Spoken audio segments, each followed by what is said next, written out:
Hey, everyone! If you enjoy my quantum audiobooks, you can support me by becoming a Patreon member. Your support helps me keep creating, and you'll get exclusive perks.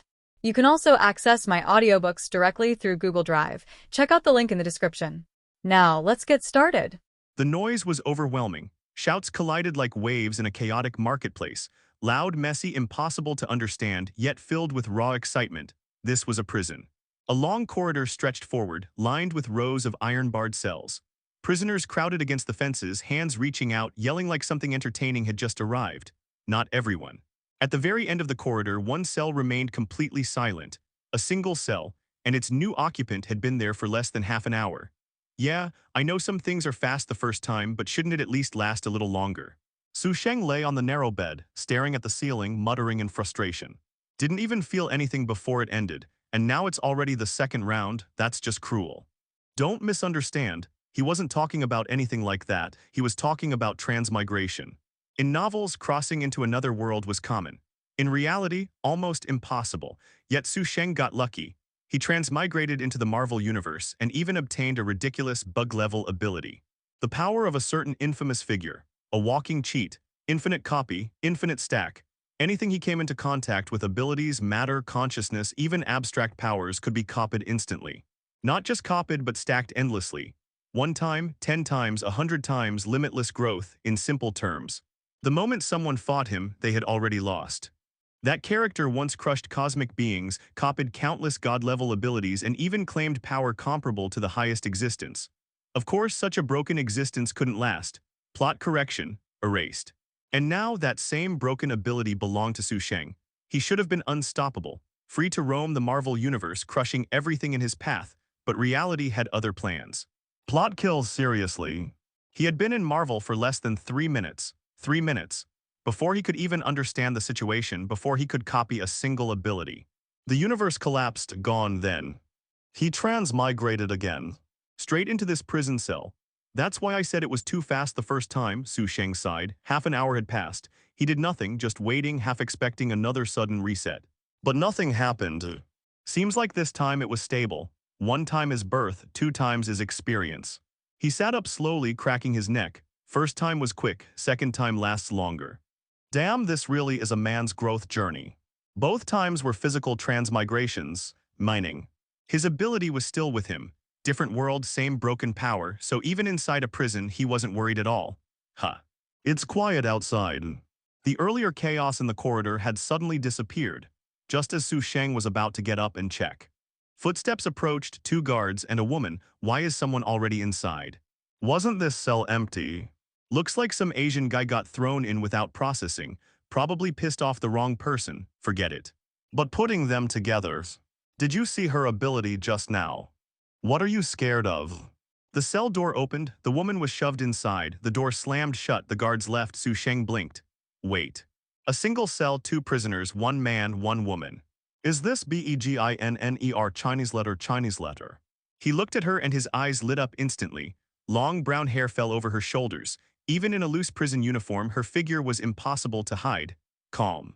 Cold, beautiful, dangerous. Sheng didn't bother hiding his gaze. Even when she frowned at him in clear annoyance, he just kept looking. If she really was who he thought she was, Selina Kyle, better known as Catwoman, then this confirmed it. This was the DC world, first Marvel, now DC. He almost laughed. Not bad, he thought.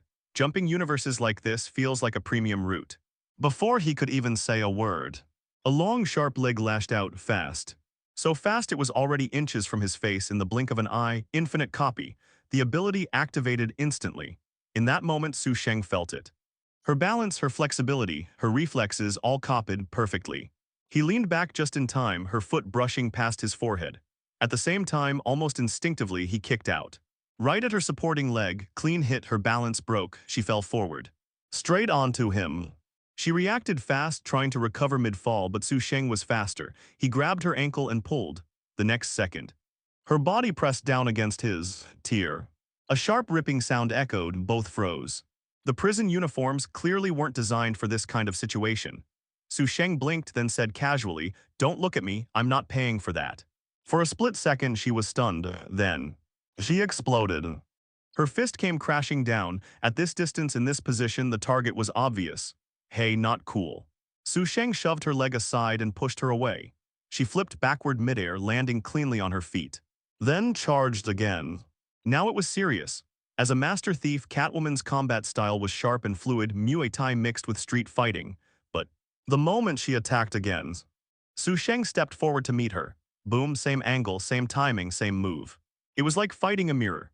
Punches and kicks clashed rapidly inside the narrow cell, back and forth, no pause, no hesitation. At first she thought it was coincidence. Then irritation, then confusion. Everything matched, every movement. Every habit, even the small transitions between attacks. It felt like she was fighting herself. Bastard, she snapped. If you've got skill, stop copying me. Su Sheng smirked. Copying? He wasn't just copying. He had already mastered everything she knew instantly. Not convinced, he said lightly. Then hit me if you can. She sneered. With the same moves, you can't beat me either. Maybe not before, Su Sheng shrugged. I was just playing with a cat. He paused. Now I'm done playing.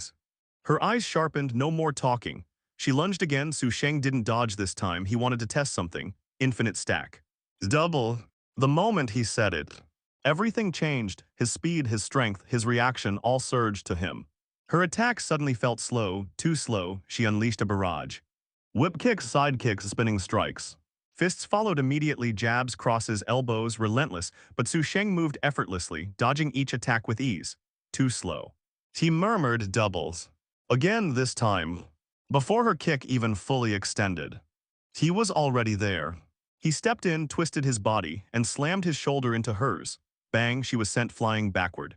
Crashing hard into the wall, a dull groan escaped her lips, her shoulder dropped slightly, numb, painful. And worst of all, that move was hers, but faster, stronger, sharper. She clenched her teeth, staring at him. Who are you? Su Sheng smiled, relaxed, calm, untouchable. Don't worry, he said lightly. Just know one thing. Catwoman apparently never heard of the shovel officer, but who is this guy? He has the same ability as himself and is stronger than himself. When did Gotham play such a role? Will he be kept in prison? Was it an accident or another purpose? Seeing him approaching, Catwoman distanced him vigilantly. Su Sheng stopped and smiled. You can't beat me and run and can't get out. What are you hiding? Where can you hide? I just arrived here. I just want to chat with you and understand the situation. Catwoman was silent. Su Sheng can't help frowning. Do you understand, chat? It's just that there is a relationship. I say one sentence and you follow one sentence. For example, if I ask you, are you a Catwoman? You safe asterisk asterisk K you shit. And then I ask you, then you, is it Selena Kyle? Understand? This is the right way to chat. This B asterisk asterisk asterisk D really knows who I am. Not only know that I am Catwoman, but also know my true identity. Don't understand? It's okay, I will teach you slowly. Seeing Catwoman remain silent, Su Sheng continued to give an example with enthusiasm. I ask you, where is this? And you will go back Tothai's Gotham, and I will ask you, Batman. You. Batman is dead. Speaking of Batman, Catwoman couldn't help but answer. This is really Gotham. Gotham City has a simple folk style and Arkham has many talents. That's right, it seems that you have mastered the skills of chatting. Su Sheng smiled with satisfaction. Batman is dead. Is Bruce Wayne still alive? How do you know that Bruce Wayne is? Catwoman stared at Su Sheng, the son of Gotham, and the rich man Bruce Wayne is Batman. She just learned that Bruce Wayne is Batman. Who the hell is this guy? Know my identity and know Batman's identity. I'm not sure, but he may be dead. He got into Bane. Messed with Bane, so Brokeback Mountain has already been staged. Tusk Tusk, don't look at Bane is a Brokeback demon, but Batman is not that easy to hang up. He is like the villain in the cartoons. Every time he shouts that I will come back. So Batman should find a place to lick his wounds and prepare for a comeback. This is Gotham again, so now Gotham should be ruled by Bane, right? This is like the story of the rise of the Dark Knight. This is the Black Gate prison, right? Su Sheng asked. Don't you even know what prison you are in? Catwoman obviously didn't want to answer this kind of idiot question. I don't know when I will die. Don't I have to live slowly? Su Sheng said casually. Can this be the same? Catwoman glared at Su Sheng. You be asterisk asterisk asterisk D don't know how to chat right. Ignoring Catwoman's angry and silent accusation, Su Sheng turned around and walked to the bedside she Shuren and lay down. His actions made Catwoman frown slightly, and she looked at him while shaking her shoulders slightly. It seemed that he was only 18 or 19 years old with a caliper head, and he looked handsome and a little childish, and looked no different from ordinary college students. What's your name? Catwoman couldn't help asking. Su Sheng. Su Sheng didn't say anything about the shoveling officer this time. Secretly chanting the name, Catwoman can be sure she has never heard of it. Seeing his leisurely appearance, Catwoman couldn't help but say, "Are you not going to leave here? Gotham has been controlled by Bane and no one knows what he will do that might destroy Gotham. Now that we still have a chance to leave, I'm afraid we won't be able to leave when it's too late. You and I cooperate, how about leaving here?" Sheng turned over and looked at Catwoman, putting one foot on the edge of the bed and shaking it gently. Catwoman looked at Sheng but inadvertently stared at his shaking feet. Cooperation. Yeah, Sheng seemed to answer and then unconsciously hummed, his feet shaking more. Catwoman's eyes became slightly sharper and her brows wrinkled. Is there something wrong with this B*********? D? Lie down, shake some feet. Catwoman was displeased just as she was about to speak when she heard Sheng's laugh. Why are you laughing? It's nothing, Sheng shook his head slightly. Although it didn't make a funny cat, it seemed that the effect was almost the same. Forget about cooperation, I have my own way to leave, but if you want to leave, I can help. How to help? Sheng stood up and walked to the fence of the cell, looked at the gap in the fence and then looked back at Catwoman's figure, grabbing the fence with both hands. Don't tell me you intend to bend the fence, it is absolutely impossible. Before crossing Sheng's physique, the strength is actually the level of an ordinary person. Catwoman does not look like a woman, but after training her strength is stronger than an ordinary man. He just tried stacking and the power will increase. As for how much it stacks up, it depends on how many times it stacks up. Theoretically speaking, after infinite stacking, even Catwoman's power can be turned into a tug-of-war. Having roughly estimated his current strength, Sheng said softly, "Unlimited stacking 10 times." The strength suddenly increased. Sheng held the railing with both hands and pulled hard. The creak sounded instantly, and the next moment the three-fingered steel fence was directly pulled and bent to the sides, creating a space that could accommodate one person in and out. Bend the fence, Sheng looked at it a few times but seemed a little dissatisfied. After thinking about it, he held the fence and pulled it back a little bit. Then he nodded in satisfaction. Please. Sheng turned around and bent over and stretched out her hand, looking at the dumbfounded Catwoman and smiling. Seeing that the originally loose fence was pulled back by Sheng and became much narrower, Catwoman couldn't help but say, "Are you crazy?" "Do you have medicine?" Sheng laughed. "You shouldn't be imprisoned in Blackgate Prison, you should be imprisoned in Arkham." Catwoman can be sure that Sheng definitely has something wrong and Gotham is not a few normal ones. "I will go if I have a chance." Sheng didn't seem to hear that this was a mockery and replied solemnly, "Catwoman thinks she can't talk to him anymore. This B********D is sick. It must be the kind of sickness that makes people die." Catwoman walked straight to the fence and stepped out a leg, followed by slightly tucked her abdomen and crawled over. Catwoman had to stop just after half of her body was over. It was too crowded. Other places are okay, but the owner is stuck in front. He had obviously been able to pass easily before, but he pulled it back with extra effort. Catwoman looked at Sheng angrily but found that he was looking at herself attentively. Catwoman looked down and instantly realized why Sheng made such a fuss. This B*******D. No wonder he looked at his figure before, it's no wonder he pulled it back when he pulled it away. This B*******D did it on purpose. Catwoman, who saw through Sheng's intentions, suddenly forced her body directly through the fence in anger. With a grunt, Catwoman resisted the idea of soothing the pain and gave Sheng a vicious look. Slab slab slab. Sheng applauded with a chuckle. "You have proved that it is genuine." "Who said my old lady is fake? Who wants to prove it?"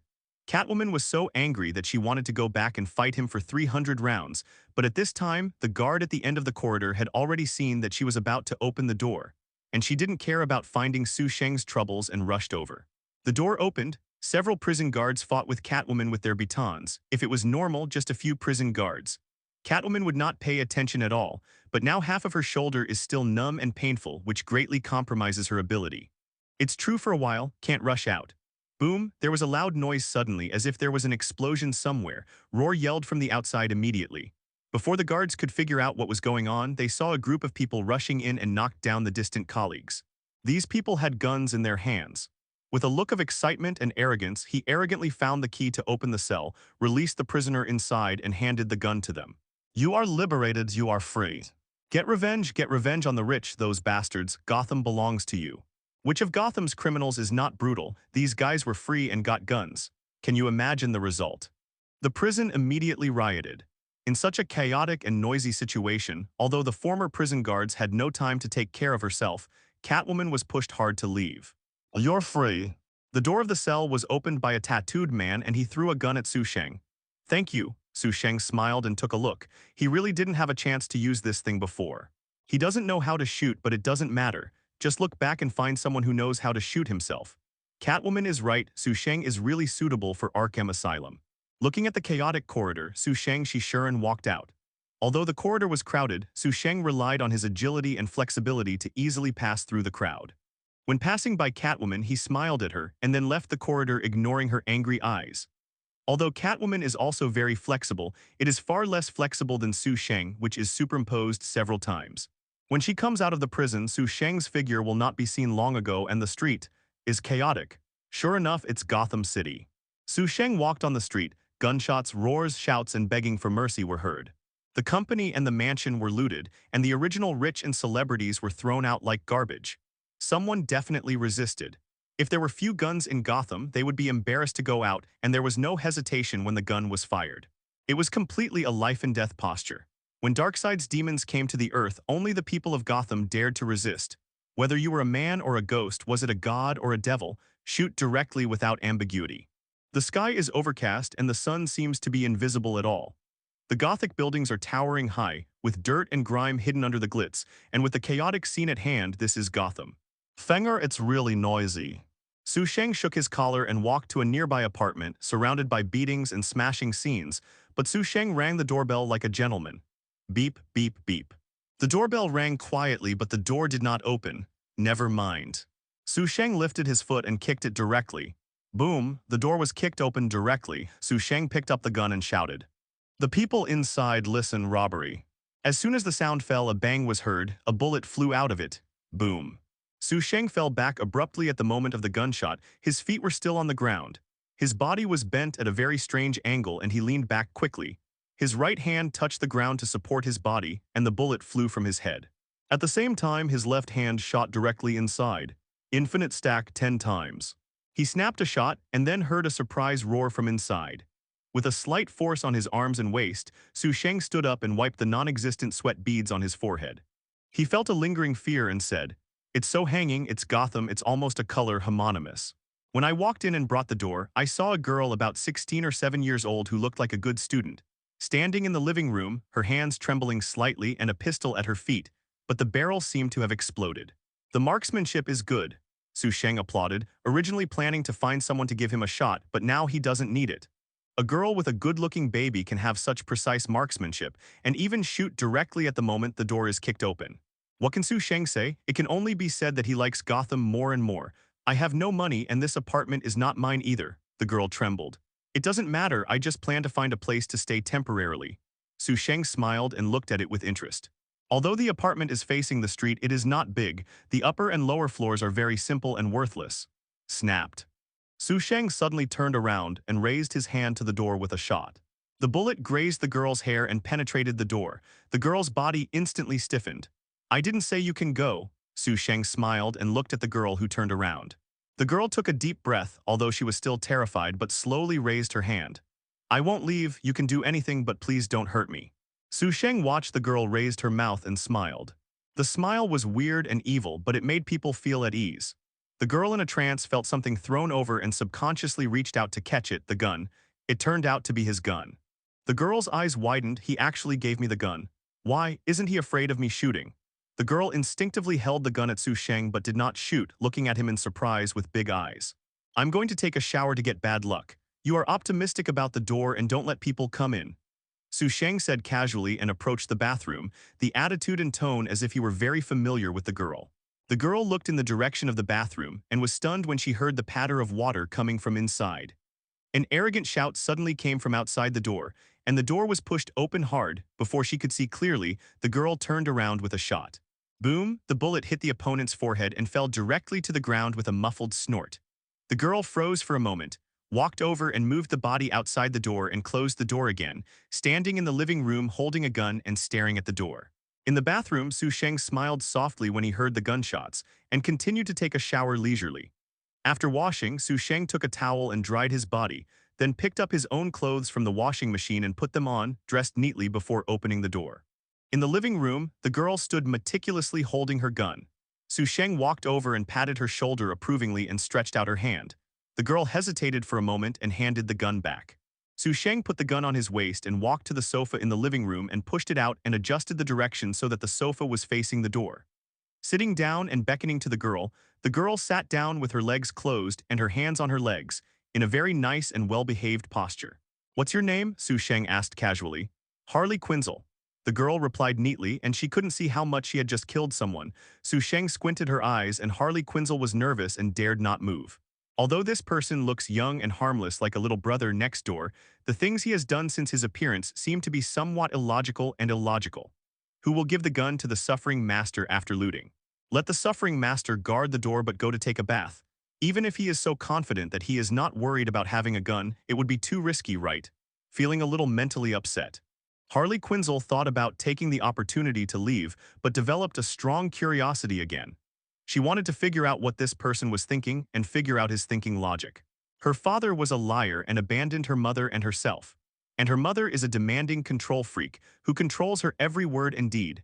She hopes that she will be successful soon so that she can show off to the people around her. Such a family environment made Harley Quinn want to escape, and wanted to figure out why her father would abandon her mother and herself and figure out his ideas. So she started to study psychology, so she was curious about Sheng, who was obviously different from ordinary people. Seeing Sheng squinting his eyes to look at himself, Harley Quinn said again, "Don't hurt me, I will cooperate with you whatever you want."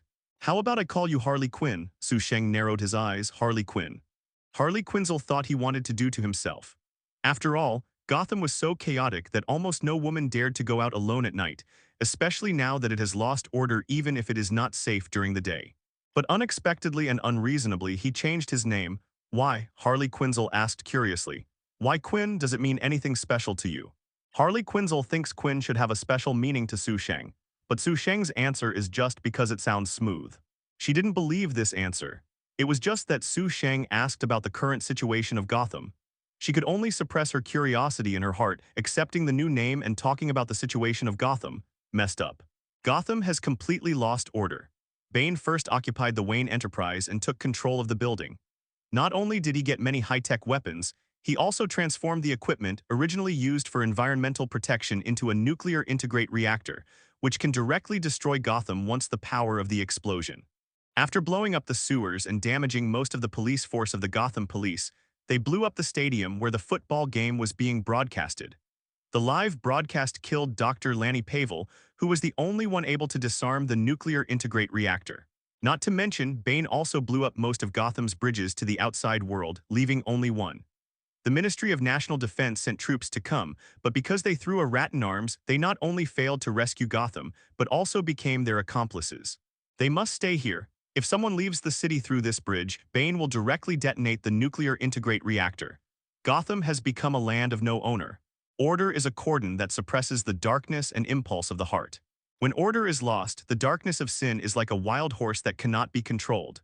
When the criminals released from Kuraman prison were burning, killing, looting, smashing, and doing all evil with their weapons, gradually many people began to participate. The first unlucky were the policemen who were not trapped in the sewers, followed by the rich and politicians. Many people who were originally aloof were taken to the city hall to be tried by the terrorists. It is said that the person in charge of the trial is called the Scarecrow. He was originally a professor of psychology at a university. He has high attainments in the field of chemistry. He devoted his life to studying people's inner fears. By virtue of his superiority, he developed the fear gas that can make people see what they fear most. Scarecrow, who has spread horror and enjoys torturing him to death psychologically, is one of Batman's strong enemies. It's really the story of the rise of the Dark Knight. Sheng stretched out and smiled at Harley Quinn. "I'm a little hungry." "I'll do it." Harley Quinn got up and walked to the kitchen. The door of the apartment could not be locked after being kicked open by Sheng.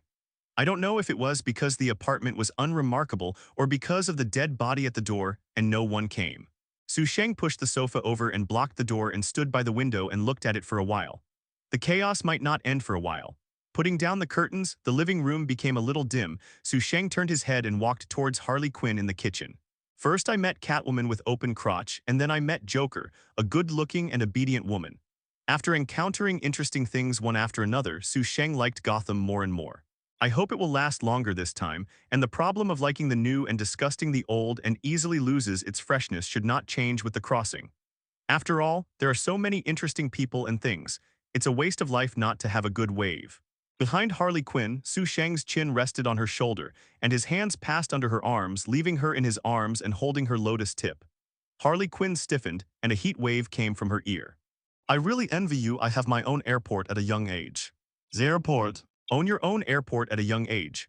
Harley Quinn looked down subconsciously, and at that moment she even forgot to be shy, and there seemed to be a word in her mind constantly responding. Small, small, small, small. Do you like big ones? Harley Quinn asked in a low voice to understand a person's preferences. I like different ones. Disc shape, cone shape, drop shape are all fine. Papaya, peach, etc. are also fine, Sheng said casually. What's your favorite? Harley Quinn asked. No. Sheng said, letting go of Harley Quinn. How could it not? Harley Quinn turned his head and looked over. Sheng smiled. If you really want to say something, then the favorite one should be the next one. Love the new and dislike the old, Harley Quinn thought to himself. Don't be busy analyzing me, at least I haven't lost interest in you yet, so hurry up. Sheng smiled. Harley Quinn was a little flustered when his careful thoughts were seen through and subconsciously said, hold on to what? Cook. Sheng smiled and turned and walked away. The children of the poor are in charge early, so Harley Quinn's cooking skills are not bad when he lives alone. While eating and chatting, Harley Quinn felt inexplicably warm and relaxed. It is hard to imagine that the two had shot each other before. Gotham was not silent when night fell, but more noisy than before. Although there is no feasting nightlife, the gunfire and screams from time to time make people unable to sleep even more. The master bedroom on the second floor of the apartment. Harley Quinn leaned back in Sheng's arms and didn't sleep either. Sheng's steady sound absorption could be faintly heard. Roar was clearly asleep, and his gun was placed on the bedside table within her reach. After nightfall, Sheng asked her to take a bath and then took her to the room to rest. He thought he would possess himself. After all, he didn't look like a polite person, but in the end he just hugged himself to sleep. Even if she has never been in love, she knows the routine of what she should do after taking a shower and entering the room. As a result, is she thinking of herself as an adult pillow? Even if he owns the airport, his other conditions are not bad. He didn't touch himself when he could get what they wanted and even put the gun in front of him. An unpredictable lunatic. Harley Quinn secretly closed his eyes. Boom. Boom, boom. Not knowing how long he slept, Harley Quinn was suddenly awakened by the gunfire. I opened my eyes and found that it was already bright outside and there was no one around me. Stunned, Harley Quinn got up, subconsciously opened the door and went downstairs. Downstairs, the door was wide open. Sheng sat leaning on the sofa holding a gun at the outside. Several people lying on the street were obviously killed by Sheng. Morning, how did you sleep? Sheng smiled and called Roar towards Harley Quinn. Morning, I slept well, how about you? Harley Quinn asked. Not bad, Sheng smiled and pointed to the kitchen. I made breakfast to taste it. Did you make breakfast? Harley Quinn feels a bit weird. It's not that he doubts his cooking skills, but that he shouldn't do it no matter what. Harley Quinn went to the kitchen and had breakfast. The taste was quite good. While eating, he watched Sheng holding a gun and shooting people on the street who intended to come here. Very accurate, one shot one, gun headshot. Thank you, the breakfast was great. Harley Quinn came to Sheng after eating breakfast and whispered softly. Sheng gave the gun to Harley Quinn with a hum. You come. Me's why? My marksmanship is not as accurate as yours. Harley Quinn stupefied, not interested anymore. Sheng curled his lips. He was very interested at first, but after a few shots he felt bored. Even if the accuracy of the marksmanship is not superimposed, it is as boring as stance shooting.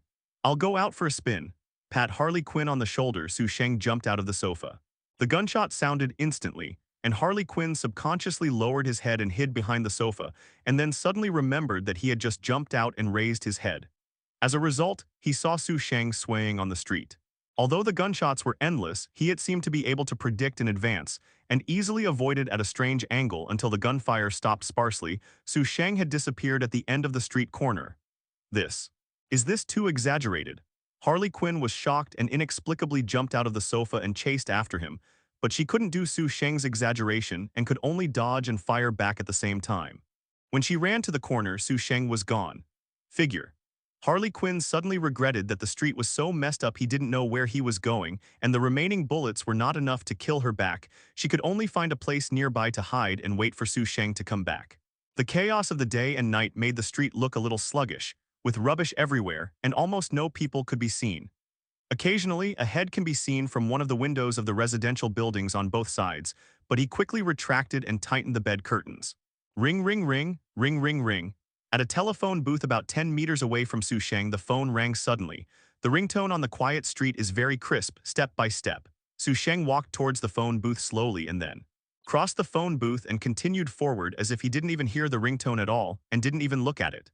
The ringtone seemed to be unwilling to continue calling until Sheng walked away and then stopped sadly. But when Sheng saw the next phone booth, it rang again. Sheng still ignored it, the third, the fourth. When Sheng passed by the phone booth, the phone would ring. Until Sheng left the road and turned into the alley next to him, he saw a dark silhouette alley jumping from the roofs on both sides like a bat. Click, the bat falls to the ground. The rope gun was retracted and the eyes under the bat mask looked a little annoyed. Is this guy deaf?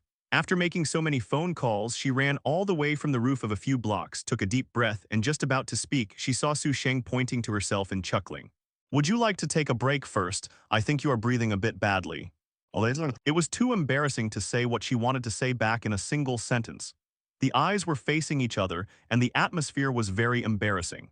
At least she thinks so, especially the dark eyes of the other party playfully looking up and down to make her feel underestimated. No, I can't be underestimated, but I. Oracle, Sheng, she sure and said.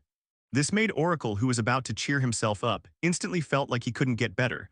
The most annoying thing was that what this guy said next almost didn't make Oracle blow up. Are you not paralyzed yet? Paralysis. Are you cursing me? Oracle is angry. Is this guy so irritating every time he speaks? No, thinking of him deliberately not answering the phone, this B*** D is just as annoying even if he doesn't speak. Catwoman, Joker girl, Oracle, Gotham can always surprise people. Sheng smiled secretly and suddenly rushed towards Oracle with a stride. Oracle didn't expect this B** D to actually do it. He subconsciously stepped back and wanted to avoid it, but suddenly felt cold on his face. After reaching out, he realized that the mask had been taken off. Oracle directly attacked in anger.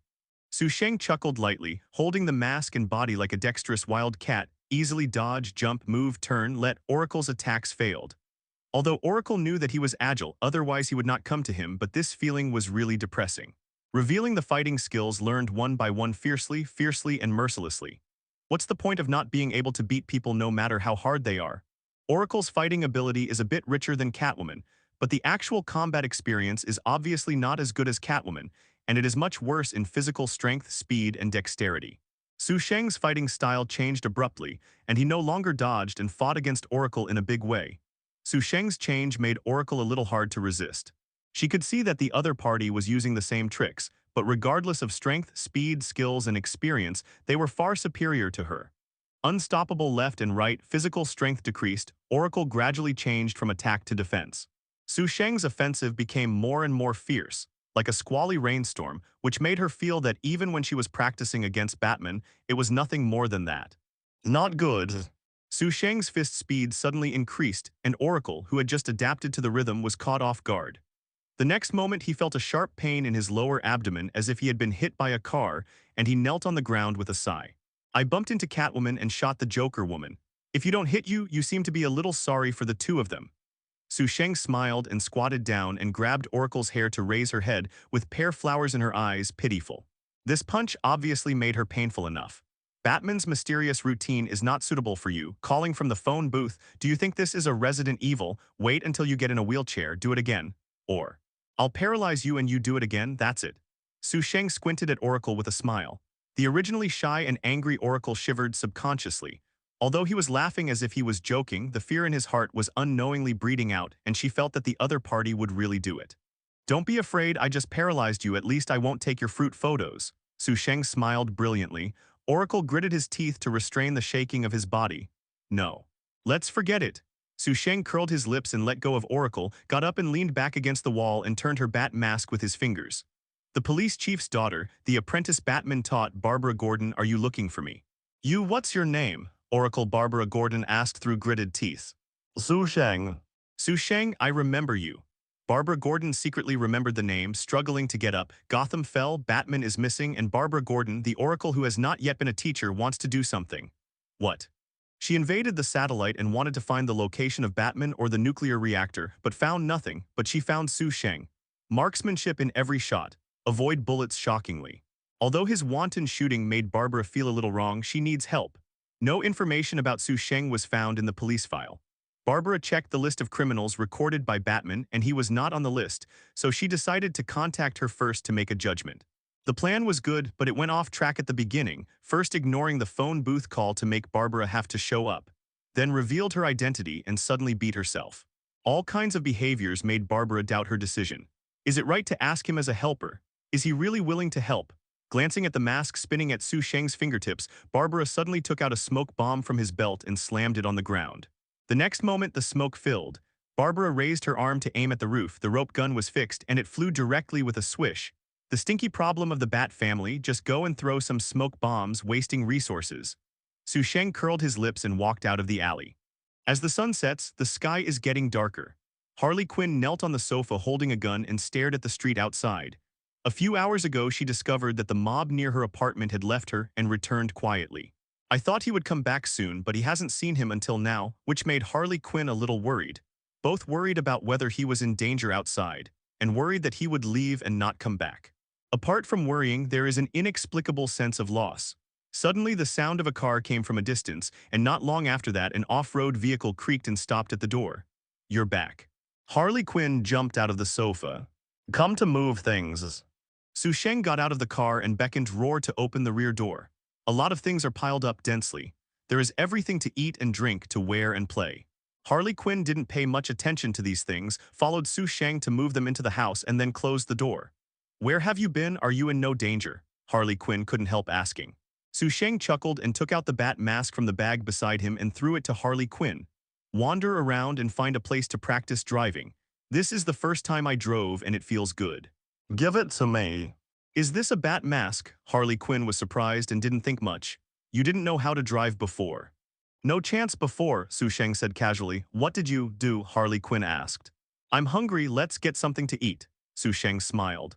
The question Harley Quinn just didn't mean to inquire about Sheng's origins, but when he heard his answer, he knew that there should be nothing to ask. Harley Quinn went to cook. Sheng sorted out the things he brought back. After dinner, night fell. Sheng and Harley Quinn washed up and went to the bedroom to rest. Just like last night, Sheng hugged Harley Quinn and fell asleep peacefully.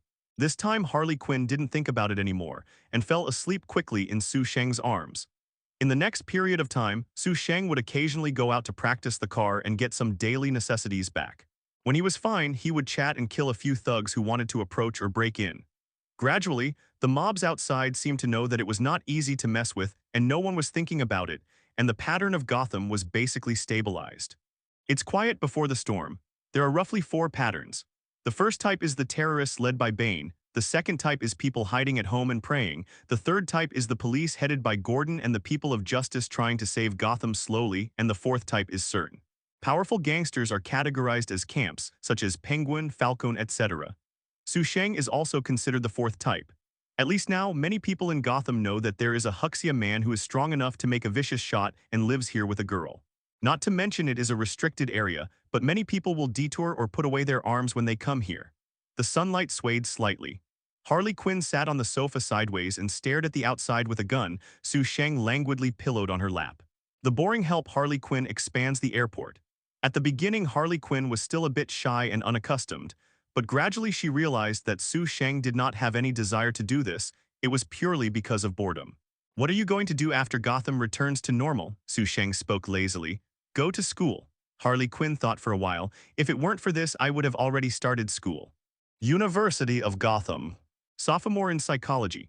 College students, are you alive? Sheng asked suddenly. Very good, Harley Quinn said. Every day, class, study, and rest. Although it is a bit boring, it is also very fulfilling. When I graduate, I plan to go to Arkham for an internship. But this kind of life shouldn't be suitable for you, right? Seeing that Harley Quinn didn't hear what he was saying, Sheng didn't bother to explain and responded nonchalantly. Who? Harley Quinn yelled suddenly and shook his gun. I'm looking for that B*******D, a gritted voice. Sheng came with interest and turned over and looked outside. In the sun, Barbara in a bat suit was standing at the door. Oracle's dress made Harley Quinn a little surprised. After all, Batman is still very well known in Gotham, but the one in front of him is obviously not Batman but a woman. Harley Quinn thought of the bat mask that Sheng gave him that day. Little bat, are you looking for something to do with me? Sheng put his hands on the back of the sofa and asked with a smile. Let me in first. Barbara gritted her teeth. Put down the gun, Sheng said to Harley Quinn. Harley Quinn put down the gun and Barbara walked over the sofa and into the room. Sheng turned and looked at Barbara with interest. Come to me in broad daylight, miss me. Bah, I haven't looked for you tonight. Sure enough, this B asterisk asterisk asterisk D was so irritating when he opened his mouth. I have to sleep with little Harley at night. It's useless if you come to me. Sheng smiled and patted Harley Quinn's leg. Although Harley Quinn didn't speak, his eyes seemed to be a little brighter. I am not angry, I am not angry, I am not angry. Barbara murmured constantly in her heart and waited until her mood calmed down. She said, you plan to keep going like this. 3 months, the nuclear reactor in Bane's hands will explode in 3 months. If you don't want to die, come and help us defeat it. Bane found the nuclear reactor. Explosion, it sounds scary, but I'm not afraid of death. Sheng said with a smile. The city exploded. Has he experienced the Big Bang and is not still alive? You're not afraid of death, isn't she afraid of it? Barbara looked at Harley Quinn. She is still so young, do you want her to die with you? Sheng smiled and looked at Harley Quinn, turning his head and said, what does she have to do with me? What? Sheng held Harley Quinn's shoulder and watched Barbara's eyes burst into anger and scolded himself. Psst, laughed. Why are you laughing? After taking advantage of it, I will say it has nothing to do with you. You are a B asterisk asterisk asterisk D, scum, scum. Barbara scolded angrily. Apparently Sheng's answer made her very annoyed. I'm a B asterisk asterisk asterisk D, scum, scum, no problem, but what does this have to do with you? Sheng squinted his eyes and looked at Barbara with a smile. Why am I laughing? Because you are not so much embarrassing for her, but more like a woman who was abandoned after I played enough. But I really can't remember when I had a relationship with you and abandoned you, even though I am very it might be done. I won't have a relationship with you B asterisk asterisk asterisk D, Barbara scolded. Sheng shrugged his shoulders disapprovingly. So, did you come to me to help save Gotham or to scold me? Barbara turned off the flames instantly, but said unwillingly. Don't be proud, it's not that you have to, I can save Gotham without you. You cannot. Sheng stretched his hand to Barbara and said confidently.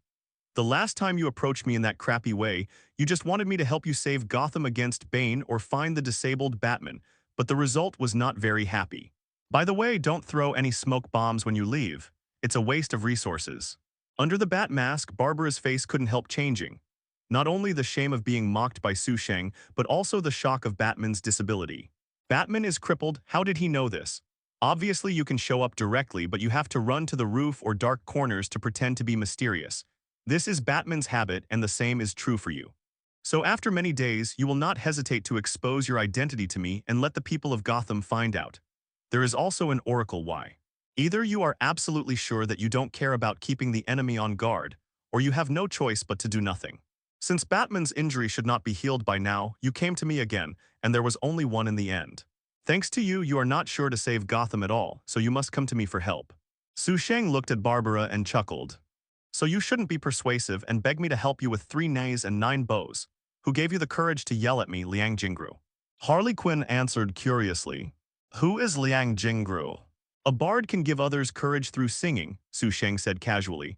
There is such a person. Harley Quinn nodded in surprise and stopped asking. Barbara was speechless. She didn't expect Sheng to analyze it so thoroughly.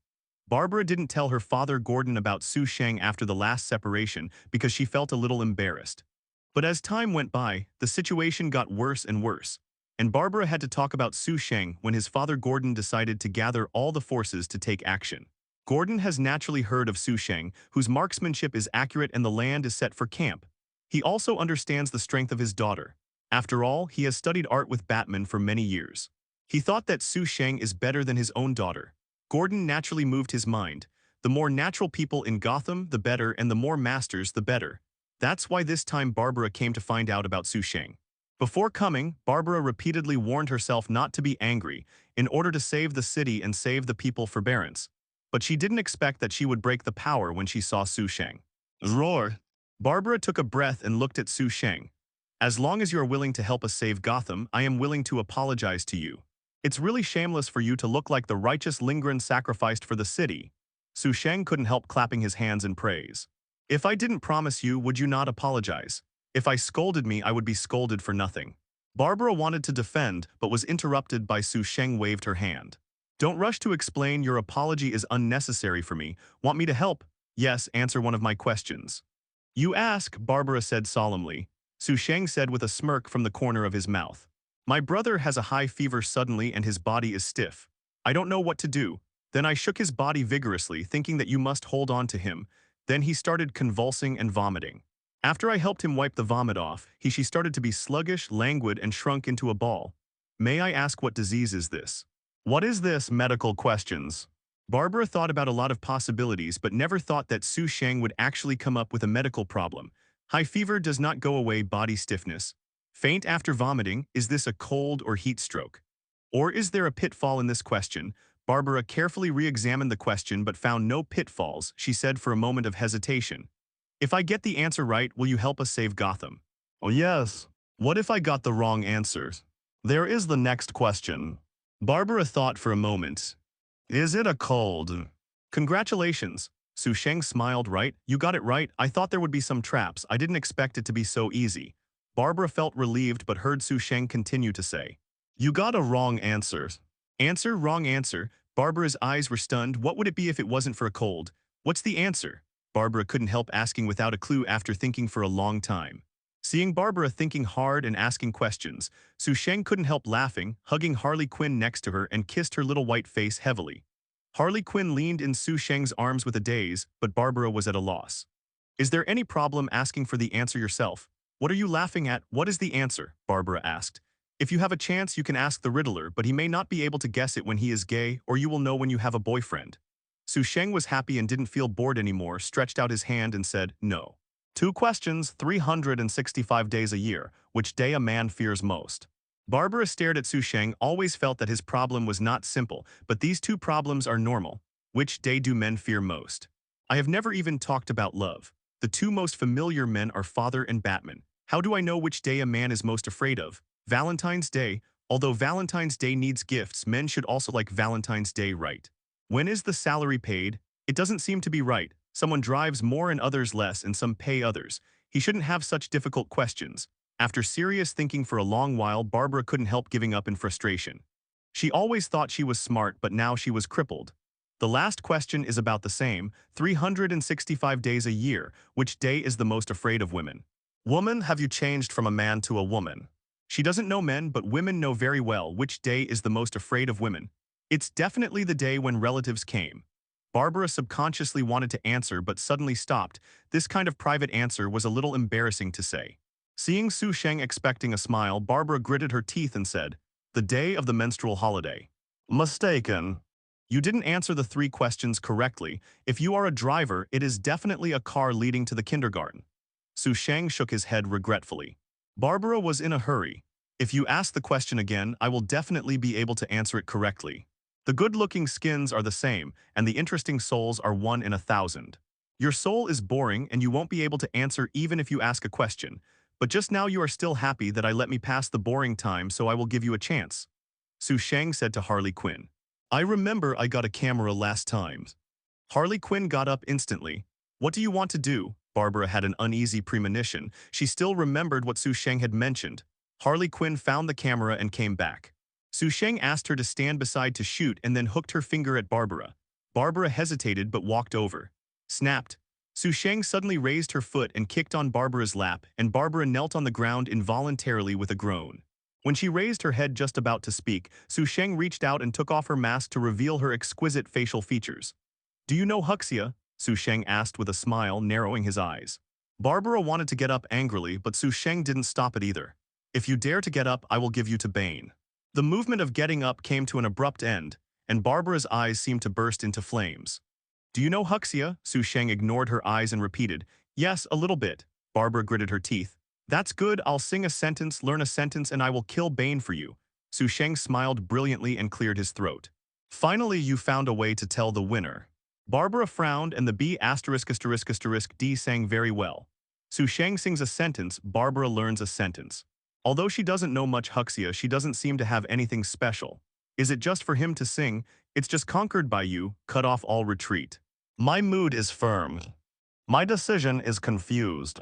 I was conquered by you in this way, drink the poison you hid. When Sheng sang this sentence, Barbara understood it, so was it conquered by you? This B******D is on purpose. Sing? Sheng smiled like a flower. Barbara gritted her teeth and sang, teaching one by one, and after a few times, Barbara could sing alone. It's a good shot. After all, this is the police chief's daughter, Batman student Oracle Barbara Gordon's debut, Sheng said to Harley Quinn, deliberately tidying up her clothes and changing her sitting posture to signal Barbara. Pulling can begin, kneeling and singing conquer. Although this stem is a bit old, Sheng doesn't mind. It should be fun to look at it when I'm bored in the future, right? Under Sheng's expression that I like you and hate me but can't help me, Barbara knelt on the ground and sang a complete conquest in shame. After singing, Barbara violently stretched out her hand to snatch the mask back and put it on again. You'd better have your word and help me deal with Bane, otherwise I will never let you go. Sheng took the camera from Harley Quinn disapprovingly and looked at it again. He knelt on the ground in a bat costume. His delicate facial features showed a look of shame and resentment but had to submit. Although it was a cappella, the singing voice was pleasant and the words clearly spoken. Unfortunately, there is no soundtrack, Sheng grumbled regretfully and turned off the camera. When will you do it? Get ready, I will notify you. Barbara snorted coldly and got up and crossed the sofa to leave. For a moment she was worried that she could not help being angry. Snapped. Barbara opened the door and subconsciously planned to throw a smoke bomb and then left with the rope gun, but was suddenly moved forward. Sheng hummed the rope gun and hooked the roof and the person flew away. If there is a chance for Batman to take another shot, then it is definitely a classic. Sheng smiled and said and got up and walked to the usual backpack to put the camera in. When the door was closed, Harley Quinn paused slightly when he heard this and then turned around and asked softly, "Are you leaving? The Gotham ruled by Bane is too boring. There is no neurotic villain to make trouble. Without Batman to play cats and mice, such a peaceful life is really boring and a waste of good time. What do you think is the next stop? Metropolis that I am an alien but I love the Earth, the Superman I spoke for the Earth shouldn't appear yet. Central City, I don't know if it's funny or bitter, the Flash hasn't been hacked yet, right? Or go to Star City, look for the Green Riding Hood, right, it's the Green Arrow. If you can meet the trash dump squad of second and third line heroes and villains, it shouldn't be too boring to travel around time." Sheng muttered to himself, immersed in his thoughts. Middle. Although Harley Quinn couldn't hear clearly or understand, she could tell that Sheng was already bored with Gotham. "Will you take me?" Harley Quinn couldn't help asking. Sheng raised his head and looked over. "Why are you taking you?" "I can be your pillow. Don't you have to hold me every night to fall asleep?" Harley Quinn said eagerly. "I'm tired, I'm going to change one." Sheng tilted his head to the side and turned it over, seeming to be looking for something to take away. Harley Quinn looked sad. As the kidnapper, she should be happy for Sheng's departure and regaining her freedom. She should be happy to solve Bane to save Gotham and restore order to Gotham. But now she only has the sadness of being abandoned, just like when her father suddenly left and abandoned their mother and daughter when the family was in harmony and warmth. Study the psychology of Sheng. Harley Quinn has long been forgotten. Unknowingly, she has felt a kind of family-like warmth and dependence on Sheng through the time spent together. As a result, will she be abandoned again in the end? Is it because you are bored with Gotham, or are you tired of yourself? Will you come back? Harley Quinn asked expectantly. Perhaps when Gotham becomes exciting and interesting, maybe I will come back to play. Sheng pulled up the backpack and said to Harley Quinn, "I'll go out. When are you coming back?" "Not necessarily." Sheng put his bag on his back and pushed the door out. Although he hasn't decided where to go next stop yet, it does not prevent him from getting a new vehicle, such as a Batmobile. Can run and fly, cool style, complete functions, it should be enough to make waves by yourself. Don't know where the Batmobile is, not afraid, he doesn't know anyone knows. Sheng plans to go directly to the City Hall to find Bane. Is it enough to exchange for one with Oracle? You said you promised that Oracle would kill Bane. There is no conflict between the two things. When you want to do it, bring the Oracle and go directly to see Bane, saving time and effort. If you bring someone there, then kill Bane. How good. As for Oracle will be frightened, will Bane be angry? Will the daughter of the Master Ninja Master who really wants to destroy Gotham be depressed? What to do with me? After coming out, Sheng walked in the direction of Gotham City Hall. What do you say? Speaking of Cao Cao will be there. Sheng had just walked out of the street and saw a woman in front of him flashing past, and her figure flashed into an alley with agility. This woman is not Simple, the name. No, it should be said that the pseudonym is Miranda Tate, Gotham's new philanthropist, one of the board members of the Wayne Consortium, Batman's trusted ally, and the object of Bruce Wayne in April 19th. As for what does 4 nines mean, translate it into English and then connect it to understand. Her real name is Thalia Al Ghul, the daughter of Master Ninja and the real man behind this incident. To say that Lord Bat is a clever person. As a result, she was deceived by her. Is there anything wrong with deceiving money? After defrauding the trust, he got his master's shares in Wayne Group, and the master who returned almost went bankrupt. He almost lost the opportunity to pretend that his super ability was rich and gave him a cut at a critical moment. It hurts to poke in and go around in circles. That's not a big deal, he just became one of the master's favorites from April 19th and gave birth to a son for the master. Damian Wayne is also the fifth-generation Robin. Cruel and ambitious, the most important thing is to play in the city, so Sheng wants to give her a thumbs up. It's not as good as action. It's useless to like it, so Su Sheng directly chased him into the alley. As soon as I entered the alley, I found that this was a dead end, empty. And there was a door on the left side of the alley that was supposed to be the back door of a store, slightly open, revealing a gap. With the corners of his mouth raised, Su Sheng opened the door and walked in. Snapped, the door closed and there was a black hand out of sight. The eyes are invisible and silent. Suddenly, a violent wind pierced Su Sheng's throat, and something sharp seemed to break the wind. Ability copy. Su Sheng immediately mastered the world's superb fighting skills, unarmed combat, knives, swords, bow and arrow skills, etc., along with the susceptive perception that requires long-term training. Hearing the voice, Su Sheng tilted his head slightly and the cold breath ran across his cheeks. With a backhand grab, a dagger fell into his hand and threw it toward the dark place on the left. Unlimited stacking 10 times. The unique technique is like a handy hand, and the eyes seem to shine in the dark. Snapped, the dagger was nailed to the wall. Failed, Su Sheng found the switch next to him and the light came on with a snap. This seems to be an abandoned warehouse. To the left of Su Sheng's sight, a woman leaned against the wall in shock. She was wearing a blue dress. The sleeve of her left shoulder fell down the airport. Roar wanted to come out and a shallow bloodstain was clearly visible. The dagger is on the shoulder with blood marks. The sudden light made her tilt her head slightly and then she heard her asking in surprise. Are you the Huxia named Su Sheng? Barba, didn't Oracle go to you? Why are you here? You guess. Su Sheng tilted his head and looked at her with a smile.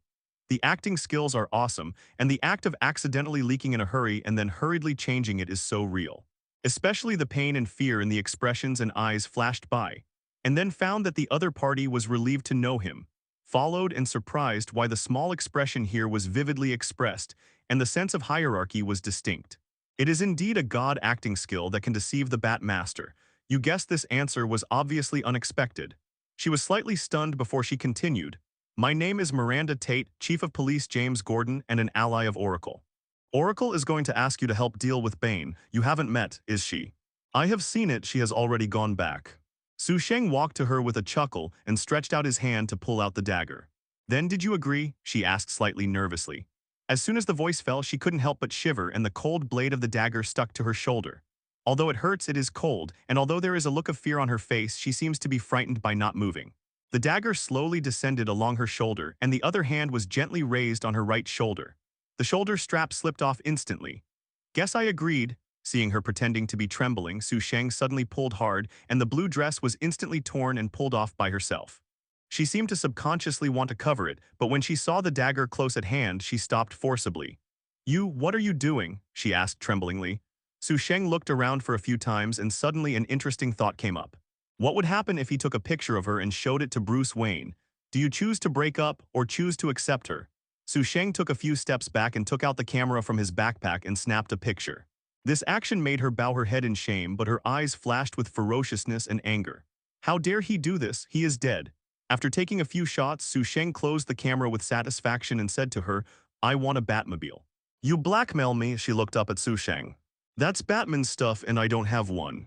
Whether it's Miranda Tate or Thalia Al Ghul can get the Batmobile. You get the Batmobile for me and I will give Barbara Gordon to Bane, how about? Su Sheng smiled Road. She gave a groan. He actually knew his true identity. This is impossible. No one in Gotham should know my identity. Hey, hey, hey. Su Sheng snapped his fingers in front of her. Don't think about it for so long, right? She also knew about Su Sheng. After all, James Gordon and Barbara Gordon both had hopes for him and believed that he was the biggest helper in saving Gotham. But this guy is definitely not a decent person to kill and be elusive. Although I don't know how he knows his true identity, it sounds like he didn't agree to Barbara Gordon. You didn't agree to Oracle's cooperation? She asked, pondering for a moment. At the same time, it can be regarded as acknowledging his identity. Su Sheng smiled and said, Yes, I promise to help her solve Bane. She laughed, laughing wildly without any cover, and the laughter gradually turned into sarcasm.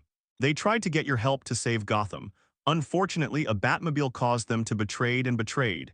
It's good to experience despair in hope. This is their destiny, and it is also Gotham's destiny.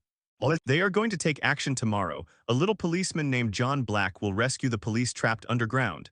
James Gordon will lead people to attack the city hall. If you agree, Barbara Gordon will go with you to deal with Bane.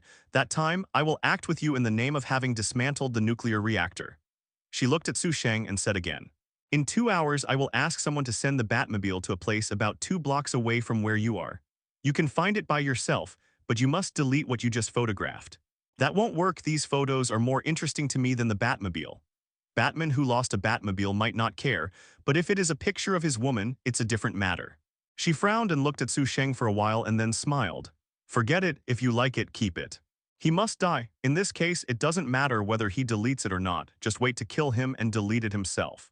Just don't know if Bruce Wayne will like it. I am looking forward to his reaction when he sees the photo. Sheng smiled and waved his hand. Gone. I also look forward to your reaction before you die. Seeing Sheng open the door and went out, she said in a cold voice before picking up the clothes, but she could no longer wear them. Reluctantly found a piece of dirty clothes, and after leaving, the Batmobile was sent to the designated location before going back to meet Barbara and others. 2 hours later, Sheng found the Batmobile and studied it enthusiastically. Cool style and complete functions. Being able to drive and fly seems to have the function of autopilot. Sheng kept studying until night fell before hiding the Batmobile and returning to Harley Quinn's apartment. The sun is shining and there is no cloud in the sky. The breeze came slowly from the window and Gotham had a rare occasion to catch up with the good weather. The sunny weather seemed to make the mood a lot more happy. Harley Quinn was not there. Sheng didn't care, squinted his eyes and lay down for a while before he got up. Dress and wash. Sheng came downstairs and frowned slightly. At this time Harley Quinn would make breakfast and wait for him to come down, but now there is no breakfast, and Harley Quinn is not there either. Never mind. Sheng didn't care much and made something to eat. Just after eating, he saw that the door was pushed open. It was not Harley Quinn who came in, but Barbara Gordon in a bat suit and Talia al Ghul in long trousers. Naturally, they came to prepare for action. Barbara Gordon first introduced each other. Talia al Ghul's appearance of the first meeting, please take care of them, and even thanked Sheng gratefully for his willingness to help together. Save Gotham? Obviously she didn't confess the reason for her embarrassment after going back yesterday, nor said she had seen Sheng. My father will take others to attack the city hall in an hour. Then you, Miranda, and you will go directly to Bane. Are you okay? Barbara Gordon asked Sheng. Sheng nodded indifferently. Barbara Gordon checked the equipment again nervously and reminded Talia al Ghul to follow her closely. Harley Quinn didn't know where he went. Originally, Sheng planned to say goodbye to her before leaving. After all, during this period of time, she has made a lot of contributions to the pillow business and her own sleep quality, but she hasn't caught up, so forget it. Life is just a journey. I pass by you and you pass by me. It's almost time, let's go. Barbara Gordon looked at the time and said. Sheng picked up his backpack and went out. The three of them got into the car they usually drove to the city hall. As the base camp of Bane, a group of mobs armed with weapons gathered at the door of at the moment City Hall. 2 tanks developed by the Wayne group were in front, and a group of people stood in the direction pointed by the muzzle. The surviving police headed by James Gordon and the righteous men of Gotham looked solemn and decisive. This is their first assembly and the last assembly. Although there were more mobs holding weapons on the opposite side, although there was a steel tank on the opposite side that could destroy their flesh and blood, they did not flinch. Fight for survival, fight for freedom, fight for justice. James Gordon, who was standing at the front, looked at the watch on his wrist. It was almost time. Why didn't they come? Boom. The loud throttle pierced the silence at the moment, and a car screamed out from behind, creaking, and the tires made long traces and stopped in the middle of the 2 people. You are crazy. Barbara Gordon could not help snarling when she saw Sheng drove the car directly here. The original plan was to wait for her father and the others to launch an impact and rush in to find Bane in the chaos, but now she suddenly became the target of public criticism. Before I saw Bane, he was beaten into a sieve. Do you want to see Bane directly? Sheng turned his head and asked. Nonsense, definitely thought. Sheng glanced at Talia al Ghul and said to Barbara Gordon, I have a way to take you to see Bane easily. What can I do? Barbara Gordon asked in astonishment. Do you have handcuffs? Give it to me first. Barbara Gordon didn't think much about taking out the handcuffs from the bat belt and handing them to Sheng curiously. What do you want handcuffs for? Cuff you. Sheng took the handcuffs and grabbed Barbara Gordon's hands and cuffed them lightly. He heard a click and Barbara Gordon was directly handcuffed. What are you doing? Barbara Gordon didn't seem to react properly at this time. Tusk, your IQ. Sheng smiled and shook his head and got out of the car, opened the door and grabbed Barbara Gordon with one hand and Thalia El Ghal with the other. For an instant, the eyes of both parties focused on the three of them.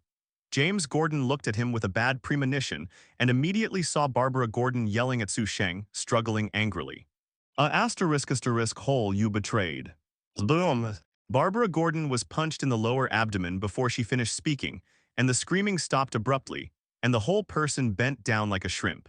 Sheng, you be D. Betrayed, James Gordon shouted angrily. The sudden change caught people on both sides by surprise. The people on James Gordon's side saw that the helper he got betrayed. They also caught the core character and their morale was low, and the people on the other side knew what was going on. Someone will notify Bane soon. Some of the thugs yelled to Sheng knowingly. What can you do with Banes? Sheng smiled brilliantly. I'll kill Bane, do you believe it? Kill Bane, seeing him hooking Thalia El Ghal's neck with one hand and holding the handcuffs of Barbara Gordon, who is so painful and unable to get up, who can't tell that they were betrayed because they wanted to ask Sheng for help. NS, this shows that you have come to ask for credit and surrender. Don't believe it, whoever believes what you say is a fool.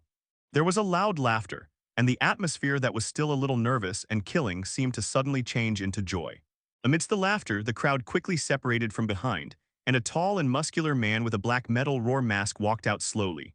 The black mask blocked his mouth and nose. As if exuding a cold gloom, his eyes were sharp and ferocious, and the whole person was filled with the breath of death like a beast, making people afraid to look directly. Brokeback Madman Bane. Bane didn't speak after he appeared on the stage, but the laughter around him gradually ceased and became silent.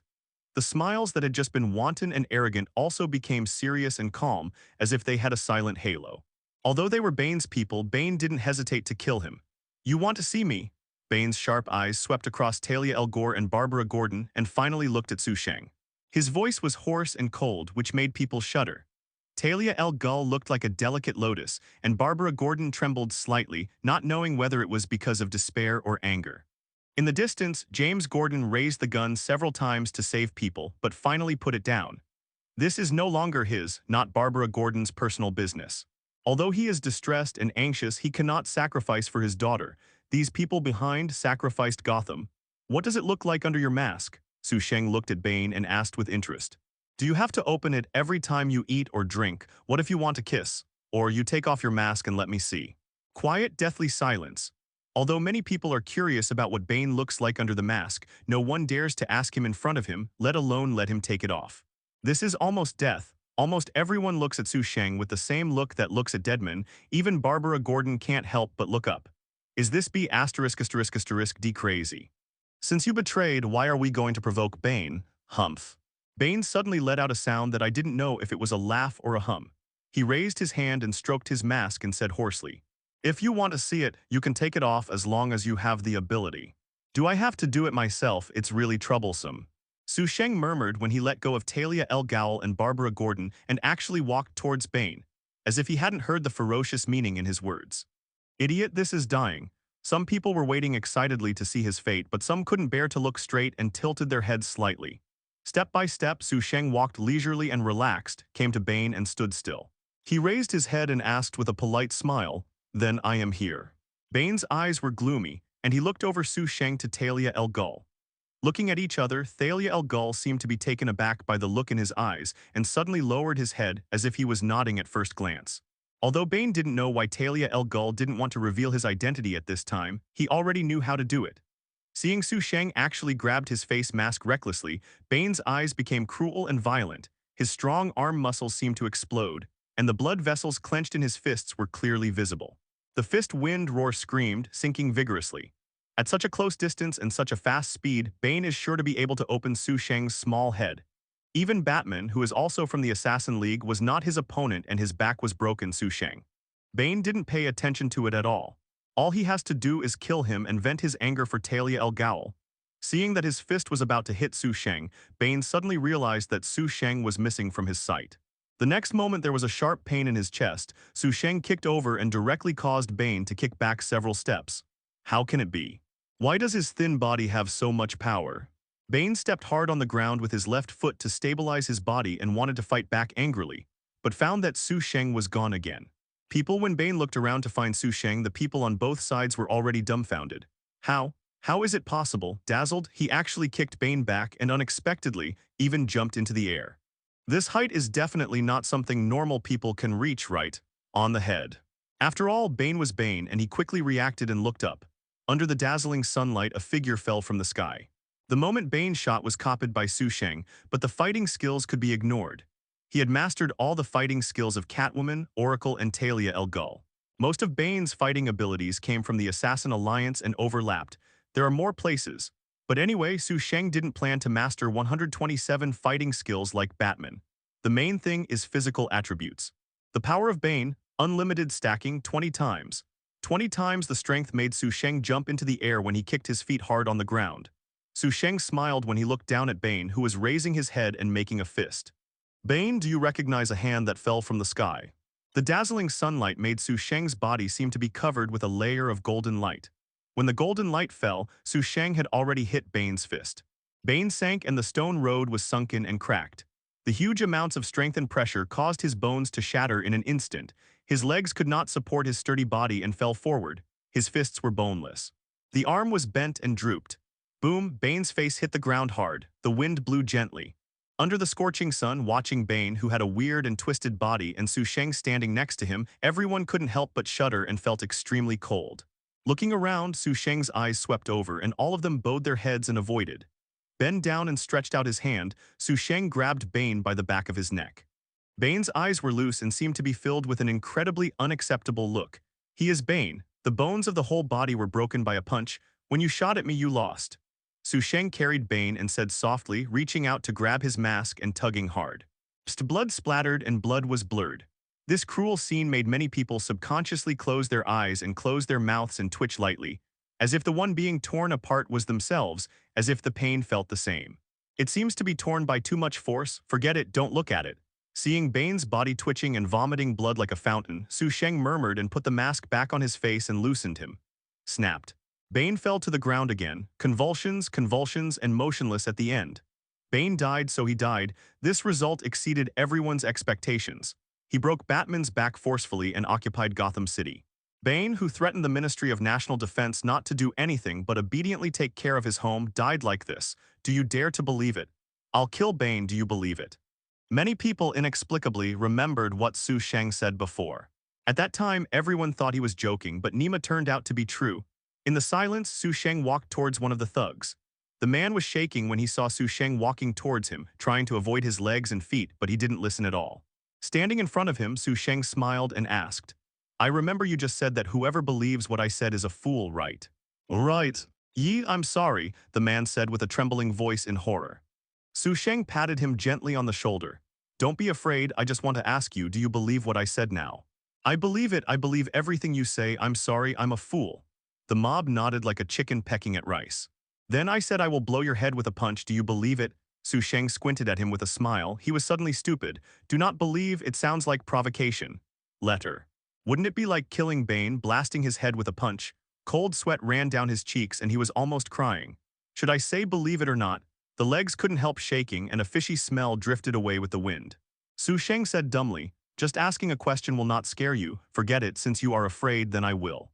Let it go, let me go, the man asked expectantly. Kill you. 20 times the strength as strong as Bane has been interrupted by the whole body bones, not to mention this guy. Sheng's fist hit the opponent's head, and with a bang, the man fell backward, and the depression of his facial features seemed to be twisted together. Sometimes you don't know what despair is if you don't work hard. Sheng retracted his fists in a sigh and looked at the sluggish crowd on both sides. What are you doing? What should you do? He reminded the talents on both sides to react to what they were going to do. The confident mobs turned their heads and ran away. James Gordon played an excellent response from the police. Ability raised his arm and Roar started to beat the dog. What is reversal? This Nima is called reversal. In the chaos, Barbara Gordon unfastened the handcuffs and pulled on, still in shock.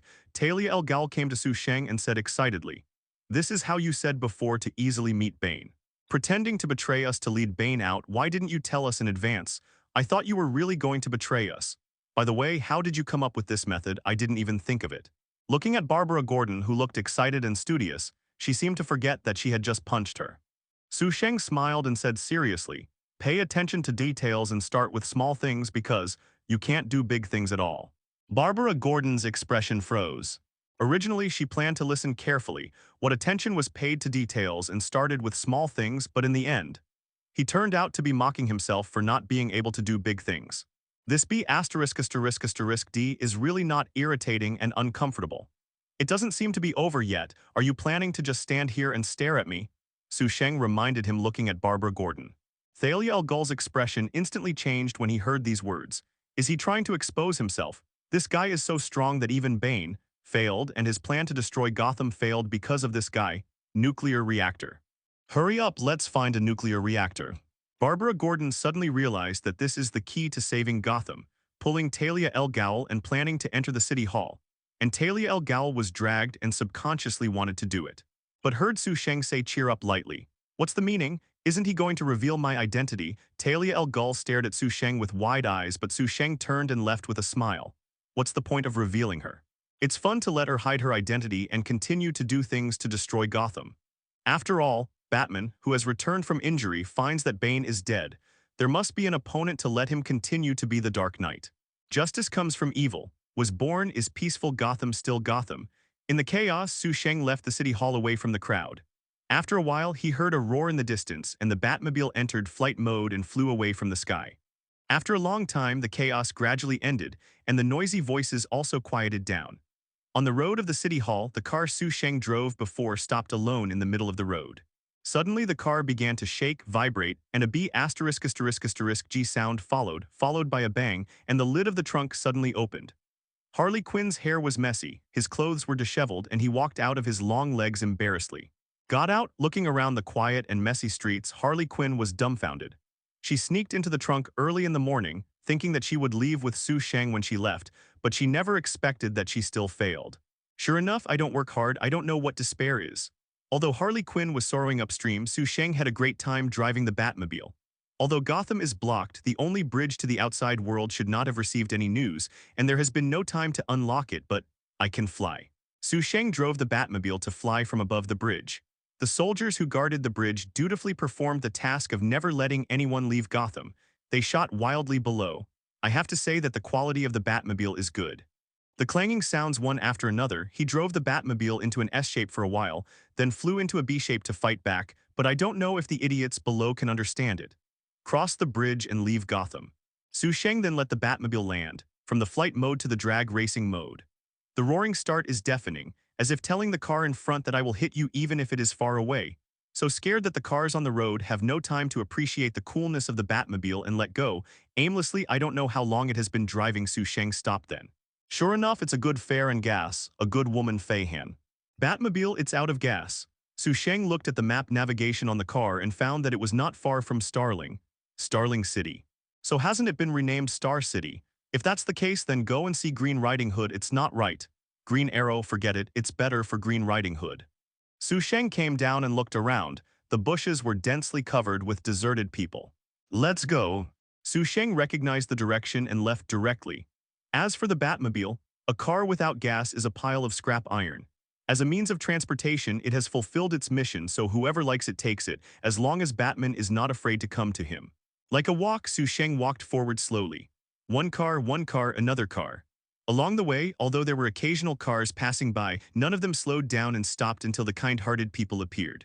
A brown car drove past Sheng and stopped in front, then slowly reversed and stopped beside him. When the car window was rolled down, the blonde in a shawl was greeted by a girl with black-rimmed glasses. Looking at the dress and temperament, she should be a female student.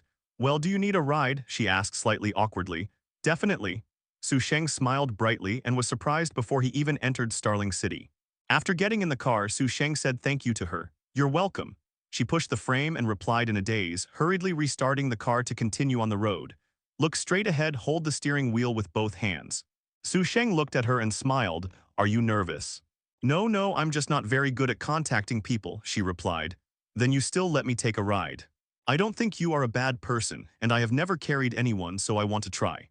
Don't worry, although I just got the driver's license for a short time, there will be no problems. Are you traveling alone with your bag? A trip to Starling is a bad choice. I'm sorry, I mean there's nothing fun here. Even if you want to find a job, it's not the best choice, but my requirements are not high and Quinn's treatment is not bad. Bala bala bala, her speech speed gradually increased, just like a Renju gun, talking to herself as if she was completely immersed in her own thoughts.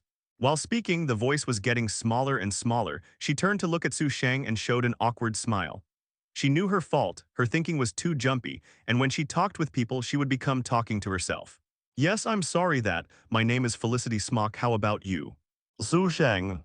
Sheng, are you Huxia or Korean? Definitely not Japanese because Japanese names are relatively long. Felicity's thinking jumped again.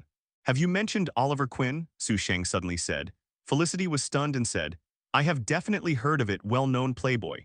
I heard that he was in a shipwreck on the Gold Quinn with his father half a year ago. As a result, she was going to gossip and found out with great interest. Sheng was not listening at all. The shipwreck happened half a year ago, so Oliver Quinn should be on purgatory now. Even if he went to Starling, he couldn't see the Green Arrow man who was green to his bones but liked shooting everywhere. Although many superheroes are green for me, I green for you, everyone greens each other after all. If you want to live a good life, you have to be a little green, but there are really few as green as the Green Arrow. Sheng couldn't help being a little disappointed when he didn't see the Green Arrow man in a short time.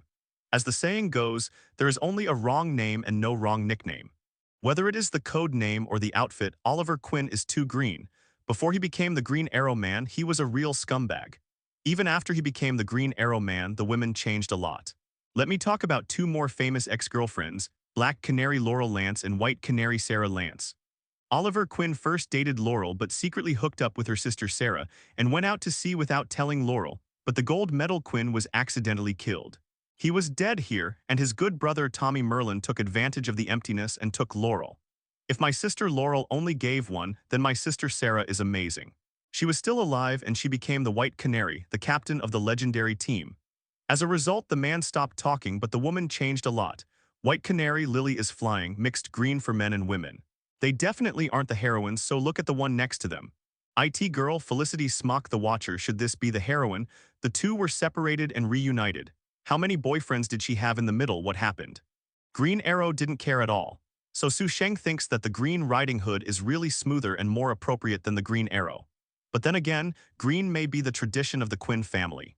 After all, the Green Arrow man's father was also green. So I have to mention one person here, Tommy Merlin's father, the Black Arrow Malcolm Merlin who studied under Master Ninja. He should be the only villain in Starling City who is on the table now. This guy deliberately wanted to destroy the slums of Starling City to avenge his dead wife. He planned the accident of the gold medal Quinn and killed Oliver Quinn's father, but created the birth of the Green Arrow. That's all the high energy is here. In 5 years, for 5 full years, the slums of Starling City still existed. I'm afraid I don't know how many times it has been destroyed to let Gotham's villain come. When Oliver Quinn turns into Green Arrow, he will go all the way. Okay, find the big boss behind the scenes and start the fight. Then his son Tommy Merlin was involved and hung up. The son is dead. It doesn't matter, he also has a daughter. Oliver Quinn's half-sister, Thea Quinn. It doesn't matter, this sentence makes the point. With a daughter, Malcolm Merlin was resurrected and prepared to teach himself. Hypnotic ability killed her daughter and Sarah Lance, who had left from the Assassin Alliance and later became the leader of the Assassin Alliance. Unfortunately, he abdicated soon after his lack of strength. In the end, he helped Oliver Quinn deal with Prometheus, but he died in order to save his daughter. The father and son Malin turned green, and Sheng could only praise and shout 666. Unknowingly, the car has been driven into Starling City. The style of Starling City is very modern. Although it is not full of Gothic style like Gotham, it is equally dark. Various crime incidents emerge in endlessly, and the crime rate is similar to that of Gotham. It can be said that it is not the same. The biggest difference may be that Starling is not so outstanding and brilliant, and the villains are really not enough to look at. Where did you get off? I can see you off first. Felicity turned to Sheng and asked, go to where you live. Sheng retracted his gaze to look at the scenery outside the window and smiled at Felicity. Huh? Felicity was shocked. You live by yourself? Sheng asked again. Felicity nodded subconsciously, a little disturbed. What did he mean by this? I just asked you to take a ride, but I didn't tell you to take a ride. Seeing Felicity's nervous look, Sheng first smiled gently and then seriously explained. I'm from Gotham, you should have heard about the situation in Gotham. You don't need money at all in Gotham. After all, why should you pay for something you grabbed by your ability? Why should you pay for something you grabbed by your ability? Felicity thinks this logic is really fine. So I don't have money now, but I need a place to stay, maybe. Sheng looked at Felicity. Maybe I still need a pillow. I thought you were a good person. Felicity trembled. Sheng smiled. Don't you think I will teach you a lesson? Don't trust strangers so easily. You won't be charged for tuition. It's okay to stay in your house for a few days, right? Can I say there is a problem? Felicity asked timidly. No, Sheng smiled brightly. Felicity was desperate. Why should he let him take a ride? How to deal with him first and then find an opportunity to call the police. The regretful Felicity drove the car silently. The car drove a few blocks and then stopped on the side of the road. I live here, Felicity said reluctantly, turning off the car. Get off the car, Sheng smiled. Felicity got out of the car and didn't find a chance to take the phone. Sheng walked towards the building with his arms around his shoulders. At this moment, Felicity hated how she chose a few beautiful clothes instead of one. Security apartment. Reluctantly, and Sheng went up the stairs, the 5th floor. Felicity was exhausted and panting after climbing the 5-story stairs. It was all right now and she didn't even have the energy to run. Reluctantly took out the key and opened the door. After entering, Sheng stopped after taking a look and said to her very seriously, "After you came into this world, you were the first to make me feel that I hadn't settled. Earthly you. Better clean up first." The corpses are everywhere. All kinds of sports shoes, high heels are the first to bear the brunt, followed by all kinds of suitcases, occupying most of the space in the living room. The sofa is piled with messy clothes, not a complete set of underwear, and the silk stockings you wear are placed randomly. All around. Although Sheng feels that he can adapt to various environments, it is a new experience after all, but at any rate there must be a place to go. Felicity blushed instantly. He was still out of breath, but now he rushed in quickly, leaping flexibly over the obstacles on the ground and quickly cleared up. Well, the way to clean up is simple and rude, no matter what you put together. Sheng couldn't stand it and helped. Don't put in the stockings you wear. Are there any garbage bags? Get a few more. Do you want this? Don't just throw it away. If the living room is messed up like this, I'm afraid the bedroom won't be much better. Go and clean up the bedroom. Sheng resolutely took over the power of command. The confused Felicity didn't think much about it, but embarrassedly wanted to clean up the house as soon as possible. The two had a clear division of labor, one living room and one bedroom, and it took more than an hour to sort out 3 large bags of garbage and finally cleaned up. On the sofa, the two of G. Uton looked at the clean and refreshing living room and couldn't help but smile with satisfaction. Felicity couldn't help but said, "Suddenly it feels like the living room is a lot bigger." That's because there is less trash, Sheng mocked.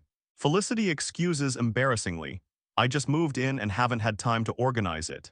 "I'm hungry," Sheng turned to look at Felicity, Galulu tilde. Felicity's belly also screamed, or order takeaway.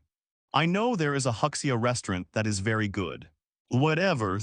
Sheng responded indifferently and picked up the remote control and turned on the TV. Felicity, who had finished ordering the takeaway, looked at her phone and then at Sheng, who was watching TV, suddenly froze. If I remember correctly, Sheng hijacked herself and wanted to find a place to stay, and she planned to find a chance to call the police. How could it become that he helped himself to clean up and called for takeaway? How did this extreme and non-violent transition happen? How long can it be delivered? Sheng suddenly turned his head and asked. Felicity was stunned and replied, "Half an hour." "Then you go take a bath first, and I'll be washing it when you are done. It's almost time for the takeout to arrive." "Hello?" Felicity replied blankly, and after hesitating for a moment, she put the phone down and turned around to go to the bathroom. She thought about it very seriously since he hitchhiked the car until now. It seems that he hasn't done anything to hurt herself. If he is really a bad person, she can't help herself clean up the room so hard, right? Don't call the police for now. What if you get a misunderstanding? The patter of water rang from the bathroom, but Sheng watched the TV earnestly to learn about the situation in Starling City. Simple 2 words, boring. It was not all trivial things or crimes that did not arouse his interest in the slightest. There were a few short news reports about Gotham's situation. Bane was killed, Gotham was liberated, and he seemed to be in a flash of scenes. Also saw Oracle Barbara Gordon. After a while, Felicity came out. Maybe she was used to being careless. Felicity came to the living room wrapped in a bath towel. Seeing Sheng, who got up in the living room, she realized that there was still a strange man in the house. Blushing, she hurriedly planned to go to the bedroom and put on clothes. As soon as she turned around, she performed the skill of mixing the left foot with the right foot. It fell to the ground with a sound. Feeling painful and ashamed, Felicity hurriedly sorted out the bath towels to block the scenery, but saw that Sheng walked past her into the bathroom without stopping. Snapped, the door to the bathroom closed and Felicity's face flushed even more. 10 minutes later, Sheng came out of the shower, shirtless and wearing boxer shorts. While wiping his hair with a towel, he walked to the changed clothes and sat down beside Felicity. Felicity sat up straight in an instant, her body stiffened and her eyes were not squinted, and she suddenly shuddered. Doorbell rang. Felicity got up and ran to open the door and arrived outside. After paying and returning to the living room with the takeaway, Felicity seemed to be restrained like a guest, but Sheng seemed relaxed at home. As the sun sets, the night gradually shrouds. Time ticked by and it was time to rest. Felicity sat on the bedside of the bedroom while holding the phone. Suddenly, the bedroom door was pushed open. Sheng walked in. What are you doing?" Felicity asked. "Sleep," Sheng Lisuo definitely said. "Yes, there is only one bed." "What then, can I sleep on the floor?" Sheng asked with a smile. Felicity breathed a sigh of relief and didn't seem to hear the ridicule in his tone. Instead, she said concerned. "Couch isn't the floor hard to sleep on."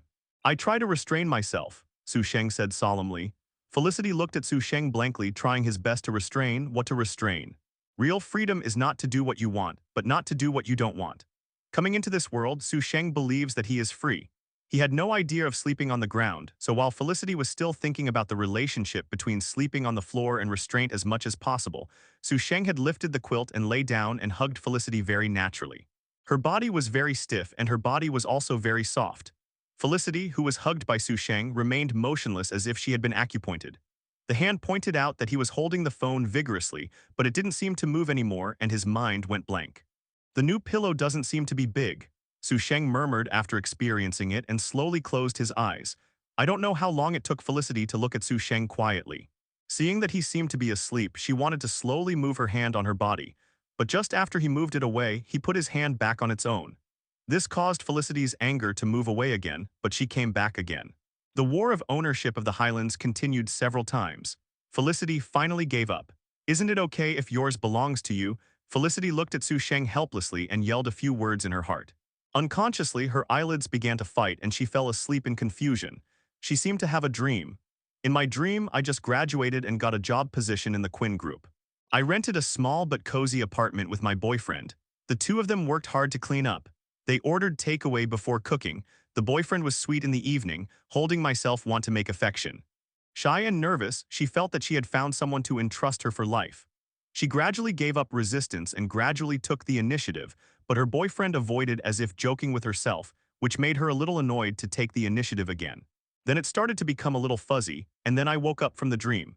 She found that Sheng was gone and her pajamas were also missing. Thinking back to the dreams that she vaguely remembered, Felicity didn't mention how embarrassed she was, because she found that the boyfriend in the dream looked exactly the same as Sheng. "Damn it, I'm not how B***ch would have such a dream." Felicity scolded in annoyance, and when he saw the time on the alarm clock inadvertently, he suddenly remembered that he was going to work at the Quinn Group today. "Oops, I'm going to be late." Felicity yelled in a panic and hurriedly rummaged through the clothes, jumping out of the bedroom while wearing the clothes to go to the bathroom to wash. 5 minutes later, she packed up and came out to bring her bag and shoes to go out. Then she found that Sheng was sitting on the sofa and clearly saw the series of actions she had just done. The ghostly Felicity's head twitched and said that I got off work at 5 and then opened the door and went out. Boom. The door closed heavily. Sheng shook his head with a smile. Felicity was much more interesting than Harley Quinn. Lie down on the sofa, the sun swayed on him. Sheng narrowed his eyes and began to ponder. The Green Arrow hasn't been born yet, and there is no news of the explosion of the Center City's cutting-edge laboratory. He can only play against the legendary team. The mission of the legendary team is to travel through time to solve various time deviations and protect the timeline. If you change their history yourself, they will definitely appear. At that time, he will be able to follow the legendary team to travel through time everywhere. As for the legendary team, will the legendary team accept him on the ship? Life didn't teach me anything, it only told me in 4 words. If you like it, grab it. Since this is the city of Starling, Sheng has set the target on Laurel Lance. Laurel Lance's character is jealous, kind, and upright. If she is allowed to become the Black Canary in advance, she will have the ability to protect herself. Then her sister Sha-Lan Lance would not betray the Assassin Alliance to protect her and her father, and naturally would not be killed by Thea controlled by Malcolm Merlin and then resurrected by using the Pool of Lazarus, let alone join the legendary squad. Right, the legendary team of the future found that the captain was gone and couldn't cross over to figure out what was going on. What's more, he is also a little interested in Laurel, not to make the grassland on the Green Hat grow more vigorous, but purely think that if the Green Arrow comes back and intends to show his talents to save the city, it will be a bitter hatred. What happens when you say the phrase, "I must pretend to be another person, I must become another existence," and discover that the evil and villains in the city have been resolved? Will he continue to be the Green Arrow Man or be a son with peace of mind? In all likelihood, you will continue to be the Green Arrow Man, right? It's just that by then the opponent he will face may be Laurel. The drama of falling in love and killing each other is very attractive, although it is bloody. The gold medal Quinn incident affected many people, the most serious of which was two families. One is the Quinn family and the other is the Lance family. Quentin Lance, a police detective in Starling, the father of Laurel Rance and Sarah Rance. Sarah's accident was the biggest blow to him.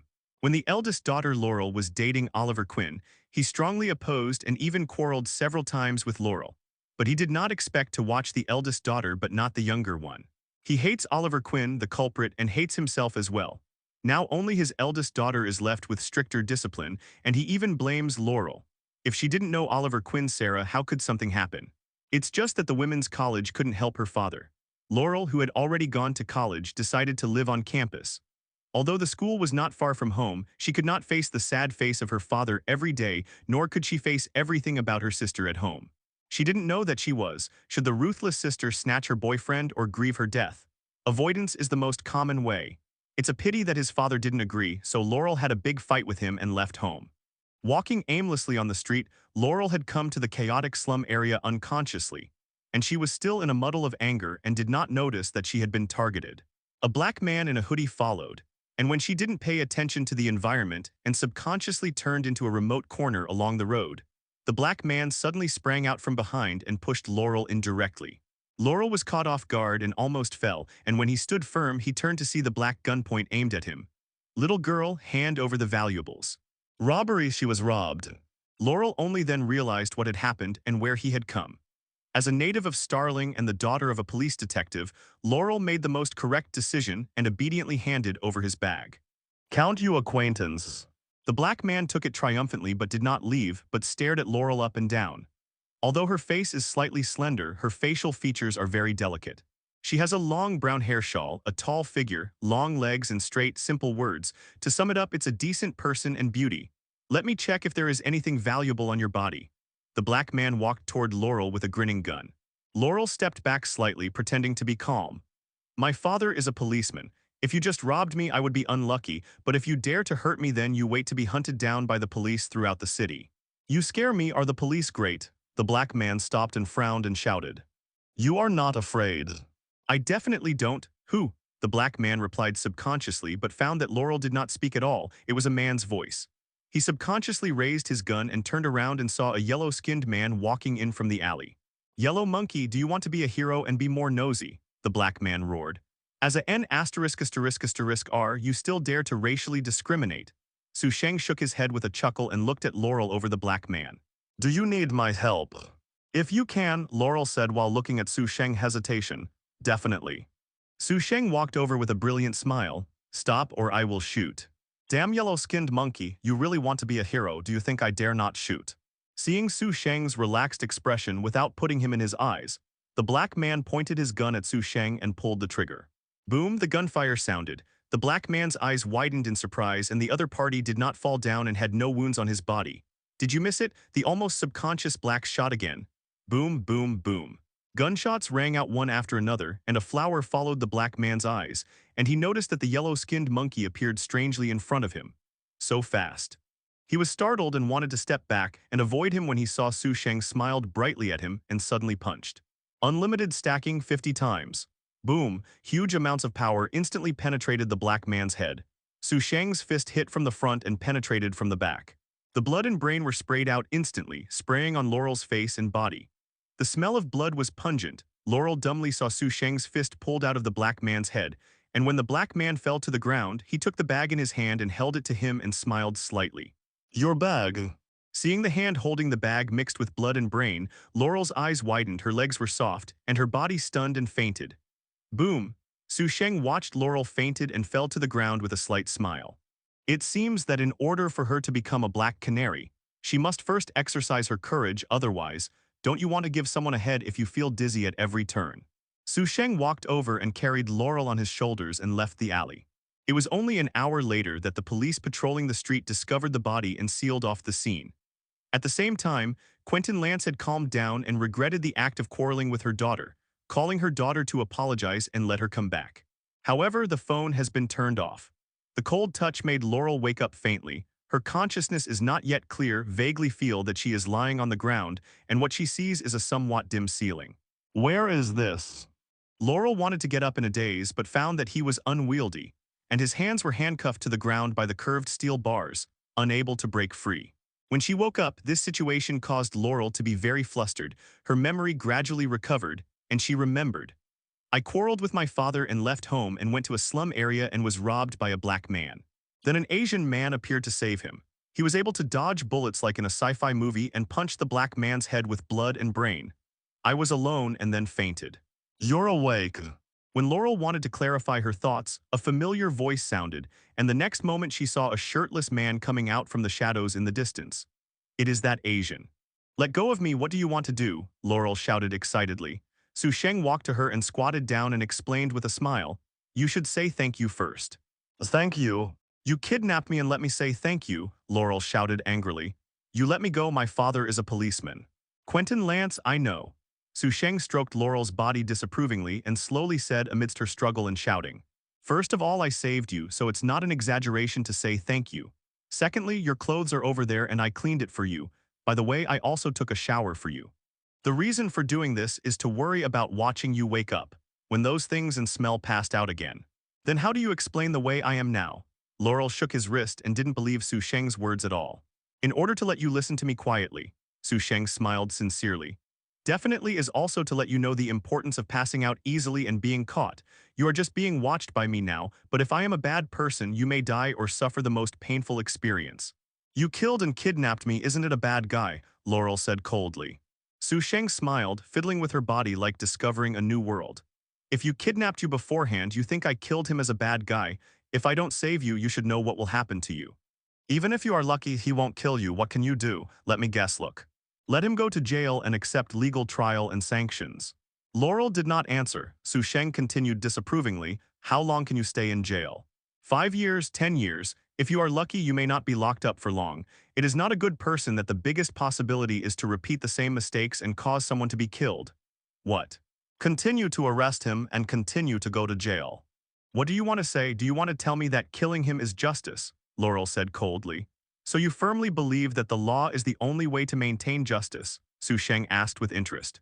Definitely, Laurel said affirmatively. So you will definitely be punished by law to pay the price you have to deal with. I don't want and don't need to dialectically define justice. All the so-called truths are hard to beat the phrase I'm so happy. I'm just curious, what if it is the murderer who killed your sister? When you have a chance to kill him to avenge your sister, will you kill him or bring her to justice? Laurel's expression changed slightly and said, he is dead. You said Oliver Quinn. But the accident of the gold medal Quinn was really just an accident, Sheng said with a smile. Laurel looked at Sheng suddenly. What do you mean? Isn't that an accident? What do you know? Sheng suddenly grabbed the 2 steel bars on Laurel's wrist and pulled hard. And the steel bars that were originally deep in the concrete floor were instantly pulled out. Freed Laurel stood up and blocked her body and distanced herself from Sheng. Sheng said seriously, I know this person is very powerful, even if you get evidence to bring him to justice. He won't be kept for long, and he may not even go to jail. I also know that he will kill you and your father when he comes out, and may even cause more deaths in the future. Who is he? Laurel asked in a deep voice. Think carefully about whether to rely on the law to get justice for your sister or kill him to save more people. When you think about it, come here to find me and I will tell you the answer. Sheng smiled and waved towards Laurel. Go to the side and pick up your own clothes and lead them into the darkness. Don't go, why should I believe you? What is your name? Laurel hurriedly shouted. Sheng. The voice came faintly and it sounded far away. Laurelton walked over for a while and found that her clothes were all clear and clean and even dry. They put them on one by one. Laurel hurriedly found her bag and turned on the phone. Disregarding the missed calls and short messages, he called Quentin Lance directly. Laurel originally wanted to tell his father that he was kidnapped, but before he spoke, he heard his father's irritable voice on the phone. Damn it, you finally turned it on. Listen, I don't want to fight with you, but you shouldn't turn it off either, Sarah. If Sarah doesn't turn it off, I won't find her and there will be no trouble, so remember never turn off the phone at any time. Hello, are you still listening? I'll be back in a while, Laurel replied in silence for a moment. Quinn Industrial Co. Limited, a steel manufacturing and welding plant. This factory was closed and abandoned long before the gold medal Quinn was involved. Laurel didn't expect that she would be locked here by him. She was a little unsure whether Sheng really wanted to kidnap herself or had another purpose, but anyway she did. They all decided to investigate this person clearly. Laurel is not the only one investigating Sheng. Far away in Gotham, Oracle Barbara Gordon and his father James Gordon are also investigating Sheng's situation, and Talia El Ghul is also investigating naturally. In addition to them, there is a huge group of forces also investigating Sheng. Tianyan Will. RGUS, the full name of the Advanced Superhuman Joint Research Group, also known as the High-Level Research Joint Support Organization, is the official underground organization of the United States government, and its nature is similar to Marvel's SHIELD. The current leader, Commander Amanda Waller, is a very skilled woman. She formed a team called the 7th Squad but was not satisfied. As the leader of the Sky Eye Society and the warden of Belarive Prison, she even more I want to recruit some super villains and anti-heroes to set up a dangerous and suicidal squad, to do the dirty work that the United States government is inconvenient to come forward, and the tasks that ordinary agents cannot complete. When the Gotham incident broke out, Amanda Waller took advantage of the trend to propose the idea of forming Suicide Squad, but the crisis of Gotham was resolved before the approval of the above. Suicide Squad was therefore stranded, and Amanda Waller was eyeing it. Sheng asks him to investigate, and at the same time sets Sheng's known information and intelligence to a high-level authority to prohibit police from accessing it to avoid extraneous problems. Sheng didn't know all of this. Even if he knew it, he wouldn't care.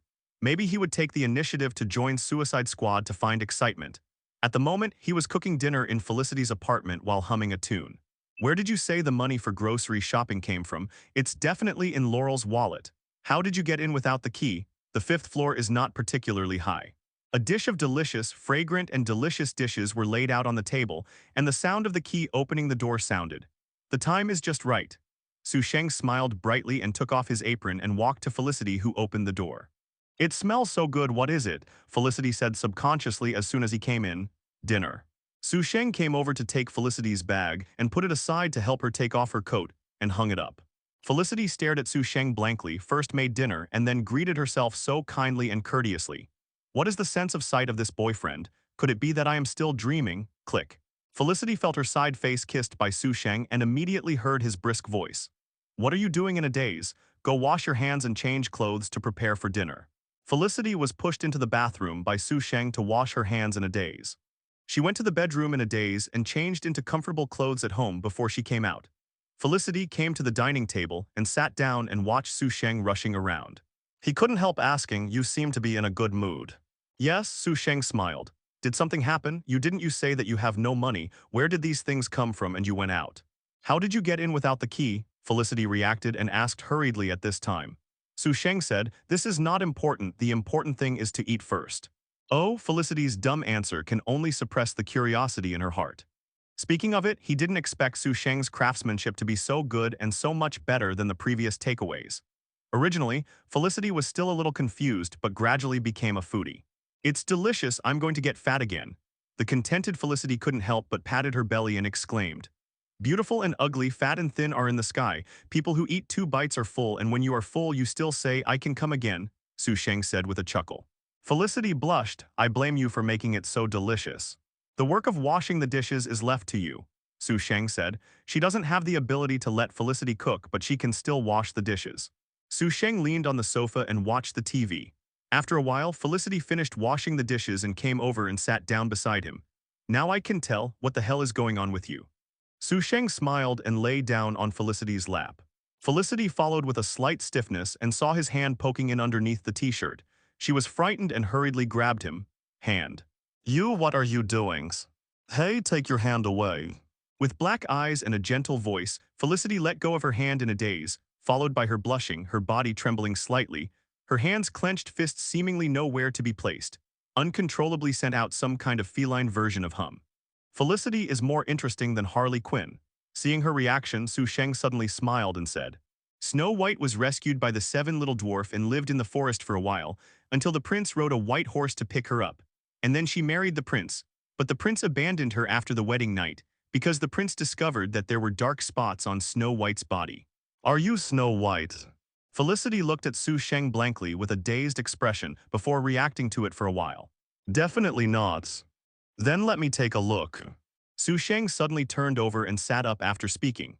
Before Felicity could react, he hugged her directly and went directly into the bedroom amidst her cries of surprise. Language is an art.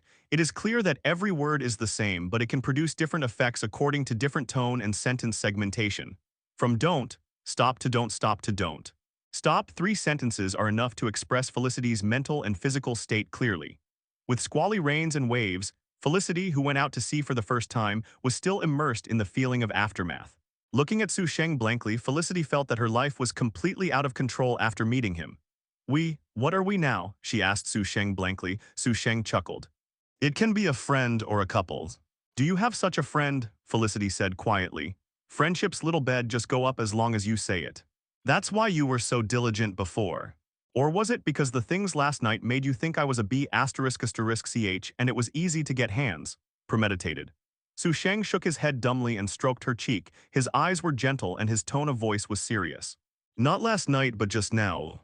So you really think so? Felicity stood up angrily and stared at Sheng. Don't be angry, you are my first girlfriend in this world. Sheng hugged her and kissed her softly. If it weren't for your reaction just now, you wouldn't have this chance. Really? Felicity looked at Sheng suspiciously and the originally angry mood disappeared. She slowly lay on Sheng's body. Tell me about you.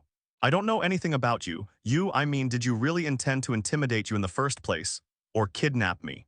Felicity found it difficult to accurately describe the situation. Yes, Sheng smiled brightly. I did this in Gotham before. It's simple, fast, convenient, and easy. Speaking of kidnapping, I also kidnapped a woman during the day, a policeman's daughter. This joke is not funny, Felicity smiled. I'm not kidding.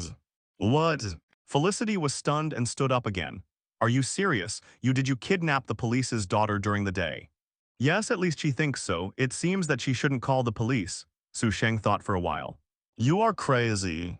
Felicity yelled and hurriedly got up and ran to the living room. It didn't take long for Felicity to turn on the computer with his computer bag. I turned it on and found my glasses to put on. Felicity's fingers quickly tapped on the keyboard like a butterfly dancing, and in a dozen seconds he invaded the internal system of the Starling police. I found that there was nothing about Sheng. His record was relieved and turned to look at him seriously and asked, Are you really kidding? Laurel Lance, her father is Quentin Lance, check it out, Sheng said. Felicity quickly called up the information of the two of them, frowning and looking at Sheng silently. Why kidnapped her? After a while, Felicity seemed a little unbearable. Sheng couldn't help asking with the look that nothing happened. I am a little interested in her. You kidnap her if you are interested in her. Yes, your boyfriend is so headstrong. Sheng got up and hugged Felicity from behind. Felicity frowned and tapped on the keyboard again, frowning. She found that not only there was no kidnapping record related to him, the police system did not even have his information. She thought that Sheng was from Gotham and invaded the Gotham police system, but she found Sheng's file information. It turned out to be a high-level secret, even if the director is not qualified to check it. Although she can crack it in, she can't do it with this notebook. Who are you? Felicity turned her head to look at Sheng. Sheng noticed that his file was set as high-level confidential but didn't care and smiled brightly. You man, do you forget so quickly, or do you like the new and dislike the old faster than me? Love the new and hate the old. As soon as Felicity wanted to ask what's going on with the new and tired of the old, she heard Sheng continue to say, Check Quinn Industrial Co. Limited, a steel manufacturing and welding plant. Felicity easily invaded the nearby surveillance system and soon the picture appeared. What are you doing? Felicity asked after reacting. Sheng said, I kidnapped her here and I told her that if you want to see me, go here and find me. You still want to see her? You said you are interested in her, you like her. Felicity asked uncomfortably. If you like me, I will be strong. How could it be possible to wait for her to come to me? Sheng smiled. Strong, do you always confess in this way? If you confess, what's the use? You will definitely be rejected. If you can't catch up, you can take it. You can take medicine if you can't get it, and you will get a photo after you turn your face. It's a big deal to squat in jail before you continue. Sheng said seriously and very seriously. Felicity stared at him blankly. What kind of antisocial logic is this? Felicity felt that her brain was not enough. One more boyfriend who was confused and gave up his body that he had preserved for more than 20 years, only to find that he was a kidnapper with antisocial behavior. However, his files are set as high-level confidential. This is not a treatment that a kidnapper can get. Felicity feels that Sheng is more and more mysterious, and more feels overwhelmed and wondering how to deal with it. The only thing she is sure of is that being with Sheng is definitely more exciting than invading the Ministry of National Defense when she was 17. Looking at Sheng lying down, Felicity thought for a while and then closed the computer and lay down. Since she doesn't know what to do, leave the problem to time to solve it. Felicity, who was so exhausted by Sheng for the first time in more than 20 years, soon fell into a deep sleep. As the saying goes, do not worry about things that cannot be solved today because tomorrow may still not be solved. Felicity, who came from awakening, didn't realize any solution, and time might be too lazy to deal with this mess. So dressing, washing, and eating, Felicity decided to go to work first, but before leaving she gave Sheng a key. Although she didn't know how Sheng came back yesterday, it must be not a normal way. With the key, Sheng didn't go out and lay lazily on the sofa basking in the sun, and his thoughts gradually dissipated. If Felicity is Green Arrow's girlfriend, then I can give him a forgiveness hat. If I have enough fun, I can say something about your girlfriend when I see him. But now Felicity became his girlfriend before he met Green Arrow, so the situation was naturally different. Sheng didn't plan to get rid of his liking for the new and disgusting the old, although he doesn't mind breaking up, let alone hating because of love, and even killing each other in love. It was someone who complained about him like the Green Arrow man himself. Life is just a journey, I pass by you, you pass by me. But others want to pass by too, brain beat fart.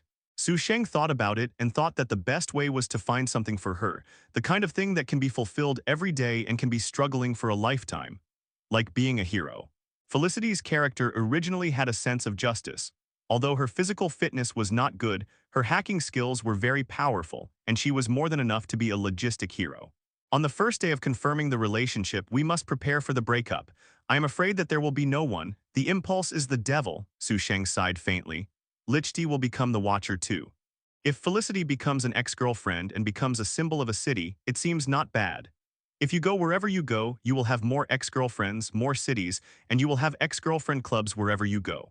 Wouldn't it be too ridiculous? But it's a little exciting to think about it.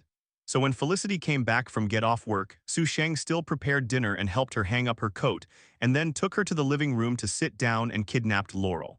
The process and reasons, as well as the reasons for her interest, said it again. The accident of the gold medal Quinn was not an accident but a man-made. This is shocking news. Felicity looked at Sheng in surprise. How do you know such a secret thing? I naturally have my method, Sheng said. He refuses to say that Felicity has nourished his brain by himself. Perhaps he is a secret agent of the government. That's why his information will be set as high-level confidential. So just like an undercover agent, he has to pretend to be a bad guy in order to facilitate the mission and inquire about intelligence. I have to say that brain supplementation is terrible, and simplicity is even more terrible. Thinking about this, Felicity instantly felt relieved. At least there was no need to worry about how to face him. Holding Sheng's arm with a bright smile, Felicity asked actively, "Then, do you need me to help you?" "Just monitor Laurel," Sheng said. "No problem, leave it to me," Felicity promised, patting her chest. After dinner, Felicity turned on the computer and started monitoring Laurel's situation. It is difficult to monitor a person without any contact with the device, but who is Felicity? Even the Ministry of Defense can invade successful super hackers. She invaded the communication company to find Laurel's phone number and obtained the internal code signal to know the location of the phone signal at any time. And even the content of each call was recorded and transmitted to her newly created mailbox by email. Finish. The corner of Felicity's mouth raised a triumphant smile and said to Sheng, "As long as she carries the phone, whether it's broken or turned off, she can check her location at any time through this software. This computer is at home, I teach you how to operate this software." Sheng nodded and listened. After a while, he asked curiously, "As long as there is a communication company's internal code signal, you can monitor the location of the other party at any time. Is this software you wrote yourself?" "Yes," Felicity responded with a smile. "It seems illegal, right? What are you going to do with it?" "At the time, my roommate's boyfriend cheated her on her back for a long time. During that time, I happened to be bored, so I wrote this software, but I never used it once," Felicity explained in a whisper. He changed the subject awkwardly. By the way, you don't seem to have a cell phone. How about I give you ones? Later. This is really an explanation, isn't it a hint? Sheng gave a thumbs up for Felicity's wit.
The creaking and creaking, shaking gradually stopped amidst a burst of exciting ups and downs. Felicity lay in Sheng's arms with blurred eyes for a while before focusing gradually, becoming more energetic. After tidying up some messy hair, he rested his head on Sheng's shoulder and said lazily, "Honey, you are amazing. You are not bad too." Although he thought about the breakup situation with divergent thinking, but now her body, performance, and the pleasant response in progress make Sheng full of energy. After resting for a while, Sheng hugged Felicity and went to the bathroom. The water washed the two tired and lazy bodies and then returned to the bedroom to sleep in a hug. Appropriate exercise can enhance the quality of people's sleep, and it is also suitable for changing topics. At least Felicity's call to send Sheng has been turned off, all night till dawn. Felicity, who had had breakfast, went to work. Sheng took the notebook to the living room, monitoring Laurel's situation while browsing the news on the internet. Gotham, Central City, Metropolis, etc. Laurel hadn't been to the factory of Quinn Industries for several days, as if what happened last time was completely past tense. Her life is very regular at 3 o'clock every day. She leaves home in the morning to go to school and goes home directly after school, acting like a primary school student. Therefore, Sheng's life in the past few days has also become very regular. During the day, he goes online and monitors Laurel's location by the way. In the evening, Felicity comes back to chat and watch TV, and then does some intense exercise before going to bed. Felicity is getting more and more radiant these days. The creaking voice sounded on time, and Felicity suddenly shouted excitedly, "Moved, moved. Isn't I moving all the times? I mean Laurel's position has moved." Felicity pointed sideways to the notebook next to her, which showed that the red dot at Laurel's position was indeed moving, as if she had come out of the house. "I came out of the house so late, will she go to you?" Felicity looked at Sheng excitedly. Sheng cast a glance and retracted his gaze. Although Laurel finally did something to make him happy, he still had to do the things in front of him first, and Felicity soon had no time to think about other things. The bright moonlight swayed the earth. There are few pedestrians on the streets of the slums. Only in the corners, you can occasionally see a few homeless people sleeping on the street. In front of the factory of Quinn Industrial, Laurel wears sportswear carrying a bag and looks around and takes a few deep breaths. After taking a sigh of relief, he began to retreat, sprinting, leaping high and grabbing the iron gate. The 2-meter-high iron gate made her a little strenuous, and it took her for a long time to climb over. After landing, Laurel opened the bag and took out two things: flashlight, electric shock device. The darkness and empty space of the abandoned factory made the light of the flashlight appear extremely bright. According to memory, Laurel soon came to the place where he was kidnapped last time. The curved steel bar was still on the ground and her voice echoed in the quiet space. "Is there anyone? I'm here." Sheng, are you there?" Laurel asked softly and tentatively but didn't get any response. "Isn't he absent?" A rush of roar's heat suddenly blew around his neck. Laurel shuddered subconsciously, turned on the electric shock and slammed behind him. Zai zai zai. The electric blaster emits faint electric light and sound. Laurel only felt that his wrist was tightened and he was grasped. The flashlight subconsciously shone it and suddenly found that Sheng was standing in front of him holding his wrist, holding the electric blaster. Sheng smiled and looked at the electric shock device in her hand, grasping the fingers of her wrist slightly hard. Laurel snorted the electric shock device and instantly dropped his hand to the ground. Click. The landing sound was clear. Laurel shook slightly instinctively, and then found that Sheng's hand holding his wrist was strangely lit up with a blue light, as if, like the light of an electric shock device. With a crackling sound, Laurel instantly felt an electric current upload from his hand, making herself tremble. She stared at Sheng in disbelief and was stunned. After falling to the ground, her body twitched slightly. Ignoring Laurel, who fell on the ground, Sheng looked down at his hands. The electric current shuttles at the fingertips, as his superimposed power begins to grow thicker and brighter and finally spread all over the body. There are crackling noises in the air, and the dazzling blue light illuminates the surroundings. At the moment, Sheng descends like Thor with irresistible majesty. Although Sheng knew that the ability of the disciple could indeed replicate the power of matter, he had never had the opportunity to try. The past replication was passive acceptance, and what was replicated was nothing. Just now he saw the electric shock device, and he had a whim to try to see if he could replicate the power of the electric shock device. The result was very smooth. Although the power of this kind of electric shock device for self-defense is not strong, the initial strength is not important to Sheng, because he can stack power infinitely. Even if it is just a small electric current of the electric shock device, it can also be stacked to destroy it. The power of heaven and earth, ring-ling-ling. The bell ringing from Laurel's bag interrupted his thoughts. Sheng put away the electric current, bent over and found the phone in her bag. There is no unfamiliar number labeled name. Sheng thought for a while and pressed the switch, followed by Felicity's eager voice from inside. "Is it you?" Felicity. Sheng was a little surprised that she actually called Laurel on the phone. Hearing Sheng's voice, Felicity breathed a sigh of relief and said eagerly, "There are 7 or 8 well-equipped people who are definitely not policemen coming in. Get out of there." "Can you identify them?" Sheng cast a glance at Laurel, who had fainted to the ground, and asked with a chuckle. "Yes, but find it and tell me." Sheng didn't hang up the phone but just put it in his pocket. Then he picked up 2 steel bars on the ground and gently broke them with both hands. At least 2 steel bars with thick fingers were instantly bent into a U-shape. Sheng then pulled Laurel up from the ground and brought it to the wall. His body straightened and his arms extended. The U-shaped steel bar wrapped her arm directly into the wall. The sturdy wall was easily penetrated like a tofu dregs project, and the other side was made in the same way, and Laurel was fixed to the wall in a blink of an eye. Poor Laurel has only seen Sheng twice, but fainted both times and was fixed by steel bars both times. Last time it was on the ground, this time it was on the wall. Fortunately, Sheng didn't strip her clothes off this time, at least not now. "I found it." Felicity's voice rang from the phone.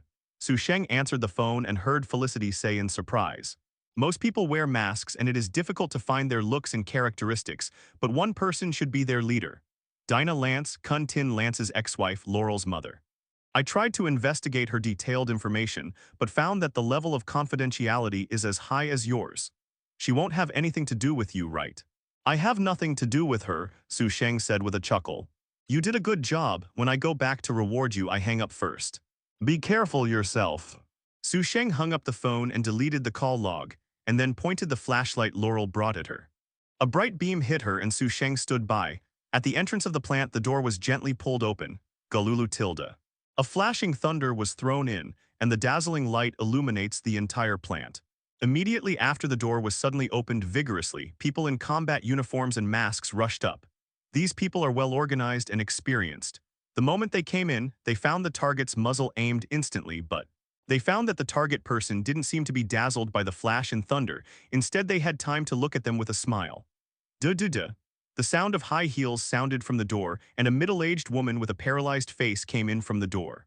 Glancing at Sheng and Laurel on the wall, she frowned slightly, just about to speak. At this time, the smiling Sheng suddenly moved. Zai zai zai. The electric light lit up on his body. Sheng raised his hand and slammed a finger in their direction. Boom! The electric current increased countless times and rushed out fiercely, transforming into a blue python with an open blood basin in the air and swallowing these people in an instant.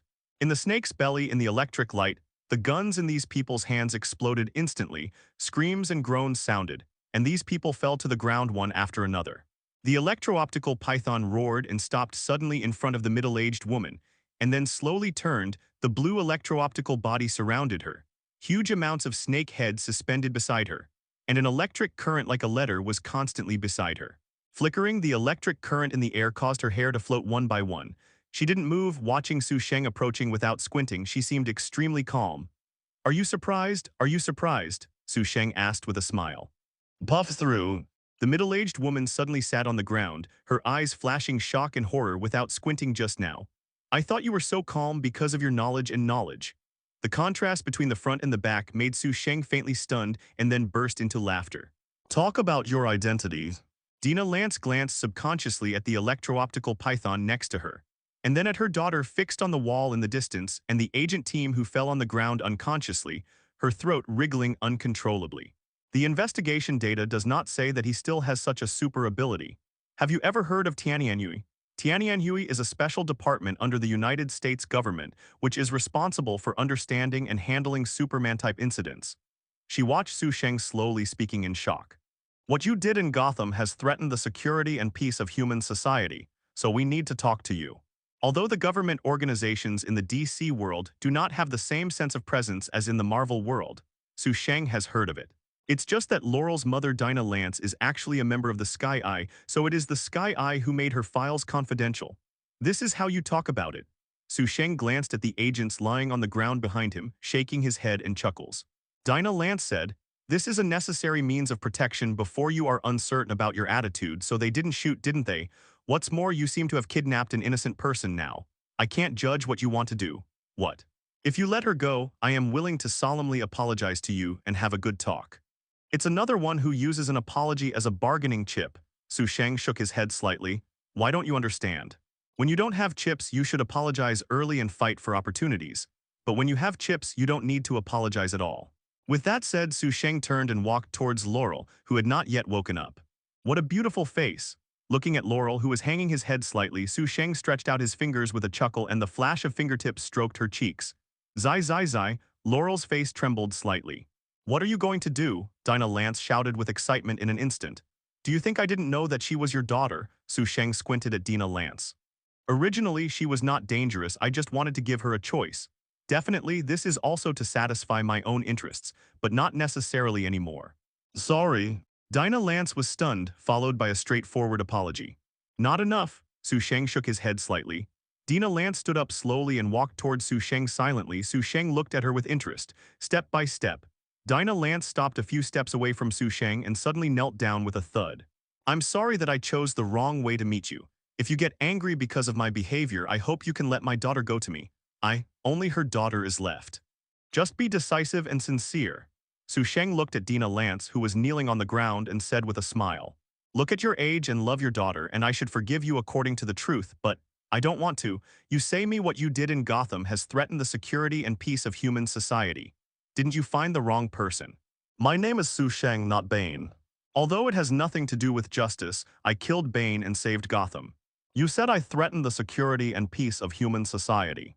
Dinah Lance said solemnly, "We have investigated you, extreme selfishness, and typical antisocial personality disorder. Although you are occasionally friendly and easy to get along with, it depends on your mood, and most of your actions are driven by instinctive desires. The unpredictability is very strong, and you are very aggressive and destructive. It sounds like the standard configuration of a villain." Sheng smiled brightly. "It's a pity that I can't stand scrutiny. Who is not selfish? If Laurel was not your daughter, would you just kneel down and apologize? When you are in a good mood, you will be friendly and easy to get along with, and even when you are in a bad mood, will be indifferent and even quarrel with others, right? Drinking water, eating, making love, shopping, who is not driven by instinctive desire? You will only do it if you want." Just from the character analysis, I was classified as a threat, a villain, and even ignored my behavior to save Gotham. This is a typical extreme ego mentality. Let me guess, if I cooperate and obey, you might be. If you control me, you may lose your freedom, or you may lose your life or become cannon fodder to do things for you. If I don't cooperate with you, you will regard me as a threat and destroy me. Actually, it has nothing to do with character and behavior, and it has nothing to do with justice and evil. It is so high-sounding that it's just one sentence. Children are right and wrong, and adults only look at the pros and cons, right? Dinah Lance was silent for a while and nodded slowly. Right. So though *** decides the head, Su Sheng smiled. I like your frankness, so you should have heard all of you, Miss Laurel. In this case, what should you say to me? Laurel wakes up. Dinah Lance looked at her daughter subconsciously and saw her daughter raised her head and opened her eyes in a complex silence. In the past few days, Laurel had not made up his mind whether to find Su Sheng or not until tonight. The mother suddenly appeared at home and confessed to her as the secret agent of Tianxianyan, and then asked why Su Sheng came to her. After she finished speaking, her mother said that Su Sheng was very dangerous and needed to be controlled. She also said that she would know from him about the real murderer behind the scenes, so Laurel decided to come to Su Sheng today. I just didn't expect to be stunned by the weird horror when I saw Su Sheng, and I didn't expect to hear the conversation between my mother and Su Sheng when I woke up. Whether it is the mother of righteous or the evil Su Sheng, they are different from what she had previously imagined and thought. It seems that you don't know what I should do, so follow my method, Su Sheng said with a chuckle. One must die. Hearing Su Sheng's words, Dinah Lance and Laurel were shocked. Are they going to choose between their mother and daughter? I. Lie? The two yelled out almost at the same time. Su Sheng laughed blankly. The love between mother and daughter is very touching, but at least listen to me to finish talking. The person who died is either the person in charge of the Sky Eye Society or the murderer behind the gold medal queen. Choose one. Not their mother and daughter, but the person in charge of the Sky Eye Society or the real murderer behind the gold medal queen. Is this still optional? Dinah Lance, as the agent of the Sky Club, knows how difficult Amanda Waller is to kill. Even if she succeeds by luck, the Sky Club will be hunted endlessly by the United States government. On the contrary, although she didn't know who was behind the accident of the gold medal queen, what kind of strength and power she had, but killing him to avenge Dinah Lance for her daughter did not have any psychological burden at all, and she could still use her eyes to see afterwards. Strengthen the aftermath. What if we don't choose? Dinah Lance asked Su Sheng. Su Sheng said nothing. But in this case, if you don't choose, you might kill them, right? Dinah Lance took a deep breath. In this case, I choose the murderer who killed my daughter. Tell me his identity and I will kill her in the fastest time. You can't change it after you choose, are you sure? Sure. What about you? Su Sheng looked at Laurel. Although she didn't want to choose, at the moment, she could only nod her head and agree. Su Sheng patted Laurel's little face with satisfaction and said to Dinah Lance, People will leave it to her to kill, you can go. Dinah Lance was anxious in an instant. She's just an ordinary person, you do this to let her go to death. Tell me the identity of that person. 1 week, no, 3 days. You give me 3 days and I promise to kill him. I don't care when he will die, but she must kill people. You are not qualified to bargain. After all, I am a villain. Su Sheng smiled brightly. Villain? Dinah Lance felt very ironic when she heard the word. You can follow her dynamics, but I advise you not to provide any help. Although I will not kill you or her, I will kill Quentin Lance. Su Sheng said leisurely. Dinah Lance may sacrifice her ex-husband for her daughter, but Laurel will never harm her father, so even if she offers her help, Laurel will not accept it and may even take the initiative to expose it for fear of her misunderstanding. Dinah Lance and Laurel's faces were very ugly. Don't be frustrated, you can continue to trouble me if you can't help Laurel. What if you are lucky to kill me? Then don't worry about her safety and you don't have to be threatened by me. You can also fly far and high, maybe I lose interest if I can't find you for a while. Seeing the ugly looks of the two, Su Sheng made suggestions for them very seriously. Come on, I am optimistic about you. I'll contact you tomorrow. Su Sheng smiled at Laurel, turned and walked away. When his figure left the factory building, the electro-optical python suspended in the distance disappeared, and the factory building fell into dimness for an instant. Only the light of the flashlight shone on Laurel's body alone. The mother and daughter looked at each other. Dinah Lance was silent and wanted to put her daughter down, but the steel stripes didn't move. When Dinah Lance took a lot of effort to put her daughter down, Su Sheng had already returned to the apartment. As soon as he opened the door and entered, Su Sheng saw Felicity sprang from the sofa neatly and threw himself directly into his arms. Are you okay? I'm worried to death. I can see it. Su Sheng patted Felicity on the back and said with a chuckle. Wearing this way at home in the middle of the night, are you planning to run with me at any time? Aren't you really going to run? Felicity raised her head to look at Su Sheng. It's not necessary for the time being, so take off your clothes and wait for me in the bedroom. I will go after a shower. Su Sheng bowed his head and kissed her and let go to the bathroom. Felicity let out a long sigh of relief and turned and walked back to the bedroom. It didn't take long for Felicity to see Su Sheng coming in after taking a shower. She wanted to ask him what happened. As soon as Su Sheng came over, she hugged herself and kissed him. After a while, she made a creaking sound from the bedroom again. It was already the next morning when she wanted to ask again. Because of last night's exercise, Felicity only had time to confirm with Su Sheng that she didn't need to run, and then went out to work in a hurry. Ask the others when they come back. Soon after she went out, Su Sheng noticed that Laurel was also coming out of the house to go to school. Remember the route, bring the key and carry the bag. Su Sheng also went out. Stop and don't run. Fact, if you have the ability, you can chase me up and kill the policeman. As soon as he came out of the apartment, Su Sheng heard shouts from a distance. Following the sound, it seemed that a middle-aged policeman was chasing a black man who grabbed a bag. The nearby pedestrians stepped away in horror. The black man satirized the police behind him proudly and ran towards Su Sheng's direction. Quentin Lance. Su Sheng somewhat accidentally recognized the middle-aged policeman chasing the black man. Isn't this Laurel's father?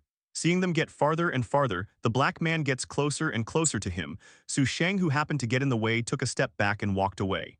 Seeing his actions, the blacks looked arrogant and proud, but Quentin Lance was unwilling to do so. This is the city of Starling, and no citizen is willing to help the police. The black man came running fast, and while running, he took a moment to glance at Su Sheng and showed an expression that counts you. Su Sheng smiled and leaned forward with his left foot.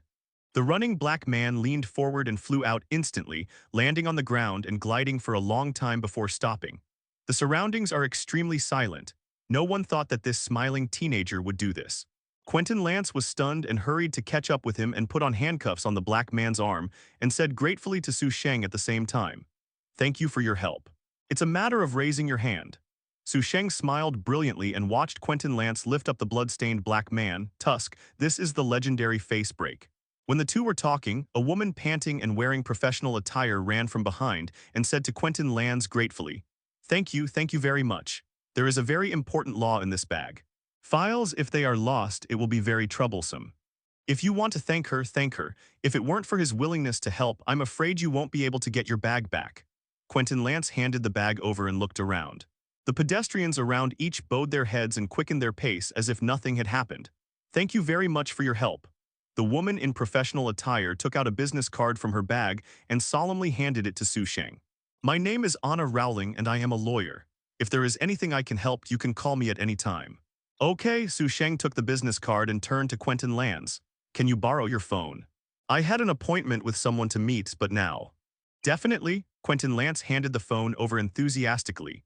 Su Sheng smiled at him thankfully, holding the phone and turning around and dialing Laurel's number. After a few sounds, Laurel's somewhat puzzled voice was heard. "Dad, what's the matter?" "We made an appointment to meet today. You shouldn't forget it," Su Sheng asked in a relaxed tone. "It's you. Why did you have my dad's call? What did you do to him? I have promised your terms. Why are you?" Laurel recognized Su Sheng's voice, thinking of his threat yesterday, and now take it again when her father called herself. She panicked. "My dear, don't be angry. Let's meet and say okay. It's still the same place. I can be there in about half an hour," Su Sheng said softly before hanging up and returning it to Quentin Lance. "Well, thanks." "Like what you said." Quentin Lance returned the phone with a smile. He didn't know his effort but scared his daughter. "Can I go now?" Su Sheng asked. "Definitely." Su Sheng smiled politely at Quentin Lance and Anna Rowling and left. 20 minutes later, in front of the gate of the Quinn factory, Laurel, with an anxious look, saw Su Sheng appear and hurriedly greeted him. "What did you do to my father?" Su Sheng chuckled softly. "I just ran into your father, who helped him catch a bag thief. By the way, I just used his phone to contact you." "Really?" Laurel was skeptical. "Don't you know if you give him one?" Su Sheng said casually. Laurel took out the arc hesitation and struck it over. A few seconds later, there was a noisy and busy voice on the phone. "Is there anything? I'm busy here." "No, it's okay." "Then hang up first." Quentin Lance hung up before Laurel could say the second sentence. Just about to put it down, Quentin Lance subconsciously flipped through the call records. There was no unfamiliar number. The last call was her daughter's number. "Did you delete it after the fight?" Quentin Lance mumbled without thinking, put away the phone and got busy. "Remember not to be so stupid in the future. If a villain uses the phone of someone you know to call you, remember to confirm the situation first. Don't be stupid and come over directly." Looking at Laurel, who put away the phone with a sigh of relief, Su Sheng felt that if someone send hurry, Su Sheng make money. She might follow this message. "Who knows what you will do?" Laurel murmured in his heart secretly. "Have you brought money?" Su Sheng asked suddenly. Take it, take it." "Come with me." Su Sheng patted her shoulder, leading the way. After walking for about 10 minutes, Su Sheng took her to the door of a hotel. What are you doing here? Laurel asked suspiciously. Do you want to be outside when you open the room? I don't care if you don't mind. Laurel didn't want to choose to open the room or outside. But when Sheng saw that she hadn't answered for a long time and was about to pull her away, she could only choose to open the room. Enter the hotel, open the room, pay the money, and get the key. Sheng put his arms around Laurel with a reluctant face and entered the room. The door closed, and Laurel was nervous when she saw Sheng took out the camera from her bag and pointed at her face that turned pale in an instant. Take off, Sheng said. Laurel gritted her teeth and looked at Sheng resentfully and took it off reluctantly. She dared not resist. She is not afraid of death, but she is afraid that Sheng will not let her family go. One by one, when she was innocent, Sheng found a good angle to fix the camera, then turned around and took out a tape measure from her bag and came to her and began to measure her figure carefully. What do you want to do? Laurel did not dare to resist at the mercy. Help you make a dress. Sheng answered casually, squeezing at the same time. You have a better figure than my girlfriend. You still have a girlfriend, Laurel sneered. Let's introduce you to each other later. Sheng put the tape measure away and turned back to pick up the camera and look at it, and finally put it back in the bag together. Although your figure is good, your physical fitness can only be regarded as average. In the future, you will need to strengthen your physical strength and strength. Only with a good body can you defeat your enemies. Like you. For example, the behind-the-scenes murderer who caused the accident on the gold medal Quinn and killed your sister. Sheng didn't care about Laurel's little resistance. His power is all over Starling City, so once your identity is exposed, it will be troublesome, and his personal strength is very strong. From physical skills alone, even if I train you to death, your ability may not be able to win, so I will help. You prepare some gadgets. All you have to do is train again, and then start with his minions. Seeing Sheng's serious look, Laurel was lost. Although she knows that Sheng may not be a bad person, but from his unscrupulous behavior, it can be determined that he is not a good person. But Laurel didn't understand why he was staring at him, let alone whether he wanted to hurt himself or help himself. Do you know Sarah? Laurel couldn't help asking. Sarah, we haven't seen it. Sheng shook his head. Then why are you so persistent to let me avenge Sarah? Laurel asked inexplicably. I definitely want you to become a black canary in advance so that the future legendary team can find me. By the way, arrange another part-time job for Felicity. Sheng looked at Laurel and smiled and said, Want to know? I won't tell you, you just need to make yourself stronger now. You should know the simple physical training methods. Let's get started. Now, Laurel was stunned to pick up the clothes and put them on. No, just practice like this, at least my eyes won't be boring. Sheng took her clothes first and threw them on the bed and lay down, his chin slightly raised. Start your performance.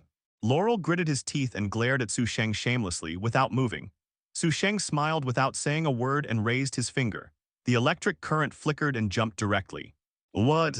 Laurel shivered violently. I didn't mean to urge you, but it does. Sheng smiled and raised his finger. Laurel started reluctantly. This persecuted sense of shame made her uncomfortable at first, wishing to find a place to sew in, but gradually Laurel found that Sheng hadn't been staring at herself at all. Even if her eyes were on her, there was no such thing as her eyes. The disgusting feeling, on the contrary, seems to be supervising oneself. Once he stopped or slowed down, he would raise his finger to stimulate himself to continue training. Gradually, Laurel began to concentrate. No matter what Sheng's purpose is, it is always right for him to become stronger. The law may be able to maintain justice, but strength can protect itself. Unknowingly, the morning passed by sweating like this. When she heard Sheng said that she could stop, Laurel seemed to hear the sound of nature. What shame, what anger, she just wanted to lie on the ground motionless now. Looking at Laurel, who looked like a dead dog, Sheng smiled dumbly and kicked it lazily. Don't pretend to be dead, get up and take a shower and get dressed and prepare to go. Let me rest. As the saying goes, everything is hard at the beginning, then hard in the middle, and hard at the end. Anyway, it's so hard, why don't you take a break, get up quickly. Sheng didn't mean to pity Yu at all, seeing Laurel refuse to get up, just drive, powered up. Zai. Laurel got up suddenly with a oops and ran into the bathroom like a windy woman. After a while, Laurel took a shower and dressed neatly and went out with Sheng. Just then, the door of the next room opened and a middle-aged man walked out. This person looked at Laurel, whose legs and feet were weak and flushed, and looked at Laurel again. Sheng, who looked relaxed and free as usual, stretched out his thumb, admiring it. Sheng nodded modestly with a smile, so. The sun is scorching and the sun is dazzling. Sheng, who just came out of the hotel, tilted his head slightly. The sun swayed on Laurel's body, long brown hair shawl, exquisite face with redness, and a slightly lazy expression exuding charming charm. Shall we go back again? Sheng said suddenly. Go back, didn't you just come out? The room has retired. Laurel was stunned and turned to look at Sheng. As soon as he turned his head, he saw him looking at him, his dark eyes filled with interest and possessiveness. This is different from the look in the eyes when supervising his exercise before. It is the kind of desire for men and women who want to own themselves. This kind of direct gaze made Laurel subconsciously avoid the eye contact, clearly wearing her clothes tightly, but she was even shyer than when he looked naked during exercise. Laurel didn't know what to do. If he persecuted himself when he first opened the room or just after the exercise, he might feel resentful but would submit, but now Sheng asked her and she didn't know that she would do it. Forget it, leave some freshness, Sheng said lightly when Laurel was embarrassed. I won't supervise you during the afternoon exercise, just arrange it yourself. Laurel nodded subconsciously and saw that Sheng had waved away, and she also left here in a daze. Not long after I walked, I saw my mother greeted me with worry and anger. Are you all right? That guy didn't do anything to you, right? Laurel shook his head. Really? Dinah Lance didn't believe it. I took my daughter to the hotel early in the morning. When I came out, my daughter blushed and her legs were soft. As a person who came over, she would naturally think of something. Laurel nodded and said. Dinah Lance frowned. Didn't say who is behind the scenes, didn't bully her daughter, just supervise her exercise. Dinah Lance thought about it and decided to wait and see for the time being. She had reported what happened last night. After all, the death of several agents is not a trivial matter. The instructions given to her above were to collect Sheng's intelligence as much as possible temporarily. After separating from Laurel, Sheng didn't return to the apartment but walked aimlessly on the street. What is the standard configuration of the hero? Uniforms and equipment are essential for training Laurel to become Black Canary in advance. Sheng had thought about it a long time ago. The uniform can go to Wayne Enterprise. Anyway, the identity of Thalia Al Ghul has not been exposed. Now he is the largest shareholder of Wayne Group. He got a uniform based on the photo taken. It should be easy, right? Regular equipment can also be obtained from Wayne Enterprise. As for the iconic special equipment, Sonic equipment, you can go to the center city to find Cisco Raymond. Although I don't know each other, I don't have money, but is it important? Unimportant. Unknowingly, Sheng found himself in a park. Even though the sun was scorching, many people still had lunch or dates here. Looking for a big shady tree to sit on the grass, Sheng looked around leisurely and wondered, waiting for Felicity to come back from get off work to help her contact Thalia Al Ghul. The sunlight passed through the branches, and a woman suddenly appeared from behind the tree with long burgundy hair and a black dress. After running over, she looked back and it seemed that someone was chasing her. This time she saw Sheng sitting leaning on the tree, and her eyes lit up instantly. She turned around and walked quickly to Sheng and directly sat on his lap, holding her hands around him, and at the same time her hands hooked Sheng's neck and kissed him directly. Very proactive, enthusiastic, and dedicated. As if the next moment the sky is going directly to the floor. Her skills are jerky but very active, holding Sheng tightly as if to blend into his body. Huh, she suddenly snorted, and then felt that she was holding her hand and turned her off and lying on the ground. The next moment she felt the other person pressing on her body, with her arms on top of her shoulders. The supporting hands hugged his head and kissed again. This made her a little angry and panicked, but she soon realized that this posture could cover herself more. After a slight surprise, she quickly relaxed and responded to the other party, unknowingly changing from pretending to true devotion. Running footsteps sounded from the side, and two men in black suits, black trousers and sunglasses, dressed in standard black, ran over. After taking a look at the affectionate men and women on the ground, their eyes quickly turned away. Even if Europeans and Americans are open in public places like parks to see such intimate behavior, they will still be a little embarrassed and will subconsciously avoid them. Look separately. Looking around and not finding the target, the two men in black whispered a word and found them separately. The footsteps drifted away, but the affectionate men and women did not stop, for a long time. The immersed girl suddenly felt the other party's departure and opened her eyes blankly, and saw that the other party's handsome face was smiling but not smiling. Although a little embarrassed and shy, the girl smiled. Can you get up from me first? Sheng chuckled and turned over and lay down. The girl sat up and tidied up her clothes and hair. At the same time, she confirmed that the man in black had left the park and then said to Sheng, "Thank you for helping me. My name is Helena. How about you?" Sheng, you have great skills. You weren't the first to say that, and it won't be the last. Sheng turned to look at Helena, supporting her head with one hand and putting one on her lap, and chuckled. I can't do it here. I think continue to another place. Helena looked at Sheng's hand and said with a smile, Want to fall in love with me? I'm afraid you won't dare. My name is Helena Bettinelli. My father, Frank Bettinelli, the leader of the famous crime syndicate in Starling, wants to get me. You are not afraid of being killed by my father. Shen Hai feeds the fish. What are you afraid of? I didn't plan to fall in love with you. How exciting it is to run after finishing up. Su Sheng said with a smile. Are you really afraid? Try it. Seeing Su Sheng eager to try, Helena smiled. No, today, I finally got rid of them to go to Central City. I can tell you my number. If you are really not afraid, you can call me at any time. Su Sheng slapped his legs and said with a smile, Is it a coincidence? I also want to go to Central City. Do you really want to go to Central City, or are you afraid to miss the opportunity? Helena asked suspiciously afterwards. Both. Forget it, I'll drive. You go to the side of the road and wait for me. Good. The two separated and Su Sheng walked to the side of the road. About 10 minutes or so, a sports car stopped in front of Su Sheng, the door opened, and Helena bent down and shouted at him. Su Sheng got into the car and the roar sounded. The sports car sprang out with a swish. How far Starling is from the central city Su Sheng is really unclear, but Helena should be sure to come back before dark when Helena chooses this time. Speaking of her, she is a strange woman who is good at cheating, or the kind that can't be counted without cheating. As a mafia, the daughter of the criminal syndicate specifically opposed her loyalty. At the beginning, she just collected evidence and prepared to report. She directly became a huntress and prepared to kill her relatives several times, until his father was accidentally killed by others in the exchange of fire, and her cheating trip was considered to be over. She briefly joined the Green Arrow team and the Bat family and also worked as an oracle for a while. But unfortunately, she was cruel and did not have the standard of not killing, so her philosophy was not consistent and she was again dressed as a huntress. Later, she joined the Justice League and learned how to control her temper and cruelty, but Batman opened her on the grounds that the League didn't need a killer. Don't take me to play. Okay, then I will find someone to play with. She and Black Canary Laurel Lance, Barbara Gordon, who was codenamed Oracle during the paralysis period, formed a small organization, the Raptor Team. The result is getting bigger and bigger. Catwoman, Katana, Poison Ivy have all joined this team. Definitely now it seems that Helena is still in the beginning period of cheating. Barbara Gordon, who is not yet paralyzed, Laurel Lance, who has just started training, and Helena in front of him. This is to unlock the rhythm of the Raptor Team. Su Sheng couldn't help laughing. What are you laughing at? Helena turned to Su Sheng and asked. What are you doing in Central City? Su Sheng smiled and shook his head and asked. Something was made to order, Helena said casually. What about you? What are you going to do? I want to find someone to order something.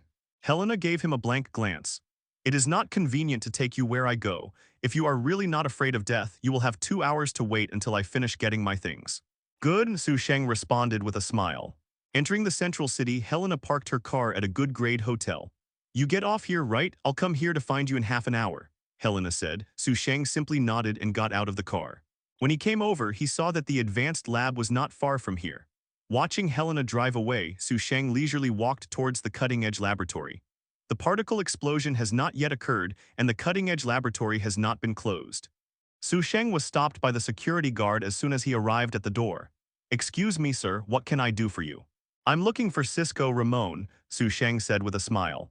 Excuse me, what's your name? The security guard asked while preparing to contact, but at this time the door opened but 2 people walked out.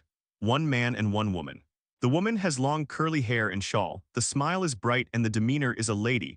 The man is not tall and has a dark complexion with shoulder-to-shoulder hair. It is the future vibe Cisco Raymond and the frost killer Caitlin Snow. Su Sheng smiled at the security guard and walked over to Cisco Raymond and Caitlin Snow, who were talking while walking. Excuse me. Su Sheng stood in front of the 2 of them with a smile, and the 2 stopped to look at Su Sheng in doubt, and Cisco Raymond asked, Is there a problem? I want you to help me make something. What? Cisco Raymond stunned and laughed. Sorry, I don't know you. It doesn't matter, it's not important. I want to make a portable sonic device. The shape of the necklace is fine, but I have no materials and no compensation. You can only figure it out by yourself, and it is best to complete it in half an hour. Su Sheng continued to smile and said his request. Siscormont frowned. Did he meet a madman? I won't do anything for you, please get out of it. Really not? Su Sheng asked again. Please get out of the way. Cisco Raymond repeated it resolutely. Okay, Su Sheng sighed disappointedly and slowly raised his hand, and the sizzling electric current sounded in an instant.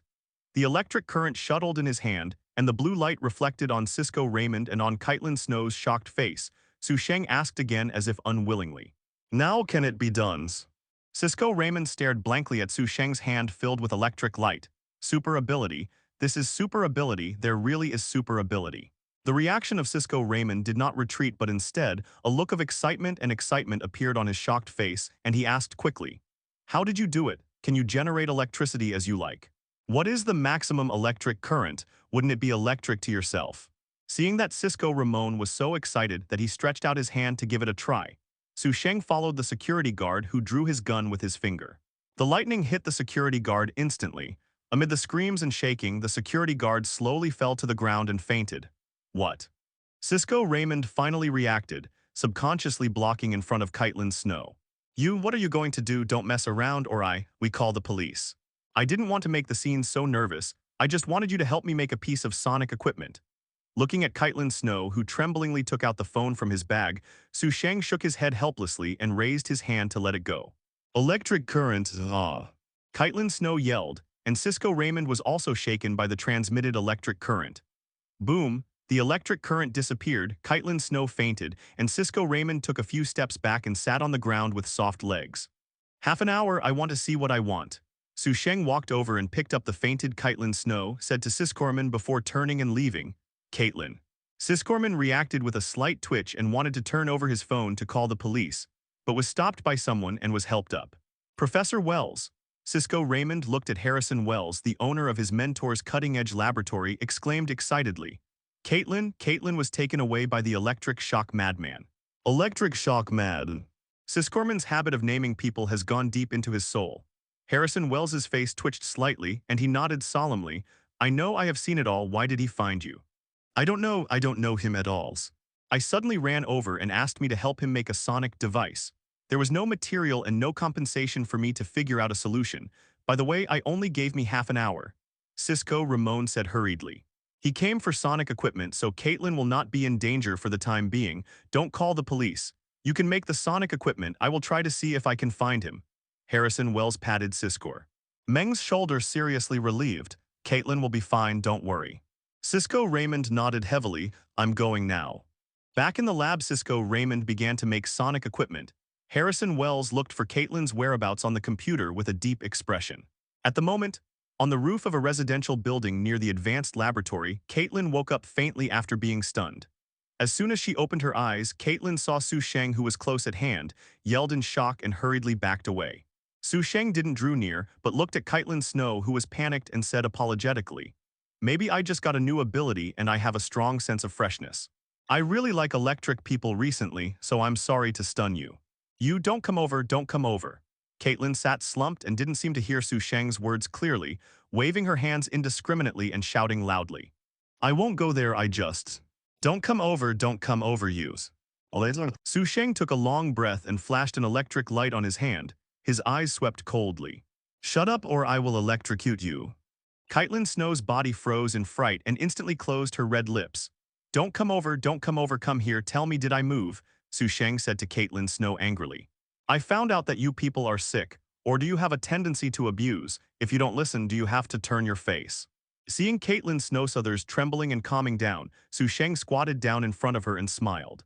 "That's right, calm down and be quiet. Don't yell at every turn like the heroine of a dog blood TV series. This will destroy your image in my heart, although I am more interested in the other you." Kaitlyn Snow looked at him tremblingly. "The other me. What's the meaning? I didn't intend to hurt you. You can leave after Cisco Raymond does what I want in half an hour, but before then I hope you can be obedient. Can you do it?" Su Sheng said softly asked. Kaitlyn Snow nodded. "Good." Su Sheng patted Kaitlyn Snow on the head with satisfaction and asked casually, "Have you made a boyfriend?" Kaitlyn Snow shook his head.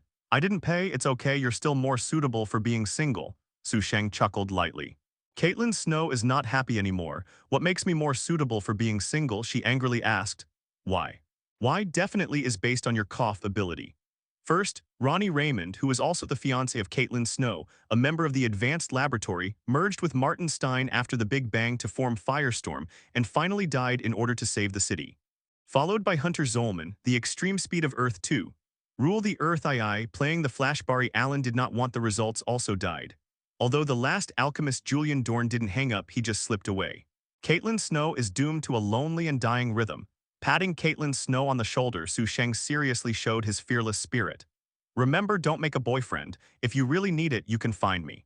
The Buddha said if I don't go to hell, whoever goes to hell. I have a hard life, you can't kill me. What does it mean to find you if you need it? What does it mean that you don't go to hell, who goes to hell? What makes your life hard? I can't kill you. If I can't beat you, I'll fight with you. Caitlin Snow turned her head to ignore Sheng. A baby was very angry and the baby ignored your posture. However, when angry, Caitlin Snow is not as scared as before. Although this person is very annoying, it seems that he really didn't mean to hurt himself. As soon as the fear disappears, curiosity naturally rises. Although she is not obsessed with super ability like Cisco Raymond, as a bioengineer, she is curious about how Sheng generates electric current. If possible, she even wants to do a complete inspection of the data.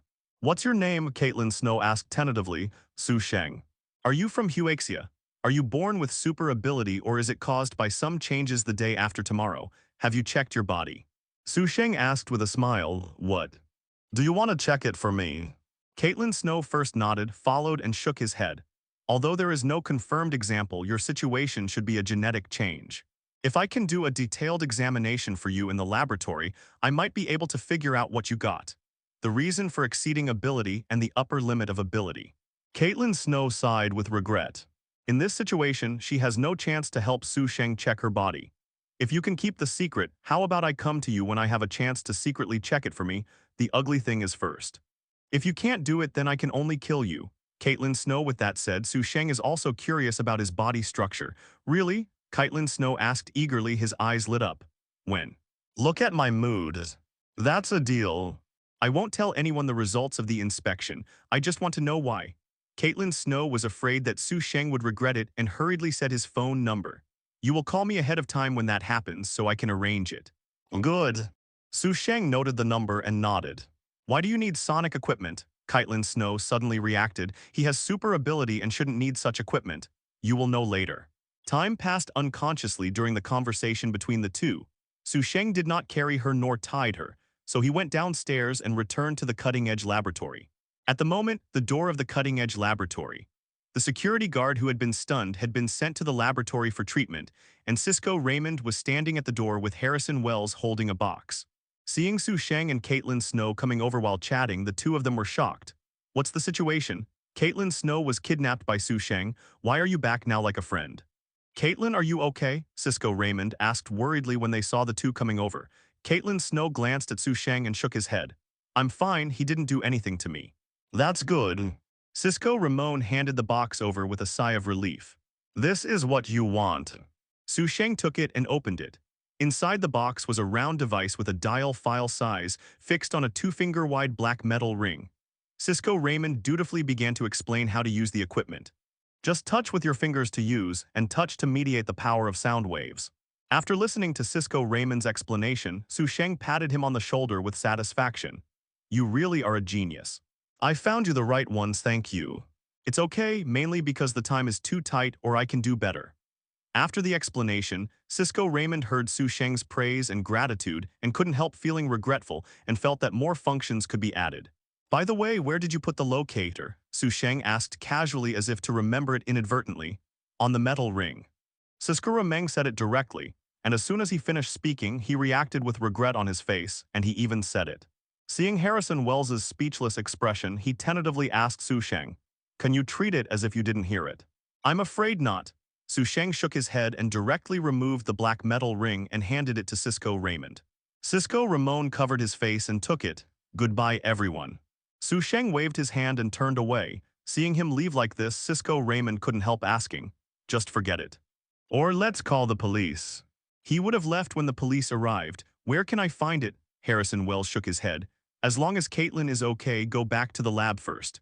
Back to the laboratory, Harrison Wells asked Caitlin Snow about Sheng. After confirming that she was not injured, he comforted a few words and left. At the moment, Sheng was standing at the door of the hotel that had an appointment with Helena. After waiting for a few minutes for the roar from far and near, Helena parked the car and walked towards him. You are really waiting for me here. Why not? Sheng smiled brilliantly. Let's go. Helena took Sheng's arm into the hotel. Take the room card, and as soon as he entered the elevator, Helena voluntarily hooked Sheng on the neck and kissed it. Hot kisses. After coming out of the elevator, the two people found the room and opened the door. Sheng closed the door easily, and Helena retreated slightly, panting. Are you sure? If you let my father know, you will be dead. Take off, Sheng replied simply. Helena smiled and opened the chain of the skirt with her back. The skirt fell off instantly and then took the initiative to hug Sheng again. There is no creaking sound. After all, this is a high-level hotel, but even if there is, it shouldn't be able to cover up Helena's voice. It was crazy. The shouts from the bottom of the horse seemed to let everyone know what she was doing. The blood was accompanied by cruelty, and Helena seemed to be immersed in a certain twisted psychological enjoyment. After a long time, Helena, who had come to rest, smiled softly. It feels really good. I am a little bit reluctant to have an accident. Don't let my father kill you. What you care about will torture you. Expectation is the root of all pain. I am happy to help you relieve the pain. Sheng smiled brightly. Helena's smile froze slightly, as if thinking of something. She shook her head after a long while. First of all, you have to live. After speaking, she limped to the bathroom. Helena thought 2 hours should be more than enough before, but more than 2 hours have passed since she came out of the hotel and was preparing to return to Starling. It was already dark when she returned to Starling. Helena parked the car aside and turned her head to look at Sheng. Tell me your phone number. I will find you if I think. Sheng shook his head and said. Why? Helena asked, unhappy. Sheng smiled and waved to get out of the car. I will find you, Helena yelled after him, but Sheng had disappeared into the night on the street. Helena snorted and started the car to go home. As soon as she got home, she saw her father sitting in the living room with a sullen face, and Helena gave a blank expression to roar and prepared to go upstairs. Stop. Aren't you going to explain to me where you went? I didn't go to kill and set fire anyway. You, Frank Bettinelli walked up to Helena and slapped his hand. Snapped. The sound is crisp. Frank Bettinelli stared at his daughter angrily. You have to remember that you are my daughter. No matter what I do, you are my daughter. This cannot be changed. You better understand this as soon as possible. Helena covered her face and coldly watched her father turn upstairs. Check it out for me. I want to know where she has been and who she was with during this time. Frank Bettinelli turned his head and shouted to the butler. Yes, the butler lowered his head in response. He wanted to know who his daughter did and what she did with her. Similarly, Felicity also wanted to know who Sheng did and what she did with her. When she came back from get off work, she found that Sheng was not at home and started to worry. As a result, when Sheng came back, she started to worry. Felicity smelled the perfume that didn't belong to him.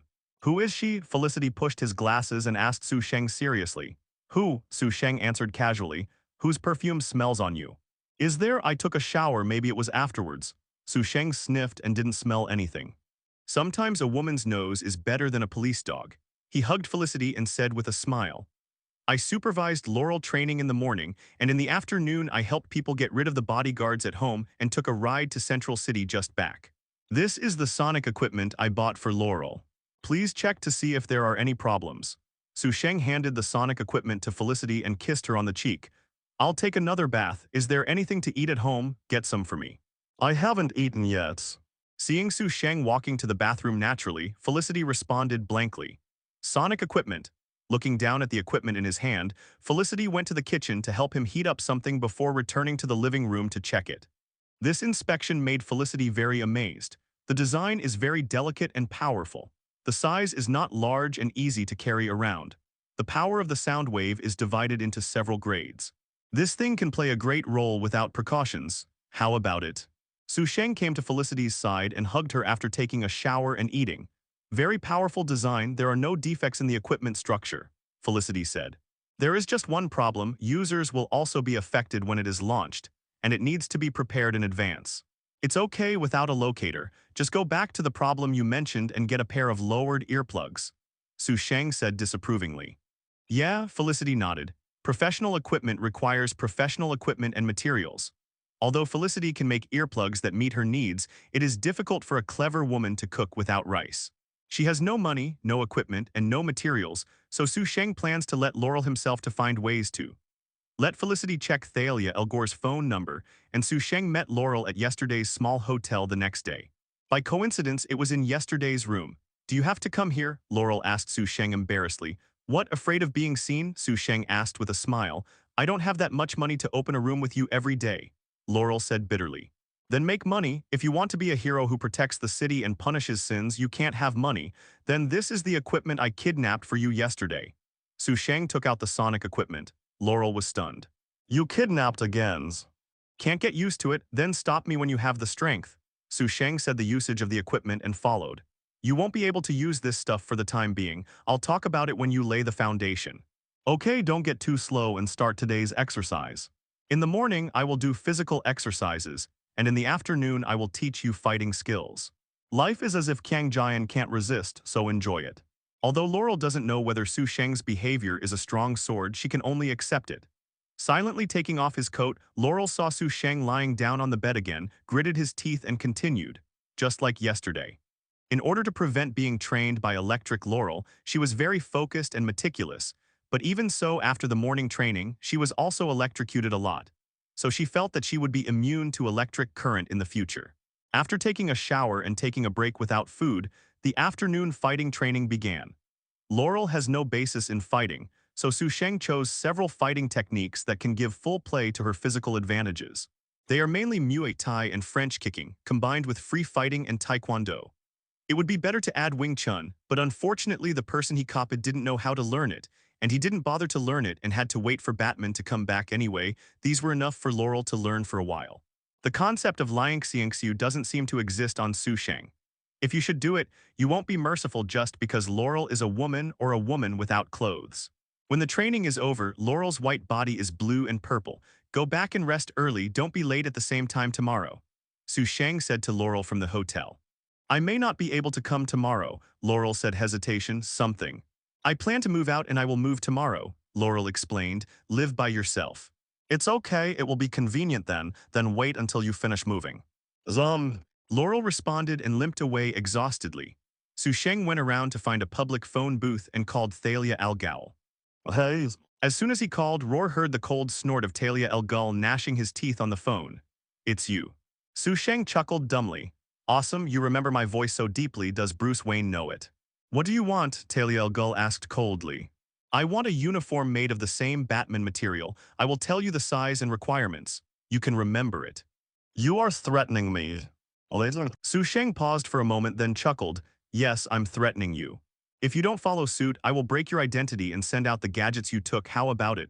Are you scared? Don't you think I'm shameless? Do you want to kill me? Under what circumstances do you feel uncomfortable?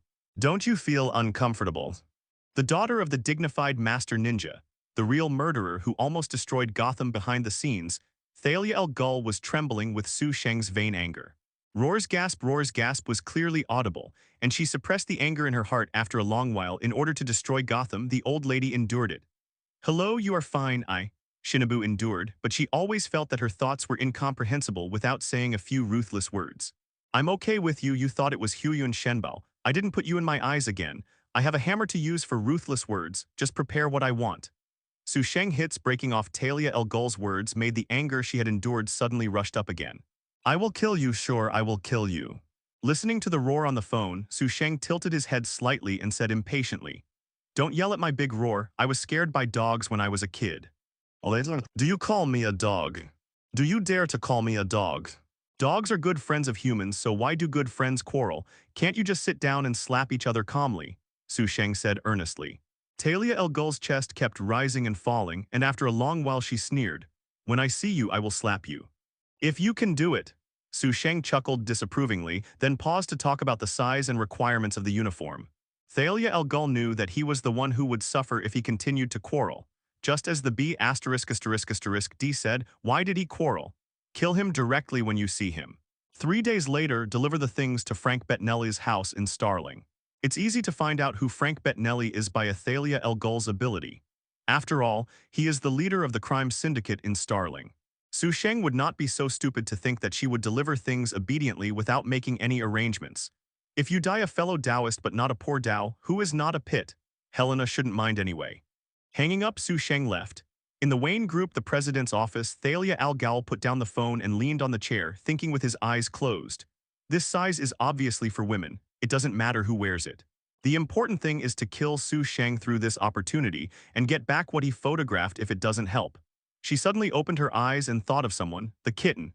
She was in the same cell as Sheng before. With this relationship, she was very easy to approach Sheng. Even if she couldn't kill her, she could get back what she wanted with her ability to steal things. As for why Catwoman can help, didn't she want to wash off the criminal record software? With the bait, can the fish still be caught? Thalia Al Ghul found Catwoman while having someone make a uniform. Don't look at Catwoman's appearance, the trail is hard to find, but Thalia Al Ghul naturally has her own way. After finding Catwoman as Miranda Tate, she asked Catwoman for help and said that Sheng used the photo as a threat to subdue it. She hoped that she could find Sheng to get back the filmed items, and in return she could wash off the criminal record. The software is handed over to Catwoman. Catwoman was very impressed with Sheng. At first, she was afraid of Bane betraying Batman, but Bane was easily killed by Sheng, so she didn't want to provoke Sheng. But to wash herself off, Catwoman thought twice and decided to give it a try. Thalia Al Ghul did not let Catwoman kill Sheng because she found that Catwoman would not agree to this condition, let alone she had other arrangements. The 3-day period is not long, not short. Thalia Al Ghul arranged for someone to send the prepared things to Starling while Catwoman followed along. Starling bet Nellie's house. Helena stood by the window and glanced outside. At least 20 security guards armed with guns guarded the villa. Putting down the curtains, Helena turned to look at Sheng, who was lying on her bed, and asked in surprise, "How did you get in? How can you steal incense and jade if you don't have the ability to steal it? How about, are you surprised or surprised?" Sheng said with a smile. "My father restrained me from going out last time when I came back and is still looking for you. Do you still have the guts to come to my house? You are dying." Although he was surprised, Helena urged with some worry, "You better go. If my father comes back, you won't be able to leave." Sheng stood up and raised his hand to drag Helena onto himself, he with a smile. "Your father was looking for me everywhere, but I was sleeping with her daughter in his house. If he knew it, he would be furious. Don't you think this is more exciting? Even if he is the leader of a murderous and arson criminal syndicate, he can't stop him." His daughter was slept in a protected home. "But there are 2 bodyguards outside the door." Helena glanced at the direction of the door. "Then you just keep your voice down." Helena's eyes lit up and she whispered, "I thought about it, you wait." Speaking, Helena got up and walked to the closet, and then took out a black gag as if to ask for her credit. "So you don't have to worry about it being too loud. You have all this stuff. You are really perverted, but I like it." Seeing her put it on by herself, Sheng was about to move instantly. What is a surprise? Unexpected surprises are considered surprises. Since she was still in a new car but opened a house with herself so casually, Sheng knew that he had a distorted psychology of torturing herself to avenge his father because of his family and identity. But he really didn't expect to even have this stuff. She is not as well-proportioned and slender as Laurel, and not as exquisite and glamorous as Catwoman, but she has a rebellious madness and extreme energy that attracts Sheng. The urge to reach the stomach is very strong. Pulling Helena to her side, Sheng ran away. There were violent storms and tsunamis. Sheng, who had finished surfing, looked at the gadgets she picked off with his arms around Helena, who was exhausted but excited, as if she were in her own home. "How did you think of buying this thing?" "It's just to prevent me from talking in sleep." Helena looked at Sheng. "If I say I'm investigating my father's criminal evidence, would you believe it?" "Believe?" Sheng nodded affirmatively. "Do you really believe it?" Helena was a little suspicious.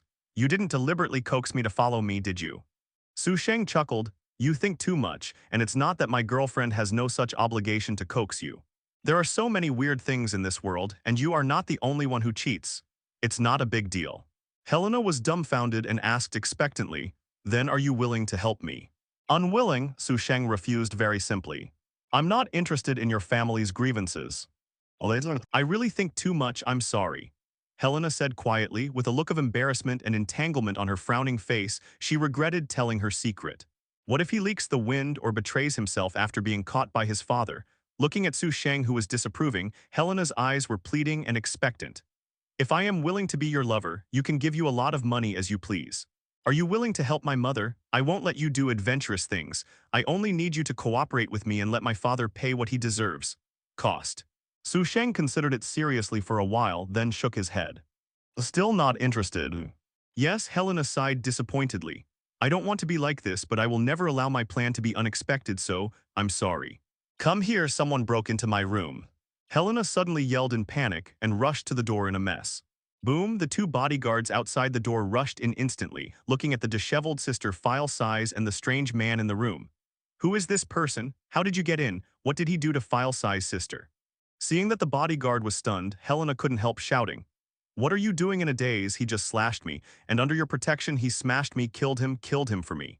"What?" "Sister File Size just got a strong sword. Why can't I hear the sound?" If this is to let the boss know that, under his own protection, sister file size has been slashed at home, what's the deal? The two bodyguards didn't dare to think about the consequences for a moment and shot Su Sheng angrily. Boom, boom, boom, the bullet hit Su Sheng frantically. Hiding behind the bodyguard, sadness and pain flashed between Helena's eyebrows, and she found that she was a little in love with this mysterious, bold, and reckless man. I don't want to be like this, she couldn't help muttering to herself. But soon the expression on her face turned into amazement, looking at Su Sheng, who was evading the bullet and smiling at the corner of her mouth in disbelief. How is it possible? At such a close distance, two bodyguards with precise marksmanship fired at the same time. How did he escape? Click, click, click, the bullet was out. The two bodyguards looked down at their guns in a daze. Is this all right? Is it a fake gun? Boom, boom. Su Sheng walked to the middle of the two bodyguards, holding their lower abdomen in the punch with both hands. Suddenly the river was overwhelmed, as if hit by a speeding truck. With a grunt, his eyes turned upward and the burly bodyguard fell to the ground. You really surprise me. Su Sheng stood in front of Helena and spoke with a smile. Helena reacted and slammed her fist to his face in shock. Looking at Helena's face that had been pleased by Cheng Huan just now, Su Sheng smiled lightly and avoided his fists, and his knees rushed back. Helena bowed and wrinkled her facial features like Xiaomi in an instant. Too slow. Su Sheng grabbed Helena's shoulder and threw it over the shoulder. Boom, her body slammed heavily on the ground and Helena just felt the painful grin rolling. There were rapid footsteps from the top of the stairs, and the sound of gunfire just now led other security guards in the villa.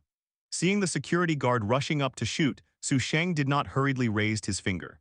Sizzling sounds flowed through the air, and the azure blue electric light dazzlingly flickered. The maximum electric current of the electric shock device is no more than 100,000 volts, but unlimited stacking 10 times. The electric light became huge in an instant. The million-volt electric current turned into an electric light python and roared towards the stairs, crackling, and the electric light python rushed down the stairs, and the air began to fill with a burst of charred in an instant. Smell, the security guard lay on the stairs like a coke. On the stairs, there were traces of electric shocks on the walls, and the air was full of heat and exuded a pungent burnt smell. Helena seemed to have forgotten the pain and watched Su Sheng walk down the stairs in despair. Avoiding bullets is enough to shock the world, but she doesn't know how to describe it anymore. Is this something human can do?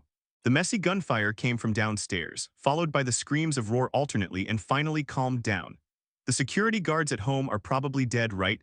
Although these security guards followed his father's work, both hands were stained with blood, but Helena still regretted it.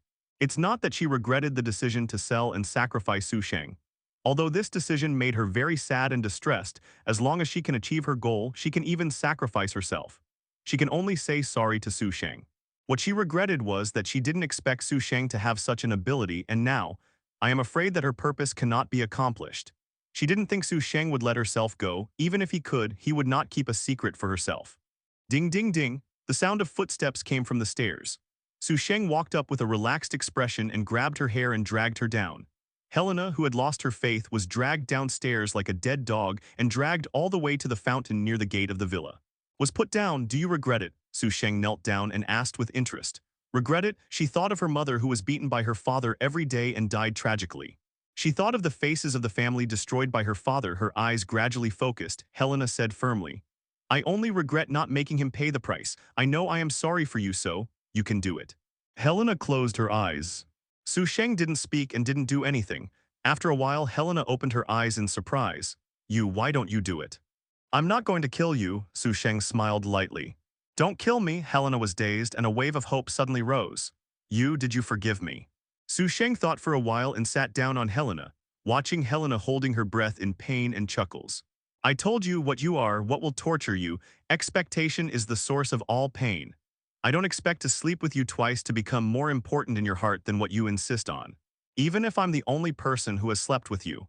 So I don't mind or be angry that you cheated me for keeping it secret, because I would do it if I did it. People are all selfish, even if they seem to be selfless. Dedication, the kind, is actually to satisfy one's own spiritual and emotional needs. But I'm not angry, don't mind, it doesn't mean I forgive you. Su Sheng smiled brightly, and the smiling Helena had a premonition of anxiety. Death is a relief for you. You don't care about success or failure, so I won't tell you if I don't kill you. I want you to wander back and forth between hope and despair, and you can't die. Helena felt as if she had fallen into an ice cave, and her whole body was cold. Su Sheng's gentle and brilliant smile seemed to her to be more terrifying than the devil. killing and condemning the heart but so. Suddenly, the iron gates of the villa's wall slowly opened to the sides, and a luxury car that was going to drive in suddenly stopped. The situation in the villa made them unexpected. Helena's father Frank is in the car. After all, it was the leader of the criminal syndicate who was accustomed to the big wind and waves. Although Frank was shocked, he quickly calmed down.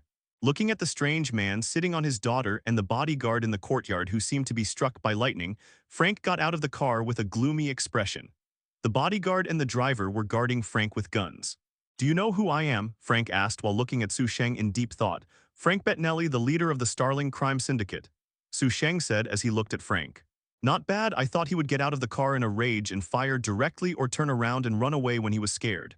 "I have hatred with you," Frank asked again gloomily. Sheng shook his head. "Is that someone hiring you to trouble me?" Frank asked again. Sheng still shook his head. Frank grinned furiously. "Very well, I promise you won't die easily." Turning their heads slightly, the bodyguard and the driver quickly walked towards Sheng with guns. Sheng stood up and raised his hands in coordination. When the bodyguard and the driver each grabbed his shoulders, the electric current roar screamed out. Boom, boom, the bodyguard and the driver fell to the ground.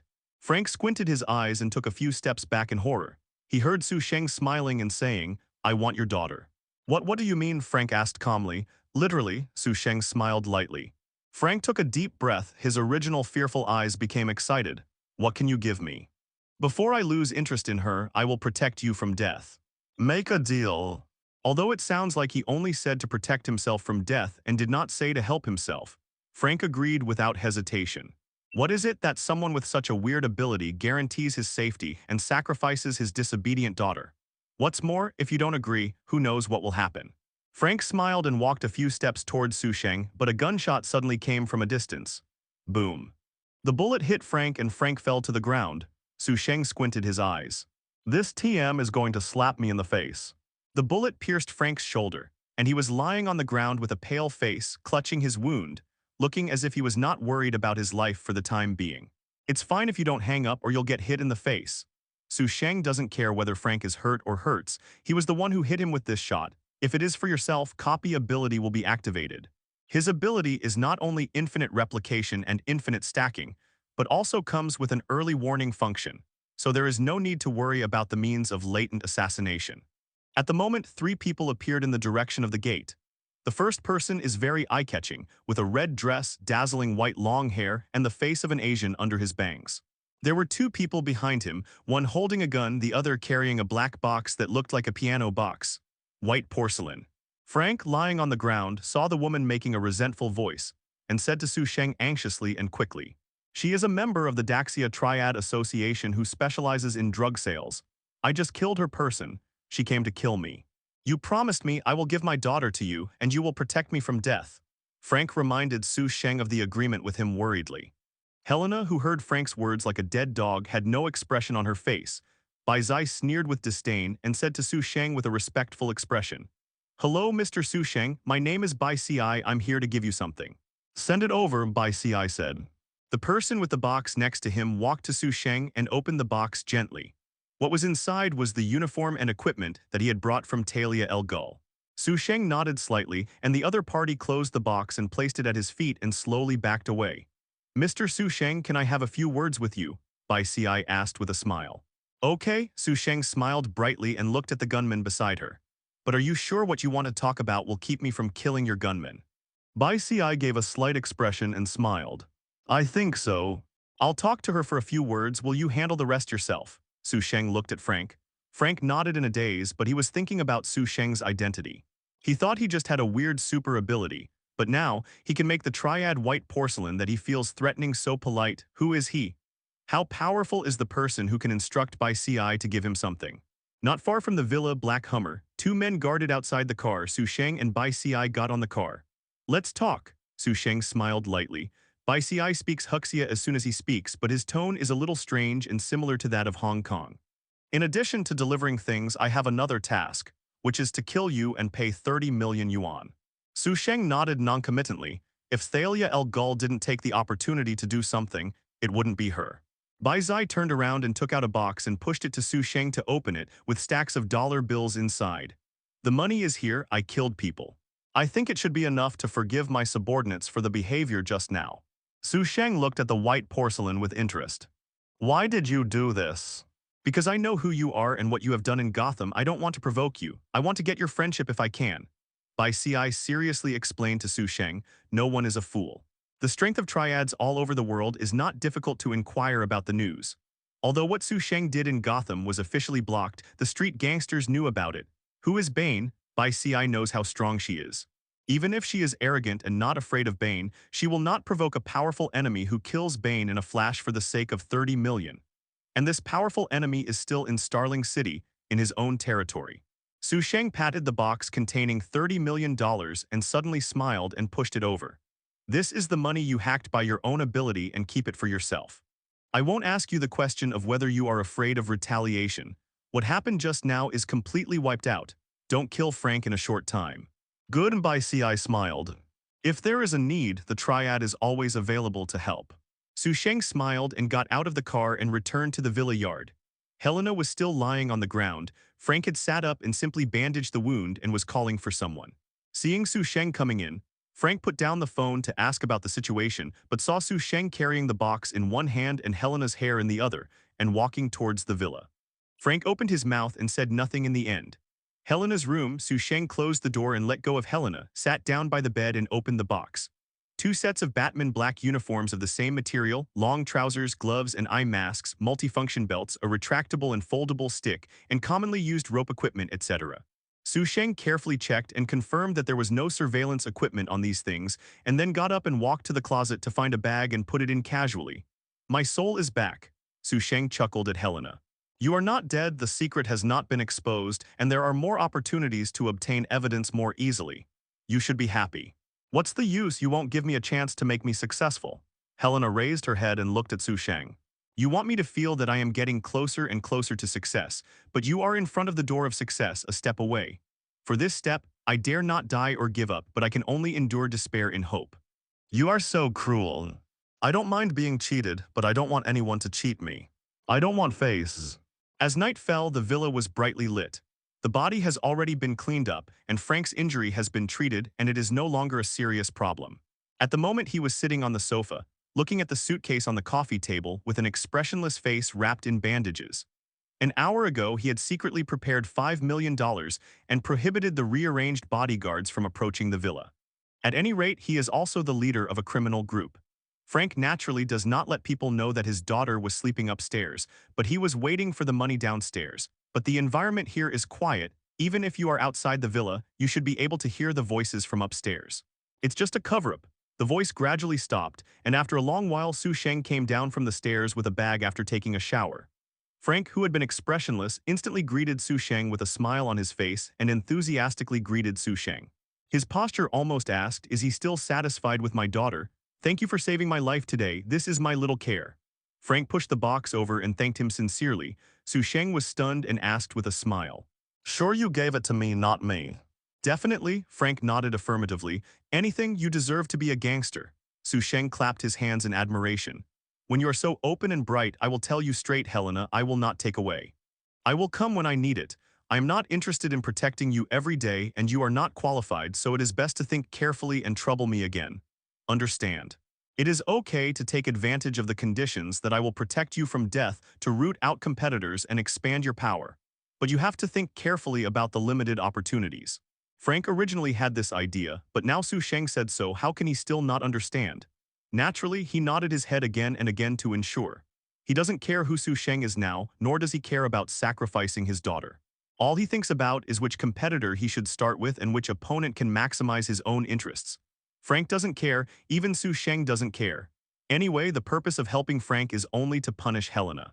Once Su Sheng loses interest, everything that Frank uses with him will cease to exist. Sitting in the car arranged by Frank, Su Sheng left with bags and boxes. Hearing the sound of the key opening the door, Felicity, who had just taken a shower, greeted her. Is the Emperor's new clothes? I like the look, you greeted me a lot, but I still wear some in the future in case I bring someone back. Su Sheng said teasingly. You'll be back as soon as I finish the bath, not to mention who can you bring over. Felicity explained casually, looking at what he was carrying with both hands curiously. What is this? Su Sheng handed it over to the bedroom and said as he walked. The bag is for Laurel's uniform and the contents of the box are for you. Give it to me. Felicity opened the box happily to see what Sheng gave herself. But as soon as she opened it, she closed it with a scream, like a whirlwind rushing into the bedroom. Where did you get so much money? Did you do something illegal, dangerous? Don't worry, someone else gave it, Sheng smiled. Give it, who would give you so much money for no reason? How much is there? Felicity asked in astonishment. Sheng thought for a while. I should be looking for something to do temporarily. This is a reward, I don't have any need for money. You are my girlfriend, so you can spend it boldly. I don't know how much it is, I didn't ask, you can check it yourself. Check it out. Hearing that it was a reward for work, Felicity let go of his curiosity and checked it out. 5 million, a full 5 million. She hasn't seen so much money yet. Felicity wanted to ask what kind of work was paid 5 million, but after thinking about it, she didn't ask. Who makes his boyfriend not an ordinary person? Maybe it is the bonus of some secret mission. Felicity doesn't worship money, but who is unhappy that her boyfriend has given away 5 million directly? Thanks to Sheng's good physique, Felicity has unlocked a few more knowledge. Otherwise, she must be exposed. I thought Felicity would take time off for shopping the next day, buying bags, clothes, shoes, etc., but when Sheng asked, she found out that she had planned everything. Felicity said cheerfully, "Let's change to a bigger and better house. Climbing the stairs every day is very tiring and the space is too small. I am optimistic that I can provide you and Laurel with more help in the future. I can buy 2, by the way. Trolley, keep the rest in case you need it in a hurry." Felicity has planned everything, what else can Sheng say? When Felicity went out to work, Sheng brought along the uniform prepared for Laurel and planned to go to her new home. As a result, she heard a knock on the door as soon as she was about to go out. Felicity forgot to bring something. Sheng opened the door casually and saw a tall woman wearing a black dress and stockings with a small smile. "It's so hard for me to find you. Selina Kyle." Sheng looked at Catwoman unexpectedly and suddenly realized why she was here.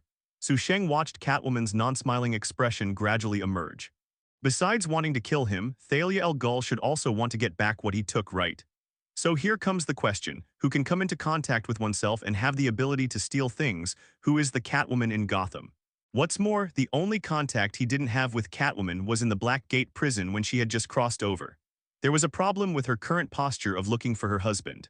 The white porcelain of the Triad is responsible for killing herself, and Catwoman is responsible for stealing things. One light and one dark, 2 purposes. No matter which goal he achieves, Thalia al Ghul can get rid of the predicament of being threatened by himself. Selina Kyle looked at Sheng with a weird smile and couldn't help raising her brows, her voice complaining. "Don't you ask me to go in and sit down. I stood outside for a long time to prevent your little girlfriend from misunderstanding me. Come in." Sheng turned sideways slightly. Selina Kyle came in and looked at the layout of the room. Boom, hearing the sound of the door closing behind her, she chuckled and turned around. "Who would have thought that you who killed Bane would live with an ordinary girl in such a small... What are you doing? Let go, let me go." Before she finished speaking, she saw Sheng suddenly acted. He pinched his neck. A sense of suffocation came in an instant and his body was lightly caught in the air. Selina Kyle's eyes were horrified and grasping Sheng's wrists that seemed to be breaking her neck. Her feet couldn't help twitching in the air weakly. "Let go, let me go." The originally white neck gradually turned red, and she felt that her roar was getting more and more difficult to suck. "Is this interesting?" What? I don't know what you're talking about. Let me go, I can't breathe anymore," Selina Kyle said in pain. "Do you think that as long as you are beautiful, boys like it? You think that as long as you are beautiful, you can get forgiveness from the other party for whatever you do? Do you think that you will be forgiven if you are beautiful?" Sheng asked. Celine Nakel has a bad feeling. He wants to kill me. He really wants to kill me. This lunatic, I haven't done anything yet. Selina Kyle raised her leg in a panic and was about to kick her towards Sheng, but Sheng suddenly dragged her closer so that she couldn't stretch her leg at all. Close at hand, with his eyes facing each other, Sheng suddenly smiled. "Let me tell you, these are true." "What?" Selina Kyle was shocked and then felt like she fell and sat on the ground. Cough, cough. Selina Kyle instinctively pressed her neck and gasped, staring sharply at Sheng. "You are a lunatic, you almost strangled me." Sheng spreads his hands. "Just kidding. You call this a joke?" "You almost strangled me." Selina Kyle became even more angry. Sheng smiled. "You are so embarrassed to steal my things. I made a joke and strangled you. What's wrong?" Selina Kyle, who had been so arrogant and angry, couldn't make a sound, as if she was pinched again. He actually knew. Looking at the stunned Selina Kyle, Sheng took a glass of water and handed it over. "You can't make a joke so much." "A joke? Who made such a deadly joke? You are just a lunatic." The ghost knows when you are joking and when you are not. Selina Kyle cursed wildly in her heart, but she was silent and did not answer Su Sheng. The water glass handed over. This is boring. Su Sheng pours a cup of water directly on Selina Kyle's face. Selina Kyle froze first, and a sense of anger and humiliation rose instantly. You. Guess if I am a joke? Su Sheng asked, narrowing his eyes. Just kidding, playing with your sister's laugh. Selina Kyle finally couldn't help it and snarled. Su Sheng, you are a lunatic. Now that you know that I am here to steal something, you still let me in, are you kidding? Are you kidding me on purpose?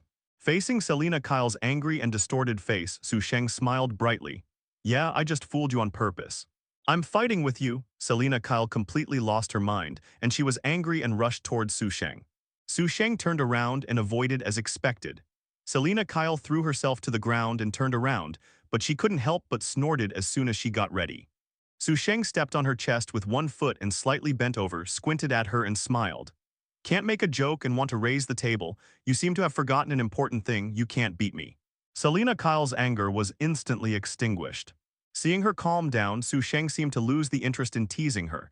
He raised his foot and turned and walked to the sofa to sit down. Let's talk about it. What conditions did she give you? Su Sheng asked lazily and casually. Messy skirt and long wet hair. Selina Kyle, who got up in embarrassment, has lost her previous grace, staring at Su Sheng bitterly for a long time before saying unwillingly. Software that can wash off criminal records. This is something I have always wanted. Su Sheng, you helped me once. Selina Kyle looked at Su Sheng pleadingly. Give me what you photographed and I owe you a favor. Are you sure there is such a thing? Su Sheng asked. When Selina Kyle heard that there was hope, she hurriedly said, I have heard the news before and have been looking for it. Although I did not find it, this time is different. The Wayne Group must have it, so Miranda Tate will come to me for a deal. Help me this time, okay? Choo Choo's pitiful pleading looks like an abandoned kitten, which makes people feel pity. However, Su Sheng was unmoved and shook his head simply. It hasn't played the role I want, so I won't give it to you, but... Selina Kyle, who was initially discouraged, hurriedly raised her head and looked over. Su Sheng gestured to her to come over. Selina Kyle came to Su Sheng hesitantly, and Su Sheng smiled and motioned for her to squat down. As soon as he squatted down, Su Sheng raised his hand and was a skull. Snapped. With a crisp voice, Selina Kyle sat directly on the ground with a sigh, her forehead instantly turned red. What are you doing? Selina Kyle shouted, covering her forehead. Are you stupid? If she really has this software, I can just ask for it and return the handle to it, Su Sheng cursed angrily.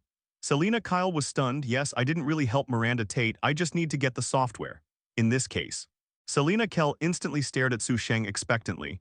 Do something for me, and when it becomes me, I will help you wash off the record. Su Sheng said, you say. Follow me to meet someone first. Su Sheng got up and went out carrying the bag. Selina Kyle hurriedly followed. Along the way, the attention came again and again. After all, it is rare for such a beautiful and tall woman to walk on the street in such embarrassment. In order to clean up, Selina Kyle endured. After walking for about half an hour, Su Sheng took her to an apartment building and went upstairs and knocked on the door of a certain room. Bang, bang, bang. The door opened soon after the knock fell.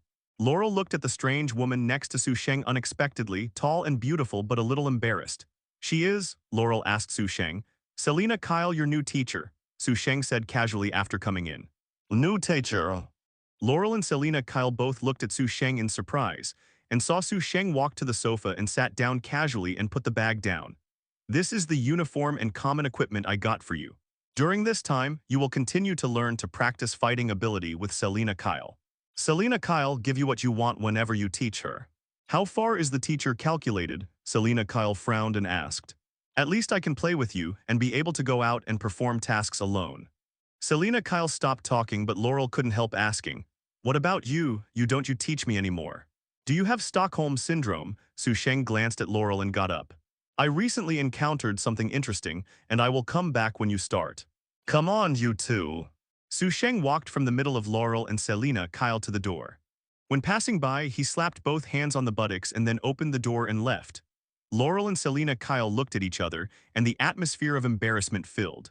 Don't look at Selina Kyle being pitifully bullied without the strength to fight back in front of Su Sheng, but her ability to teach Laurel is enough. Su Sheng just took advantage of this time to train Helena. Frank played Roar with the family's bodyguard, so Su Sheng went upstairs to Helena's room without any interrogation or obstruction in the past. One night passed, Helena seemed to figure it out. Talking and laughing at him as if nothing happened yesterday, Sheng is also happy to see it. If Helena is desperate and numb, it will be boring. Sheng asked her to take a look at the evidence she had collected before. Although there were a lot of them, they did not play a decisive role. Not to mention that Frank had a certain influence in Starling City. Even without these alone, he would not be able to judge him for a few years. As long as my father takes you to fight against competitors, I will have the opportunity to collect direct evidence, but he will not take me to the scene easily. Helena said and looked at Sheng. Sheng smiled lightly. I will not help you collect evidence, I will only create opportunities for you. That's enough, Helena said confidently. Just let him make them think that I'm not Frank Bettinelli's daughter but your woman, and no one cares if I show up with you. So, do you have any tricks you want to try? Helena's personality is extreme, with a typical self-harm and self-destructive consciousness. In order to achieve her goal, she can sacrifice everything, including herself. It is no wonder that she will become cruel and cruel. Even if she doesn't care, how can she care about others? This character brings many surprises to Sheng. In the next few days, in the bedroom and the living room, Helena changed his patterns every day to make him interested, and even drove everyone out of the villa to let Sheng drag racing on the lawn of the courtyard. When Sheng went to see some houses in Felicity's photo, Helena would also accompany him there. He drove the driver and bodyguards out of the car on the side of the road and stayed beside them, waiting for them to finish the shock and continue driving. Sheng feels that he has to drink some nutrition express to make up, otherwise his girlfriend Felicity should be dissatisfied. I have to say that Helena's ridiculous act of sacrificing her face has a very good effect. In just a few days, Frank's impression of Helena has changed from the file-size sister to Sheng's girlfriend. She definitely said that she was actually the girlfriend. Everyone knows it well. Although Frank never showed up, he knew all kinds of news clearly, and some of the group's men were quite dissatisfied. After all, it's about face. If people in other gangs know that their elder's daughter is like this, are they embarrassed to go out? The boss who sacrificed his daughter, would they still dare to follow? Frank decided to talk to Sheng. Driving home, Frank went into the villa and asked the bodyguard, "Is Helena at home?" "Upstairs, that." "That person is also there, just went up." "You go out first." Frank frowned and waved his bodyguard away, hesitation for a moment but didn't go up. Upstairs in the room. Helena waited for a while before seeing her father go upstairs and couldn't help but said with a sneer, "It seems that the time is almost right. He came back but didn't go upstairs. It should be because he was planning to ask you for help. Then go down and take a look." "Wait, I change my clothes." Helena stopped Sheng and walked to the closet. It didn't take long to see her standing in front of Sheng wearing high heels, suspenders, and black tights. "How about it?" "Good." "And this?" Helena turned around and took out a leather neck ring and put it on. The neck ring was buckled with a long rope chain. Helena handed it to Sheng's hand. Playing so hard, Sheng dumbly tugged on the rope. She really went out without a bit of shame. Helena pointed to the ornament on the neck ring. "This was specially customized by me before. I originally planned to put it on the dog he often carried to collect evidence through audio and video recordings, but I didn't expect an accidental death some time ago. Now I wear it to collect evidence and I will not provoke me. People suspect that they can slap him in the face again, and I am looking forward to them seeing you leading me onto the stage. I started to admire you a little." Sheng really didn't expect to have such a function. She deserves to be a huntress in the future. Means, skinny, and patience. Helena can do everything to kill her prey. This kind of behavior demands unconcerned attitude may not be able to escape her hunting by a few prey. Sheng appreciates Helena's attitude because he is also the kind of person who has no worries. Duh. Footsteps came from the stairs. Frank turned his head and saw Sheng led Helena down the stairs, but he was not holding a hand but a rope. When Frank saw his daughter's dress being pulled down by Sheng, his first reaction was not anger but luck. Fortunately, he drove everyone out just now. "Your daughter is really great." Sheng came to Frank and praised very seriously. Frank smiled awkwardly at Sheng, but he was very annoyed at Helena. "Where did you go against my temper? It's useless to be so obedient to him." "Have you thought about it?" Sheng asked pointedly. Frank said instantly. "Antoni Venza, the leader of the drug dealer group who fought the 3-round chamber to eat the Starling drug market together, I want to talk to him about cooperation in the evening."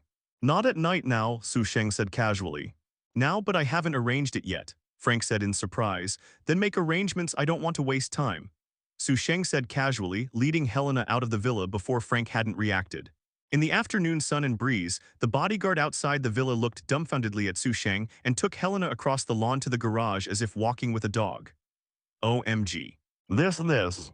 What are you doing in a daze? Tell the staff to go to Antoni Venza's site. Frank's roar came from the villa, and the bodyguards scattered around him, ready to go, seeing his face pale. In front of a factory in the east port of Starling, the two parties confronted each other with guns. Frank and Antonin Venza had an unpleasant discussion about the issue of cooperation, and the little brother behind him was playing what you're worried about and watching you. How long has it been? In a business car behind Frank, Sheng asked Helena a little impatiently. Helena thought for a while. 20 minutes, right? I haven't started fighting in 20 minutes. Are the gangsters so civilized and polite? Sheng couldn't help but complain. Helena sneered disdainfully and said, he can't refuse you to take me with me and don't want people to see him, so he wanted to use your plan to solve Anton Venza and had to change it.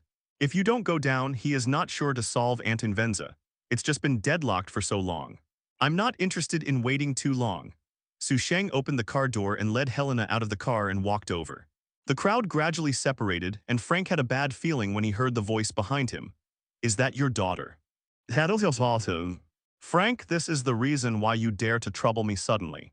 In order to find a helper, you gave him your own daughter as a dog. What a pity that he can do it alone, ha ha ha ha ha ha. Although the way he played was a little shocked, but Anton Venza still recognized Helena at a glance, and he also guessed why Frank dared to make trouble suddenly. After the astonishment, there was an arrogant sneer, not only Anthony Venza, but also the little brother behind him. Frank raised his gun and wanted to kill Anton Venza directly, but suddenly he heard a low groan. A noisy. Sheng lightly frowned and loosened the rope holding Helena, and the whole body suddenly lit up. The dazzling electric current crackled, unlimited stacking 100 times, 10 million volts. In an instant, there seemed to be only a kind of azure light left between the sky and the earth. Sheng pointed to the sky, and the electric current turned into thunder. Roar roared and penetrated into the sky. Quiet, deathly silence. The person who just laughed at the moment looked at Sheng, who was full of electric lights, as if he had been pressed the pause button. Tick, the tick of raindrops gradually dripped from the top of their heads, and the shocked people looked at Sheng in horror like a first awakening from a dream. Follow. Sheng raised his finger to the factory behind Anton Venza and others. Boom! There was a loud noise in the sky, and the thunder fell from the sky and hit the factory in an instant. The roof was pierced directly, and explosions followed after a few seconds. The flames skyrocketed. The impact of the explosion accompanied the thunder's electric current to form a powerful shockwave that instantly agitated. For a long time, the big raindrops gradually stopped, the dazzling thunder disappeared, and the entire factory turned into nothingness, only a little residue still burning. Looking around, everyone from Anton Venza and Frank was lying on the ground, and the lucky ones twitched slightly and foamed at the mouth, and the ones with bad luck were directly electrocuted by the impact of the diffused electric current. Only Sheng stands like pines and cypresses. The movement seems to be too big.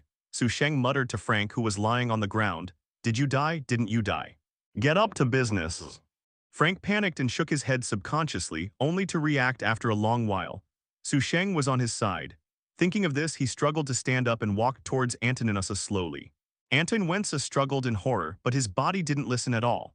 Frank raised a gun at him, swept away the anger that had been ridiculed before, and said vigorously, "It's not a shame to sell dignity, it's a shame to fail to sell a good price. This is what one person can do." Boom! Anthony Venza fell to the ground at the sound of gunfire. The proud Frank didn't spit out and wanted to say something, but when he saw the almost razed factory, his face became stiff and he couldn't say anything. Sheng was not interested in listening to Frank's afterthoughts and pulled Helena away in a muffled moan. Get in the car. Sheng started the car and left. In the car, Helena looked at Sheng and asked quietly, "Is this your strongest strength?" "The strongest power? No, I'm afraid that will ruin the earth." Sheng shook his head and chuckled. In theory, there is no upper limit to his power. As long as the power is infinitely superimposed, even a single punch can blow the earth. Not long after Sheng and Helena left, the East Port was in chaos. The police car and the fire truck arrived quickly, and Frank had to face the police's questioning just after disposing of Anton Venza's body. He said the matter as it was, but only concealed the fact that Sheng summoned thunder and shot Anton Venza himself. As for the police, believe it or not, ha. Anyway, there is no evidence, let alone summoning the incredible thing of thunder, who would believe it unless he saw it with his own eyes. The police did not believe it, but there was no evidence to explain the appearance of the thunder, and Anthony Venza was not found. The most important thing was that Antoni Venza's younger brother also insisted on Frank's statement, so in the end this matter was judged to be a natural event. It's definitely not that no one guessed that this thunder was related to Sheng, such as the Tianian meeting that stopped fighting. After the last incident, Tianian will temporarily stop contacting Sheng. Perhaps because of Laurel's relationship, they think this is a better way to observe Sheng. After all, except for the unpleasantness at first, Sheng treats Laurel. It's really good. The uniform that Laurel is now wearing comes from Wayne Enterprise, and there is a sonic equipment that has not been used from the Center City's cutting-edge laboratory. Although the methods are not glorious, they are all prepared by Sheng for Laurel. First, I asked Catwoman, a famous jewel thief from Gotham, to teach Laurel to fight ability. Not to mention that the eyes of the sky would not believe that Laurel is not important to Sheng. Even Laurel's mother Dinah Lance didn't believe it. Therefore, Tianian, who had already given up armed conflict, will strengthen this strategy after learning of the Thunder incident in the East Port. The Thunder incident affected more than Tianian Huey. Helena took the shot of Frank shooting Anton Vinza, but it was not enough. She needed more evidence, so she not only kept the current personal design or even more involved. Sometimes Sheng couldn't tell the truth from the fake. But the effect was obvious. When Frank asked him for help again, no one cared about Helena's existence, let alone that she would collect evidence. Frank would send a sum of money every time he helped, so Sheng simply bought a villa for Felicity. After all, it's my girlfriend, not to mention that it's more secretive, and it's more convenient to team up with Black Canary in the future. What a superhero without even an activity base. After moving, all kinds of equipment were quietly installed in the basement, and a small command base appeared. In the room of the master bedroom, Felicity, who had finished the battle, wiped the battle marks on his face and asked Sheng, who had already been lying down. The equipment at the base has been debugged. When do you plan to introduce me to Laurel officially? At night, I'll bring her here in a while, Sheng said. Felicity nodded and asked curiously, lying in his arms. By the way, what did you ask me to delete just now? Something that will make someone desperate, Sheng said with a smile. With his cooperation and help, Helena has collected enough evidence to allow Frank to stay in prison for a lifetime, and the hope of success is growing. Then, Sheng just asked Felicity to delete these evidences. Do you think I don't know the reason you figured it out is to use me to collect evidence and at the same time please me? Let me forgive you, not stop you. Experience despair in hope. Sheng is looking forward to Helena knowing that the evidence she has tried so hard to collect will be destroyed once. Is it desperate and numb, and there will be no huntress in the future? Or is it the courage to face reality and continue to struggle to create the birth of the huntress? With a detached mentality, let your desperate strength influence a person's choice and change her destiny. No matter what the final result is, interesting or boring, at least this process is very satisfied and enjoyable. As for what other people think and don't understand, Sheng doesn't care. As a traverser who understands the world, has a transcendent mentality and absolute strength, he doesn't confess to himself but cares so much about other people's perspectives and opinions. What's the point of traversing? Rest for a while. Sheng hugged Felicity and took a shower together, then got dressed and drove to pick up Laurel. Watching the car slowly drive out of the villa, a woman appeared in the nearby woods. Dark leather uniform, wearing eagle-like armor. The goal is to leave the villa, you can do it.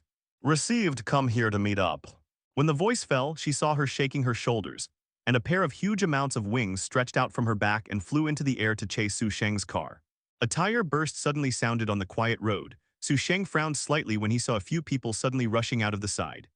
Captain Cold Leonard Steiner, Heatwave Mick Raleigh, Adam Ray Palmer, White Canary Sarah Rance, Firestorm Jefferson Jackson and Martin Stein, Eagle Mail Carter Hall, Original Time Lord Liffin Special. Isn't this the legendary team? Still the first legendary team. Malcolm Merlin hasn't died yet, Laurel hasn't become Black Canary yet. Why did they come? Sheng blinked unexpectedly and got out of the car, and then saw a figure flying in the sky, Hawkgirl Kendra Sanders falling from the sky and standing with them. Tomorrow's legendary team's initial camp, all members are here. Watching the legendary squad staring at him vigilantly and cautiously one by one, Sheng, who got out of the car, looked at the blown tires before opening his mouth with a smile. Pay it. Pay what to lose, tires. The team members who thought they could do it at any time were stunned. Even if you weren't surprised by our existence, you couldn't calmly demand compensation from us, right? What's more, is this the point? Is he really the one we're looking for? Captain Cold asked suspiciously. It seems that we did break his tires, so do you have to pay? Adam Meng Meng asked in a low voice. The captain of the legendary squad, the captain of the bow, the former master of time, Lip Hunter frowned and spoke to Sheng. We will compensate for the loss of the car later, but now we need to talk about time safety issues immediately. Sheng looked at them one by one, smiling brightly. Okay, I also want to know why you are here now. Why are you here now? You know us and you know we will come, Sarah Lance asked with a frown. Her blonde hair was dazzling in the sun, and the tight-fitting uniform of the white waistcoat made the airport look very spectacular. She held the silver short sticks in her hands and splayed it out slightly, as if she didn't agree with her.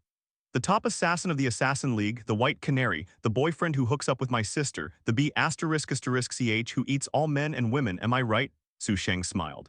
Sarah Lance smiled suddenly, to each other. Sheng disapprovingly jumped over her and started to spit out one by one. Ray Palmer, he can obviously become Adam when he is a Superman, and he forced the grid to plummet. Jefferson Jackson, one of the firestorms, the success of the junior third class makes people forget the model of the original match. Martin Stein, if you come to take risks with young people as a scientist, you will die. Captain Cold Leonard Steiner, because your father abused you and your sister since he was a child, he later became a criminal. Your sister is very beautiful. I don't mind to comfort him after you die. It should be faster than Martin. Stein died early. By the way, in a certain world you are gay. As for your heatwave McRaleigh, although he is an arsonist, he is one of the most successful in whitewashing. Remember to write me when you write novels in the future. Hawkman Carter Hall, Hawkgirl Kendra Sanders, I only have one word for the two of you, waste. You are left in the end. Sheng looked at Lip Hunt, who was ugly and shocked. I actually admire you the most. It was obviously to save the family, but shamelessly called this group of rubbish under the banner of saving time and saving the world, and it succeeded. Every time a sentence is said, a person's face becomes ugly, anger at being ridiculed and shock at the content. Have you seen us in the future? Lip Hunt asked with a frown. I thought the mission this time was just to prevent Sheng from picking up Laurel to avoid the formation of the birds of prey and change the fate of Sarah Lance. But now Sheng knows them so well, or even knows the future, that they don't know. The only explanation is that the legendary team that Sheng has seen the future knows their future destiny, which is a bit tricky. It seems we have a lot to talk about, Lip Hunter said solemnly. Sheng smiled back, then go and talk slowly on board the Wave. Chengbo is a large expeditionary ship that uses ion propulsion as the main propulsion power. It has time travel, stealth, autopilot, self-diagnosis functions equipped with medical rooms, escape ships, and artificial intelligence. Gideon. It is a legendary team crossing. Time is the only vehicle for correcting time deviation. Sheng followed the emotionally complex legendary team on board the Wave Rider and first attacked the artificial intelligence Roar. Hello, Gideons. Hello, Mr. Sheng.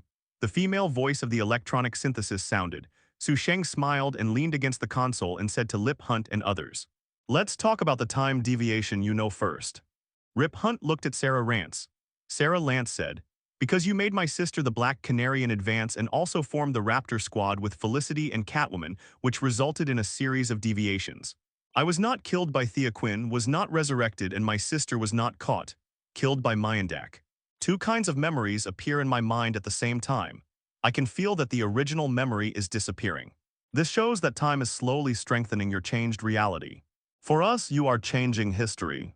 So we must stop you from doing this. Time is linear. Although reality has not happened yet, it continues to develop. Time slowly solidifies and changes the reality, and the past history will be replaced by new history. Before the time deviation is detected and the history has not completely changed, it crosses to the time deviation point to stop and protect the original history. This is the reason why the legendary team came to Sheng. Sheng is the time deviation that caused history to change. Done. After listening to Sarah Lance quietly, Sheng leaned on the console and smiled and raised his finger. I have two questions. You said, Sarah Lance said. The first question, why didn't you go to the point in time when I kidnapped Laurel? Since the time deviation can be inferred, wouldn't it be better to solve it from the source? If the legendary team came to Sheng at that time, he really might not. If Laurel will be trained to become Black Canary in advance, there will be no follow-ups. It's too late, Lip Hunt shook his head. When we noticed something was wrong, that period of history had already been fixed. Okay, second question, why do you stop me? Sheng asked with a smile. His question made the legendary team nervous in an instant. According to the few experiences, every mission will not go so smoothly, and this time I am afraid it will be the same. Sarah Lance squeezed the club. Captain Cold and Heatwave also raised the cryogun and flamethrower, and Heatwave pointed at Sheng and said grimly, only I can burn you to ashes. Sheng looked at the Heatwave and said seriously, trust me, you can't do it. Then try, Heatwave followed. Seeing that a conflict was about to occur, Lip Hunt hurriedly stopped the Heatwave and said to Sheng, I don't think it is a wise choice to get my ex-girlfriends together. You only need to not introduce them to solve this problem. 1. Only Felicity is my ex-girlfriend, and we haven't broken up yet. 2. Why don't I ask about force? Sheng raised 2 fingers and looked at Lip Hunt. In order to save your family, you formed a legendary team to deal with the immortal tyrant Vandal Savage. Although you are shamelessly involved in saving the world, don't you travel through time and change history? It's just you to correct the time deviation. Personal behavior, what position do you have to stop me? Rip Hunt was silent, and the others who had originally wanted to refute were also silent. But we are saving the world, Adam explained in a low voice without confidence, but obviously this explanation was ignored by everyone. I admit that we have no position to demand you, but we must do this. If you don't stop you, Sarah Lance will not only remember that there will be problems, she will also disappear from our team so. Lip Hunt suddenly shouted. Gideon, immediately jump at random points in time. Okay, Captain Hunters. Gideon's voice sounded, and the next moment the wave rider suddenly lifted off and accelerated. The strong wind roar screamed and the propeller glowed blue. With a swish, the wave rider disappeared. The violent vibration made everyone who fell instantly turn their backs on their backs, and the pressure caused by the time jump made people dizzy and tinnitus. As if the heart was about to jump out, it was very uncomfortable. I don't know how long it took, as if a few hours and only a few minutes, the shaking finally slowly stopped and the wave rider landed. Enter invisible mode and report time and place.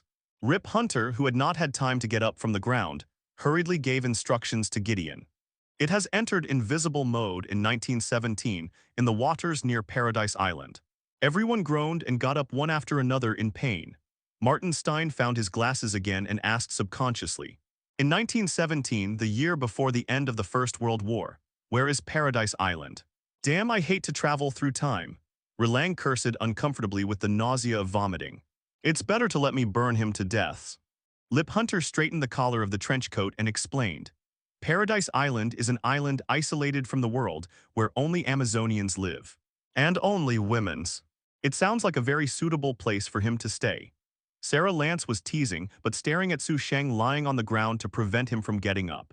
Rip Hunter's original intention was to temporarily take Sheng away and find a place to settle. As long as he did not pick up the Laurel Raptor team, he would not know each other and would not affect Sarah Lance, and wait for the time deviation to be corrected. Just delete his memory and send it back, but Paradise Island, he hesitation said, it's not friendly to outsiders, especially men. There will be dangers.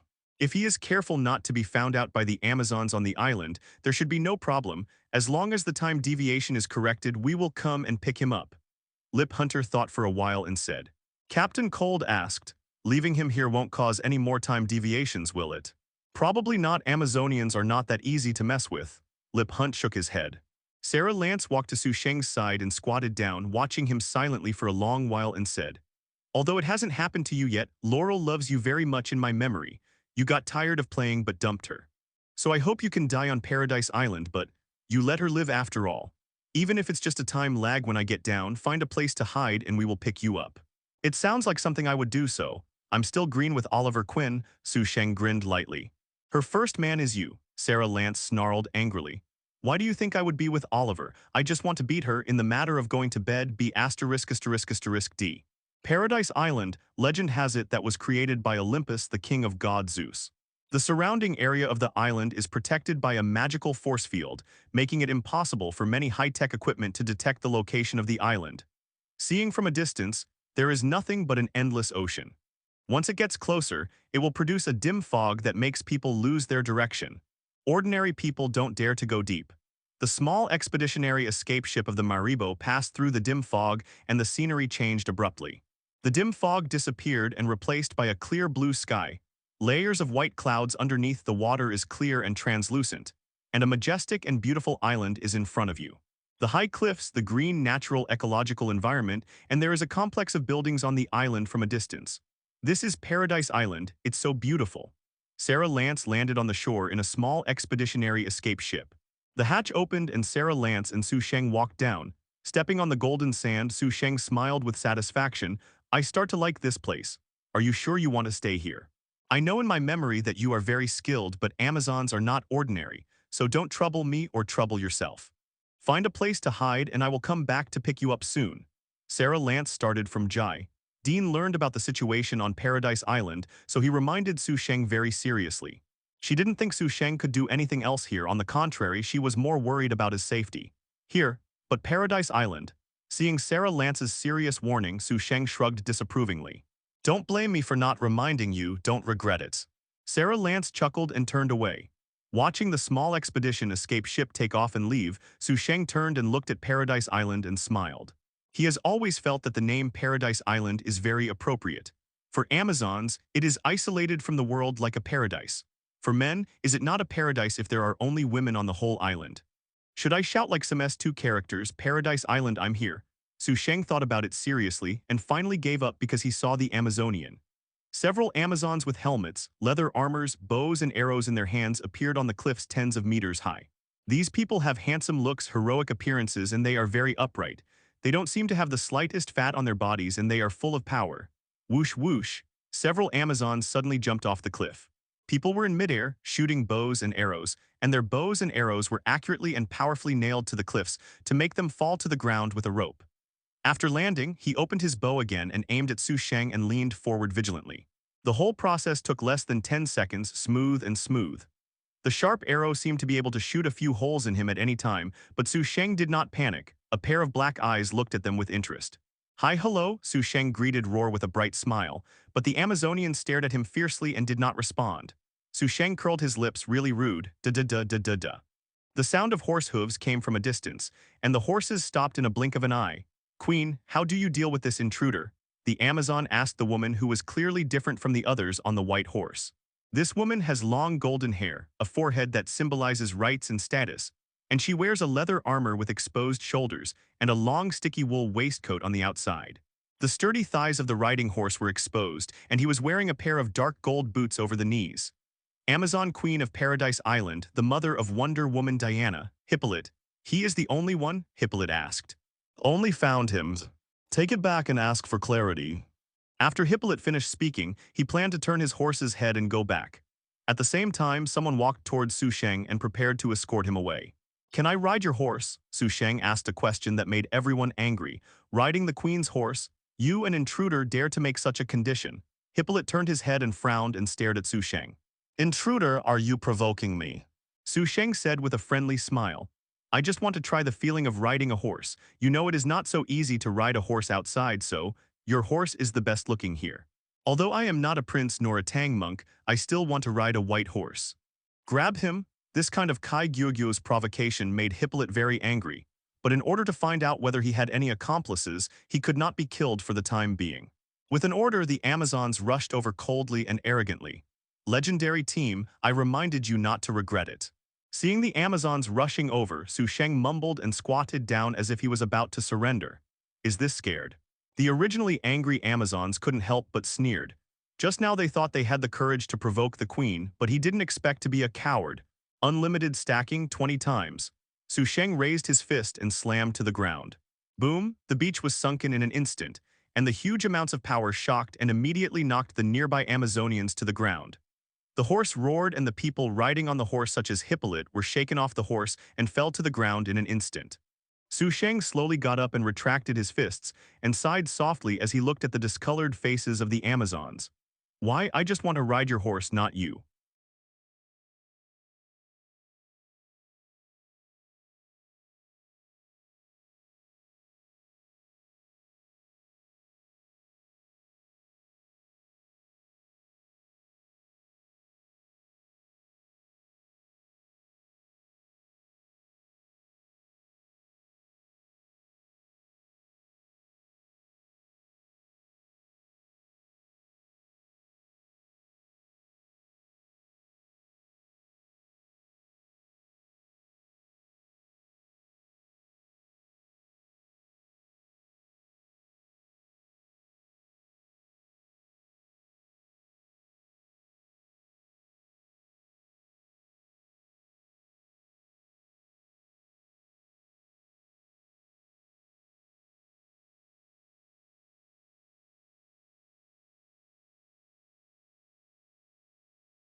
Hello, everyone!